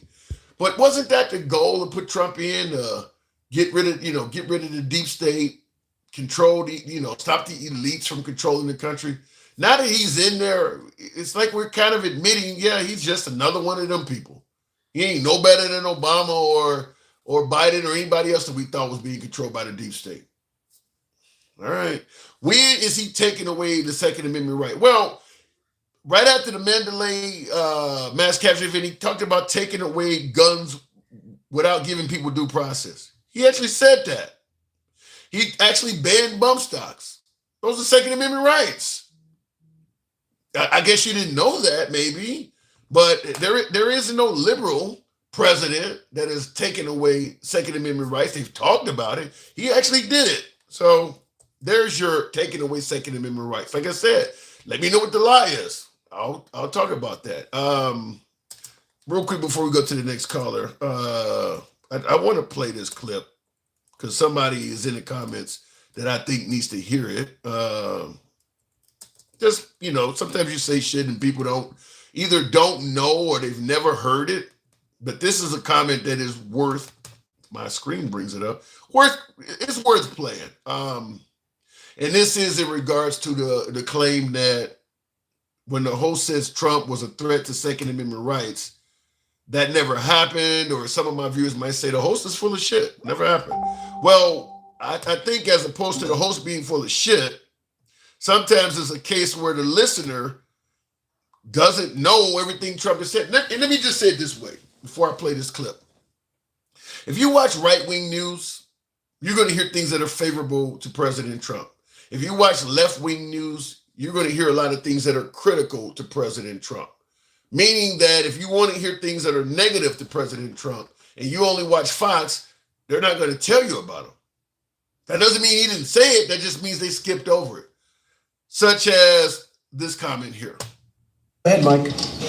Well, in the category, you've spoken about, Mr. President, gun violence restraining orders. They're called. California actually has a version of this. And I think in your meeting with governors earlier this week, individually and as a group, we spoke about states taking steps. But the focus is to literally give families and give local law enforcement additional tools if an individual is reported to be a potential danger to themselves or others. Allow due process so that no one's rights are trampled, but the ability to go to court, obtain an order, and then collect not only the firearms, but any weapons in the possession of that individual. Or might take the firearms first and then go to court, because that's another system, because a lot of times by the time you go to court, it takes so long to go to court to get the due process procedures. I like taking the guns early, like in this crazy man's case that just took place in Florida. He had a lot of firearms. They saw everything. To go to court would have taken a long time. So you could do exactly what you're saying, but take the guns first, go through due process second. Tell me that's not taking away your Second Amendment rights.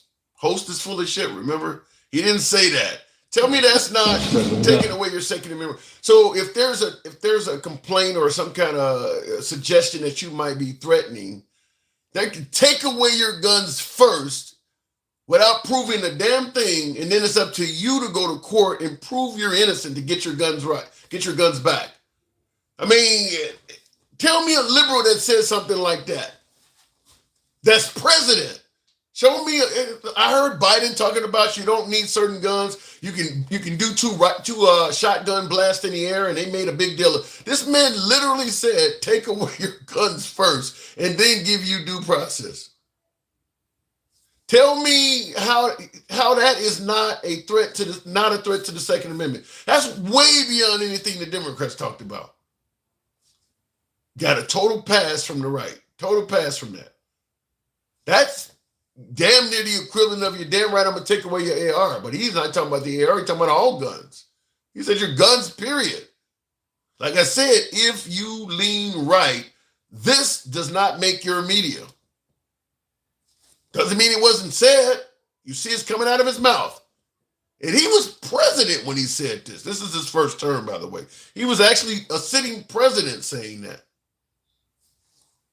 So at the end of the day, look, if you favor Trump, you don't like hearing him criticized, I get it. You'll call it TBS, whatever you want to call it. I'm fine with that. But he actually said this. It's not made up. He actually said this. Talking about taking away your gun rights.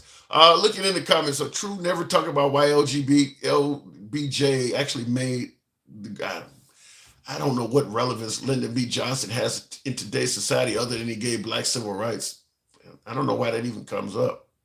But in the, Wayne, you're not. Look, I don't mind reading critical comments, but you're adding nothing. First you say you're a liar, then you say you're disappointing me. I don't know what the fuck any of that means. It's just a general statement. Look at the people above you. Look at their statements, even the ones that are criticizing. They actually are saying something. Your statement is so general, it doesn't add anything to the program. Look, if you don't put something in there with some meat on it, I'm going to keep skipping over that. That's because of rain watched by propaganda news, Fox News, Newsmax, lying online stories. They don't hear the truth. Yeah, it is like that. That is true. I mean, just like if Trump was to bring down crime in D.C., let's say crime really comes down in D.C., you're not going to hear MSNBC or CNN bragging about that. They're going to paint you. Now, if the military starts hurting people or mistreating people, then they're going to cover that. They're looking more towards negative stories. The right is looking more towards positive stories, which is why I don't understand why the right criticizes CNN and MSNBC without realizing the networks you watch are doing the same thing. They're just doing it in reverse. If you don't like CNN or MSNBC because you think they're biased, but you're watching Newsmax, OAN, or Fox, they're doing the same thing. They're just doing it on your side. It's equally biased. I mean, there's a reason why Newsmax just had to pay $67 million last week to Dominion voting machines, and Fox had to pay them $750 million. That ain't because they tell the news accurately. I mean, so you hear them criticizing CNN, but wherever you're getting your news from, PragerU, for instance, you're not getting unbiased information from there.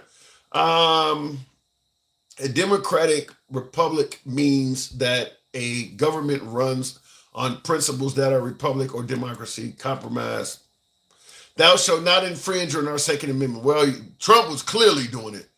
In this piece here, Trump was clearly talking about taking away your rights. And like I said, the right didn't have a problem with it at all. They totally skipped over it. So it does happen. Under a dictatorship, you can't own guns for fear of retribution. That's an interesting point to make for people who are saying that Trump is a dictator. That's a good pushback. Is there any dictatorships? I don't think there are any dictatorships where they let the citizens own guns. That is a good pushback. That as long as you can own a gun, that is one counterpoint to be made that Trump is not a dictator because he would be going after your guns. I mean, it's a legitimate point. I mean, it's a point to be made that under a dictatorship you can still own guns. So let's see what happens in the future. But like I said, when you hear that he's willing to do this on television, what stopped this is the next day there was an outrage from the NRA, and Trump backtracked on this 24 hours later. But it was likely because he was going to run for a second term, and he knew how important the NRA was. You don't need him now. He does not need the NRA now. So, but he did say this. MAGA supports child rapists. Damn. We're cooking it, bro. You show us all the time You show us all the time, it still doesn't mean nothing. I don't know what you're telling me. I show you. Trump is a fucking lunatic and he has lost his mind. Trump needs impeached. Well, I'll tell you this: if Trump does not do well in the midterms, the Democrats are going to impeach him. I don't know if we don't know. I don't know for what, but I'm thinking there's probably a bunch of different cases can be made. I mean, if you can come up with any American that's been wrongfully deported by his administration, I don't know if there is any American that's been deported by his administration. But I'm sure there are Americans that have had their civil rights violated. I mean, ICE is grabbing everybody. I'm sure there are plenty of Americans that ICE has grabbed and demanded paperwork and stuff from for no other reason than they were brown. I'm sure that has happened.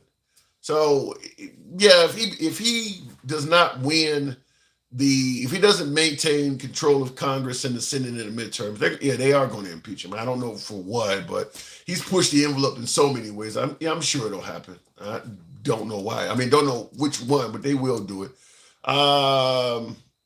What rights have you lost? I don't know of any. People do say if you vote for Trump, you're going to lose rights. I don't think anybody's lost any rights under Trump so far. You've lost privileges a lot, though. I mean, Roe versus Wade, that's a privilege that was gone. TPS, temporary protected status, all of them people lost the privilege of being allowed to stay here. So was the asylum seekers. There's a whole lot of people who lost a lot of privileges under Trump. Right now, officially, you haven't lost any rights, but privileges are going out the window all over the place. Things you were used to doing and enjoyed doing, you're losing privileges everywhere. I can believe that people are mean nowadays. So yeah, you're losing privileges. Will it amount to you eventually losing a right? We'll see. But privileges are being lost everywhere. No one watches cable news anymore. We watch you. Damn. Okay. I like that. I don't know. I don't necessarily know if that's truly valid, but that really makes me. I like that. Thank you. Green card holders. What did that say? I didn't see what it said. Green card holders something. It went by. But yeah, people are losing privileges. There's no denying that they're losing privileges all over the place. I wonder why Donald Trump wants to start a war with Venezuela. It is because of they're saying it's because of the cartel. This is why I say Trump is a very smart man, even though my liberals are saying he's stupid or dumb. I don't think he is. He knows how to get what he wants. And he knows how to sell it. I think he's the best promoter, best salesman in history. Now, some would say he's a snake oil salesman or a con. You're entitled to your opinion, but he knows how to sell shit. What I mean is, we're getting rid of bad hombres when really you want to get rid of everybody. You're fighting crime in D.C. when really you want to stick it to the liberals. You want to get rid of the cartels in Venezuela when really you want the fucking minerals. I mean, he knows how to sell stuff. He'll pick the good thing out of what he's doing that people want when really the goal is to do something else. And people fall for it. People keep falling for it. I mean, everybody wanted to get rid of the rapists and murderers that was in the country illegally. Even the immigrants that have gained their right to stay here thought that was a good idea. But then he started going after people's moms and shit like that. But he sold it as getting rid of bad people. Same thing he's doing in D.C. right now. He's selling it as reducing crime. But in reality, is controlling liberal areas. As I've been saying all throughout this show, if you live in a bad city, no matter how bad the crime is, as long as you're in a Republican state, they're never going to send the National Guard there. So it's not really about reducing crime. It's about sticking it to the left. Notice all of the cities he's sending the National Guard to are cities that he don't like.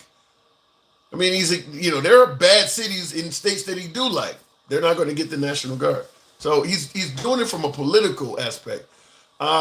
Next, Trump wants Venezuelan oil. I'm all in. Let's get Venezuela, then Mexico. MAGA's kicking ass. Well, when you're talking about, now you just said, T2, that Trump wants Venezuelan oil, and you're all in. Let's get their oil, then Mexico next. MAGA, we're kicking it. When you wonder why there are caravans of people coming through the southern countries trying to get into America, it's shit like that.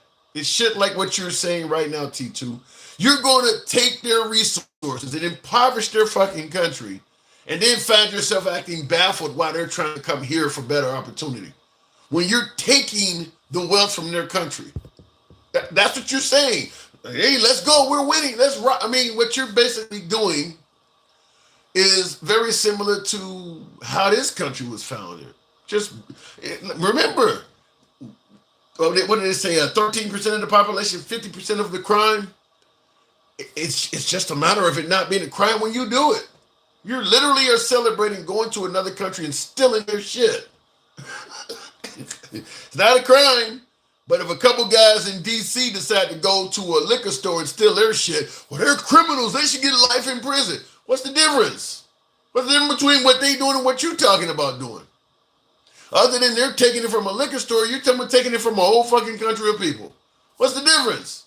Robbing is robbing. Thieving is thieving. It's amazing how some people can literally put their hands in their pants, come up with a whole handful of peanut butter, and swear to God it don't stink at all. You're talking about thievery, stealing, all of the shit you say you're having black fatigue for. You're doing it to a whole fucking country. Anyhow, folks, I do gotta step away. That is comical, though. That is comical that you're doing that. And you cool with it, too. Cool with it. Knowing damn well you would be calling some criminal doing that shit, you know, having black fatigue or whatever. It's your boy, Tim, the handsome liberal. I do gotta step away. Did I miss somebody? I damn sure did. King, I don't want to miss King. King. I'm gonna tell you, man, you've been bloviating for the last 30 minutes about crazy shit that MAGA say, but I ain't gonna trip on that. I'm gonna go in there and answer your question, or at least the first question I heard. Yeah, Trump probably is the most powerful president. You know, unfortunately, I'm saying this, but he is one of the most powerful presidents we will ever have because he's helping to rule his base, and are ruling by three concepts: jealousy, hate, and fear. Jealousy. Explain the jealousy. That's different. Jealousy how? Jealous. He's mad at black people because his penis is so small. Okay. What the fuck? You sound like gangster grandma. What? He's jealous that black people have such large ding dongs and his is so small. He's been able to I don't buy that. Galvanize. Wait a minute. He's been able to galvanize infidel white men against women, period. He's been able to galvanize black men, misogynistic black men against women. He's been able to rule by hate because a lot of his MAGA, I ain't saying all of them are, but a lot of them are racist, right? I'm not going to argue with that. Yes, that is true. And fear is his fear-mongering, where he's doing all of this shit like in D.C. Oh, my God, there's so much crime. Man, that shit been going down for years. What was the last year? We went down 30%. The year before that was 15% crime. Come on, man. Seriously? But they not going to Little Rock. They not going to St. Louis. Yeah. They ain't going to Memphis. They not going to Jackson. They not going to those states. When those have been literally, you can look up the statistics right now. Those have been some of they're not going to Milwaukee. Yeah. Right? They're not going to Milwaukee. Milwaukee? Are we serious? Is Milwaukee red? Is Milwaukee a red? It is a red state right now, yeah. Yeah, I know, but that's what I'm saying. He's not going to these red states. You're right. He's not going to the red state that's ran by Republican governors. He ain't going to talk about them states because then somebody got to up and actually the governor has to say something there. He's not talking about Jacksonville, Florida. The murder rates down there. Ain't none of that shit coming into play. He's going to say Chicago, New York. He's in D.C. He's going to say in L.A. Because they all have a large consortium of people of color. Another thing, he's able to galvanize these evangelists or evangelicals against the LGBT shit. You know what I'm saying. It's a lesbian, gay, bi, trans, and queer. LGBTQ. I'm not trying to be funny. It's just a lot of letters, man. I'm sorry. I apologize. I'm not trying to be funny. Whatever you do is you. But I'm going to say this. I get it. You're right. I was talking to somebody earlier while I was sitting here waiting while you was bloviating the last 2 hours. Well, hold on real quick before I'll let you continue. Give you plenty of time. But speaking of bloviating, 32 Antoine says, I would love to see you debate Brian Shapiro on pushing the limits. Y'all both are independents, but y'all would disagree on a few things. Hey, I would take the invite. First I thought you were about to say Ben Shapiro. I'm like, oh shit. But Brian Shapiro, don't know who that is. Go ahead, King. I was talking to somebody, what's his name? Stevie D. This is where the hate and the jealousy and fear all culminate with the evangelicals. See, they mad because they've been doing shit in the darkness, for a long time, and a lot of them are, in the closet on the DL, and they hate the fact that trans women and trans men can do what they. What are you talking about? I'm talking about the seriousness. Think about that shit. Somebody said, and I can't remember who made that quote, but somebody said, as long as you can rule by making a white person think that he has more than you making a broke you can, white by making a poorest white man think he has more than than blacks. Yeah, I agree with that. I've heard that before. Exactly, and that's all Trump is doing. He's a snake oil salesman, and he's taking these three factors and cut it all in and made a whole motherfucking party, took the whole Republican Party and shit them to the side. But does that not show how smart the president is? I mean, he's not a dumb. Why do people call him? Wait a minute. I told you at the beginning of what I said. I said, unfortunately, I'm going to have to say that I do agree with you.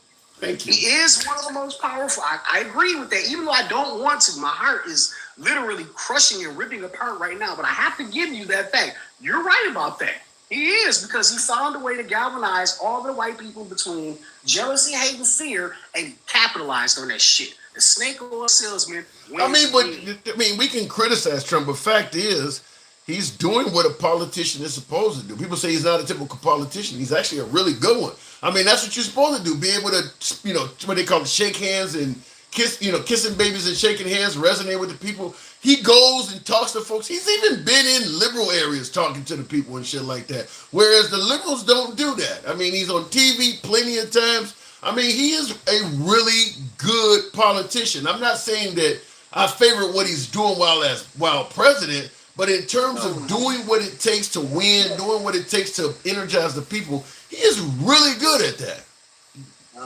Yuck. That whole statement. Yuck.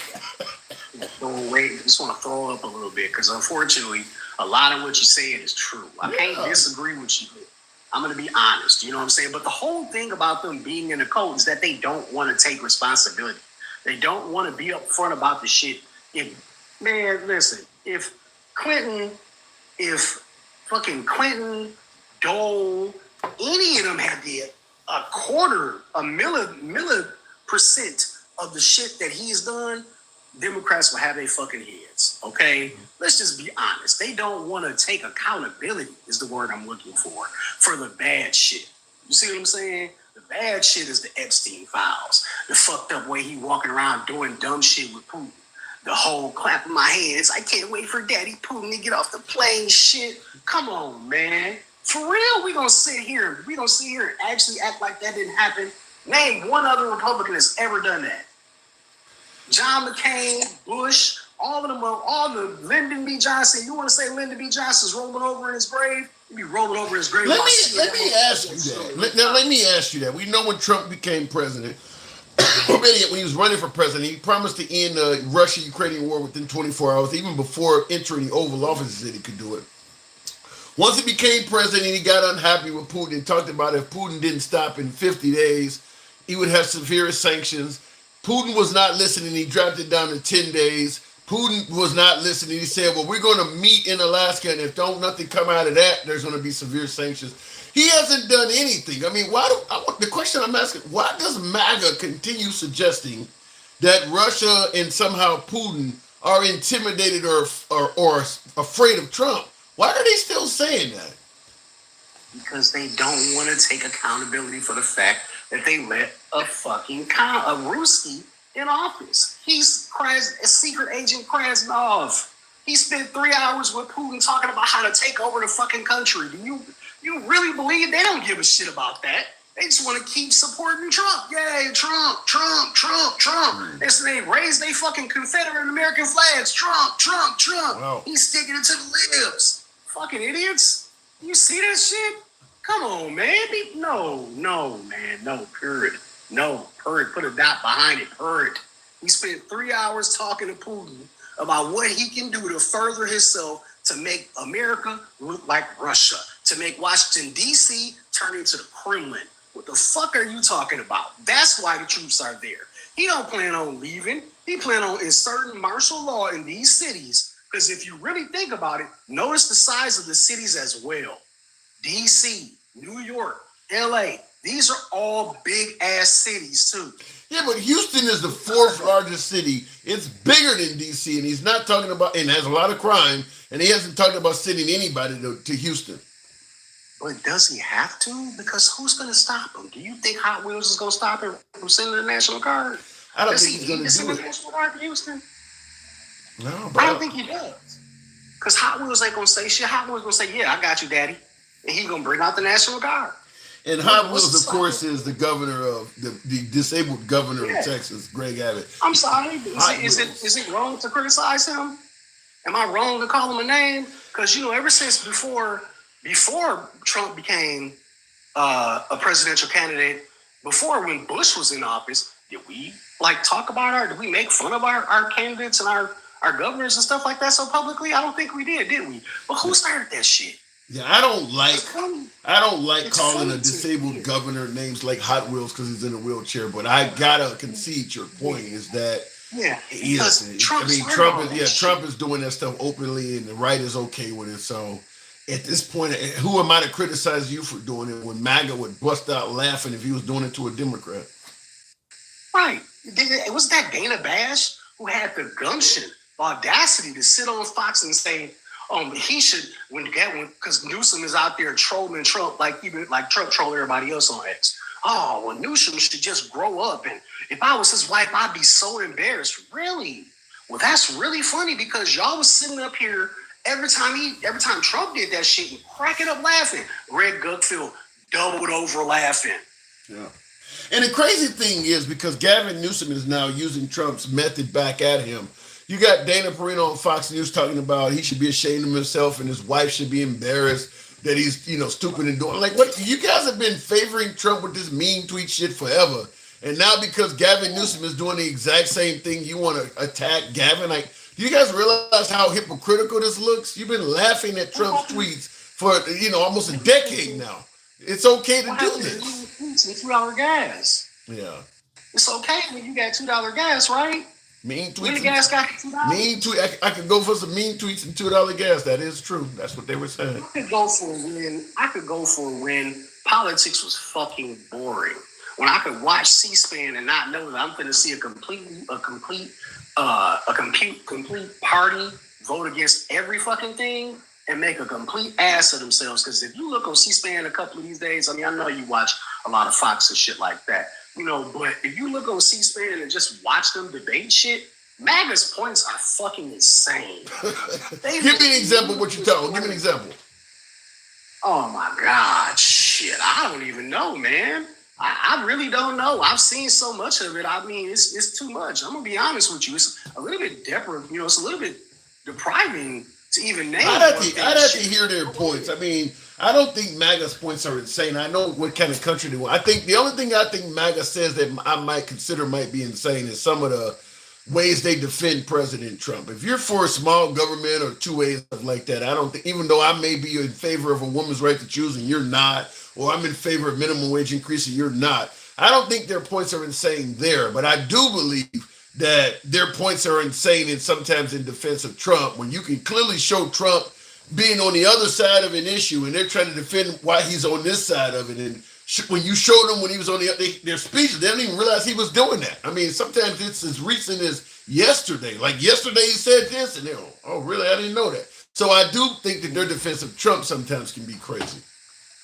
You know what's funny to me is that whenever someone, it doesn't even have to be a Democrat, it could be a host like you, or anybody on the street. Whenever somebody says something that's critical of Trump, it's like they all clam up like crabs and shit. And they all get into defensive form to get all hot and bothered by the fact you saying something about Trump. Oh, Trump. Well, he's defending our jobs. Where? Well, manufacturers are going to be able to be back in it for at least another 10 years. Another company, did you know this? That Toyota pulled most of their workers and their jobs out of America and sent them to Canada because America has a deficit of taxing them and tariffing them to death, so they can't make their electric cars in America anymore. So where are the jobs coming from? That I had not heard. If I got to move it on, King Finn as always, but I hadn't heard of that. Wow. Yeah. Holla at me, man. Tariffs have consequences. I don't think many Americans realize it yet, but when they start hitting, we will realize tariffs do have consequences. I think they have significant amount more than what we're being told. King, appreciate you coming through. Peace. All right. Moving on with the program real quick. Somebody made a statement, and I do see you corrected that 32 Antoine. You said not Ben Shapiro, Brian Shapiro. I don't mind going on other programs. I would certainly debate the issues with somebody else that has a difference of opinion. I'm not going to suggest that I'd always win or be right on every topic, but listen, at the end of the day, if I'm wrong, but I learned something, to me, that's a win. That's why I believe in free speech. I believe in letting all of you folks speak, regardless of your opinion, because I don't ever want to come across as a know-it-all. I don't know every damn thing, and neither do you. So the fact that we can all come together in one forum, left of Bernie Sanders to having dinner with Q, as I always say, puts all of the ideas in one place. You don't normally get that in the media. You watch the media, everybody leans right on one program, everybody leans left on the other program. And in most cases, they don't have a lot of people on the program that represents the other side. So if we, listen, I'd have MAGA on here, caller after caller after caller, if I could. A lot of MAGA don't like to hear Trump criticized, so they don't call in as much. But when Biden was president, and I was all over Biden for the economy and things like that, most of my program was MAGA because I was criticizing the left. Now that I'm speaking ill of Trump because it makes no sense to be criticizing Kamala Harris and Biden anymore, they're not in office. Well, now MAGA's running and saying that you're too critical of him. So it is what it is, but I do believe in free speech. I got the best vet care here in New Mexico. Liberals call Trump orange as a derogatory, but cry if you say you don't like black or brown. They can cry all they want. You're still going to say it, right? So it doesn't matter if they're crying. He's never said what he's going to do with the tariff money. All the money is going to help veterans. That would be awesome. Yeah, he's never said what he's going to do with the tariff money. And I don't believe for a second that all the money is going to help veterans. The reason the veterans get treated like shit is the same reason you and I don't often get any help when we need it. There's no benefit to doing it. There is no benefit to doing it. People, the haves do not just help out the have-nots out of the kindness of their hearts. They want something, there has to be something in it for doing it, which is why they would rather see money going to, for crime and shit like that, for profit prison, because they get something out of it. You don't get any money out of helping the vets. It's just a good gesture to say, you served our country, I want to look out for you. But you don't get nothing in return for it. So you're never going to see a time when the vets in this country are being treated right. There's nothing to gain from doing it. We would rather send money to Zelensky or to Netanyahu in Israel than help out the homeless. Because if you send money to them, they use weapons that we sell, we can make money off of it, send them money to purchase weapons, and once that weapon does a lot of destruction in Russia or causes a lot of destruction in Gaza, we can show the footage to future customers so they'll buy more of these weapons. We can show how this shot down Russian aircraft for the Ukrainians. So when we try to sell these to another country, they'll be willing to buy more of them. But they're not helping out the Ukrainians or helping out the Russians out of the kindness of their heart. They're doing it because they'll get something on the back end. You don't get nothing on the back end for helping out homeless veterans. So I don't think there'll ever be a time when you'll see veterans saying that they're being properly helped out.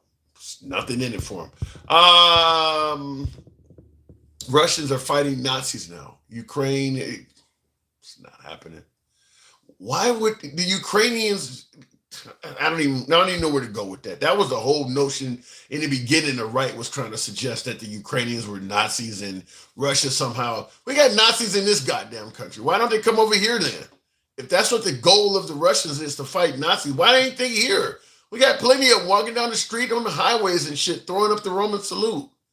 If that's really what their goal was, Trump has already made $3.8 billion while in office. That's against the Constitution. I've heard he's made a ton of money. I don't know what's against the Constitution or not, but I don't buy into the notion that, well, he gave up his salary and he's not making, no, he's making a killing. He's making a killing. If you don't see all of the avenues available for Trump, his wife, his associates, if you don't see them making a killing, you just keeping your eyes closed. And if you're trying to deflect to Biden or Hunter, then you're admitting Trump is making a killing and you're just saying Democrats are doing it too. But fact is, yeah, Trump is making a killing from being president. Shoes, books, Bibles. I mean, man, the list is endless. I think the state of Oklahoma is trying to put Bibles in schools, and the Bible has to have the Constitution in it. And the only person that sells a Bible that also contains the Constitution is Trump. I mean, it's literally a kickback to him. We'll pass a law that they got to have the Bible in schools, and we'll tailor the law so it only applies to your Bibles. I mean, he's making a killing while he's president. I mean, it's insane. He ain't making it the right way. Well, I don't know if he's making it the right way or not. I think he's making a lot of it the right way. I don't favor him getting on social media and saying now is a good time to buy right before he imposes tariffs and shit. I mean, even Marjorie Taylor Greene has made a few million because of what he's doing. He's openly giving out, insider trading. Yeah, he's making, which is why I said if Trump does not win in the midterms, that's another area where they're going to impeach him on. They're going to say he was involved in insider trading. I mean, there's a lot of stuff there. I don't know if it's legit or not, but it is a lot there to ask questions about. I mean, he has done a lot of stuff that is pushing the envelope to some degree. But the insider trading, yeah, that's another one that they probably, I mean, I don't know what's going on with his cryptocurrency. There's no way to know that. Is it all on the up and up? No way to say. But I'll tell you this, if you are a world leader and you want something from Trump and you don't want it to be public, cryptocurrency might be a really good way of giving him payment through a backdoor method. I mean, so there's no way to know. The president of the United States should not have their own cryptocurrency. That just, when we talk about stuff that, I mean, whether it's constitutional or not, I can't speak on that. But some things should just be common sense. Why would you allow him to have his own crypto? I mean, it's common sense that could lead to, and this is why I always say, the right is allowing Trump to do things that they will not favor in the future. Can you imagine crooked Hillary having her own crypto? If you think she's crooked, would you want to give her cryptocurrency privileges? So by allowing Trump to do that, you're allowing future presidents to have that. You're basically allowing other future presidents that you might not like, that you might not trust, to be able to do all the stuff Trump is doing, have immunity. You're opening up the door for all of this stuff. To send the military to cities based on whatever emergency they come up with. It could be anything from, I think too many gays in your city is being attacked, so we're going to send in the military to protect gay people. Or I think too many kids are being abused. I mean, you're opening up the door for the next president to come up with any emergency they want to and do the same thing. You're favoring Trump, but you're selling the farm in the process. This stuff should have to be written down and approved by somebody. Just one dude coming in, I think we should be able to do this, and I want to do that. Okay, well, it sounds good. But it ain't going to sound good when the other side is doing it. I'm just telling you, it ain't going to sound good. Thank God for the free market, right, boys? Yeah, I don't know about that one. Well, you say they'll change the rules. I believe that. But then that really exposes the corruption. If you let Trump do a host of things and then you change the rules so the next guy could not do it, then it pretty much admits what he did was corrupt. So, no, he didn't make the law. I agree with you, Eric. He didn't make the law, but he certainly exploited the fuck out of it. I mean, there's a lot of things you can do that are legal, but I don't know, immoral. I mean, let's say, for instance, you see somebody homeless and they're begging you, could you just give me something to eat? And you can look at the guy and tell he really is starving and shit like that. So you walk into the local Olive Garden or the local Applebee's and comes out with a big fat ass steak. And he's sitting on the bench, hands out, asking everybody that goes back, can you help me out? You sit right next to him and eat that steak and make sure the aroma goes. You can legally do that. It's 100% legal. Just because you can do something don't mean you should. That's the point I'm making. Just because you can legally do it without breaking the law don't mean it ain't fucking wrong. And I think that's where we're looking at, is that he's pushing the envelope in ways that is, not to quote some of the old magazines, but barely legal, if you know what I mean. Anyhow, I do got to step away. It is your boy Tim, the handsome liberal. I do appreciate you folks, 107,000. Follow the program if you're watching on Facebook, if you're watching on TikTok, and if you enjoy this type of dialogue from all sides of the aisle, give your boy a sub if you happen to be watching on YouTube. Democrats sure show homeless how to house and take care of immigrants. Huh? Don't know what you mean by that. Let's not talk about the bribes that he's getting while he's president. How much did he get from Elon Musk? The Elon Musk thing is another one that, I mean, that's not, first of all, Elon Musk giving Trump $350 million is something that should. And once again, what you can do and what you should do is different. But when he went to Wisconsin and what he did in Wisconsin, giving out $1 million checks, it's a difference between what you can do and what you should do.